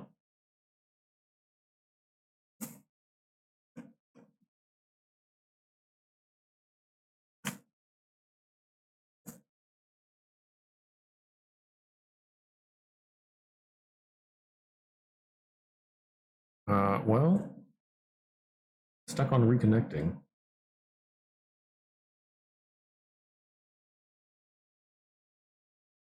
The heck? My rest of my internet work?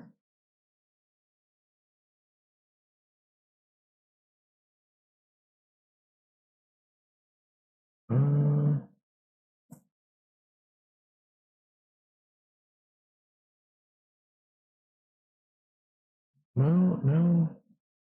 Nothing. Wait. Well, it said I was back up for a moment. Am I back up? Dropping so many frames though.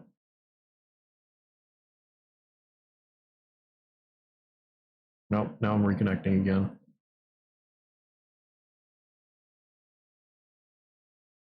Bruh.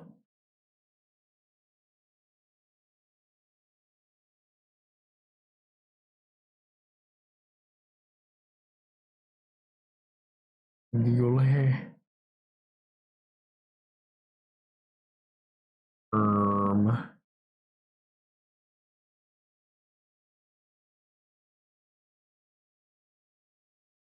Um.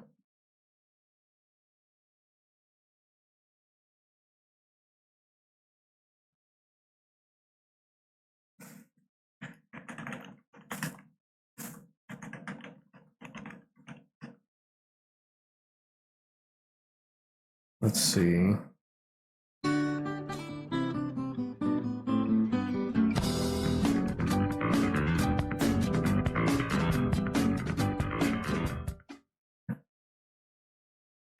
Oh my.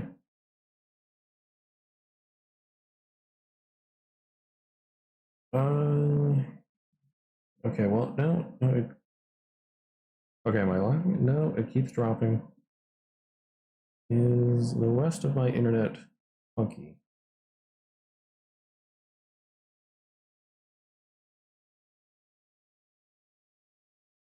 What if I try and use my phone? Literally anything up.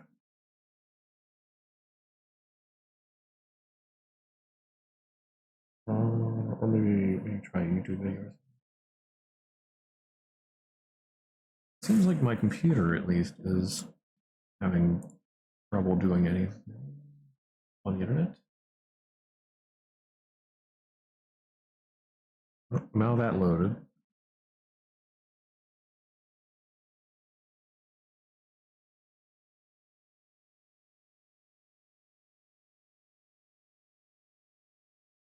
Yeah, so the.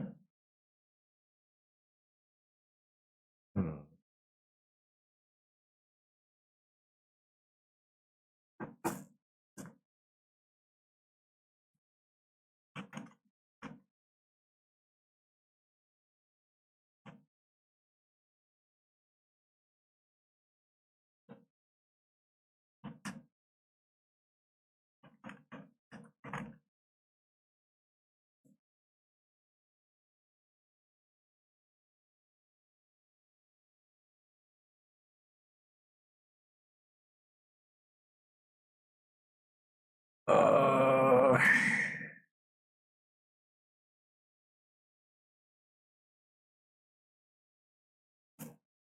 I think I'm gonna have to end stream here today.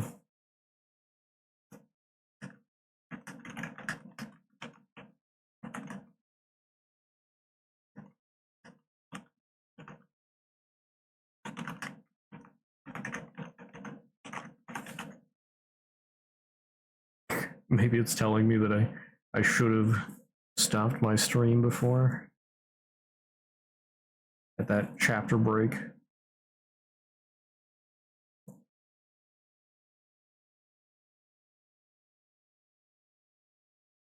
Well, guess I'll save here.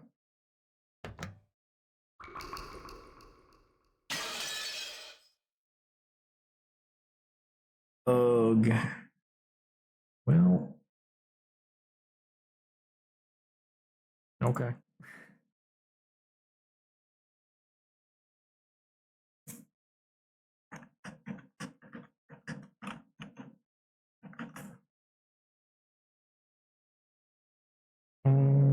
Here I should. I don't know. I don't even know if that's getting through. I mean, it's showing on my end.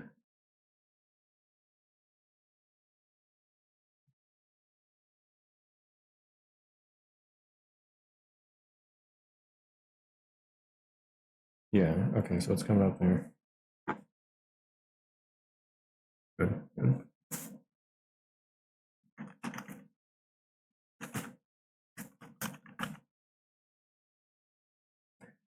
Anyway, Sag, internet issues. I really hope this is not going to become a regular thing again. I don't want to have to deal with Comcast multiple times again. But anyway, have a great day. Sorry I couldn't go later. Bye.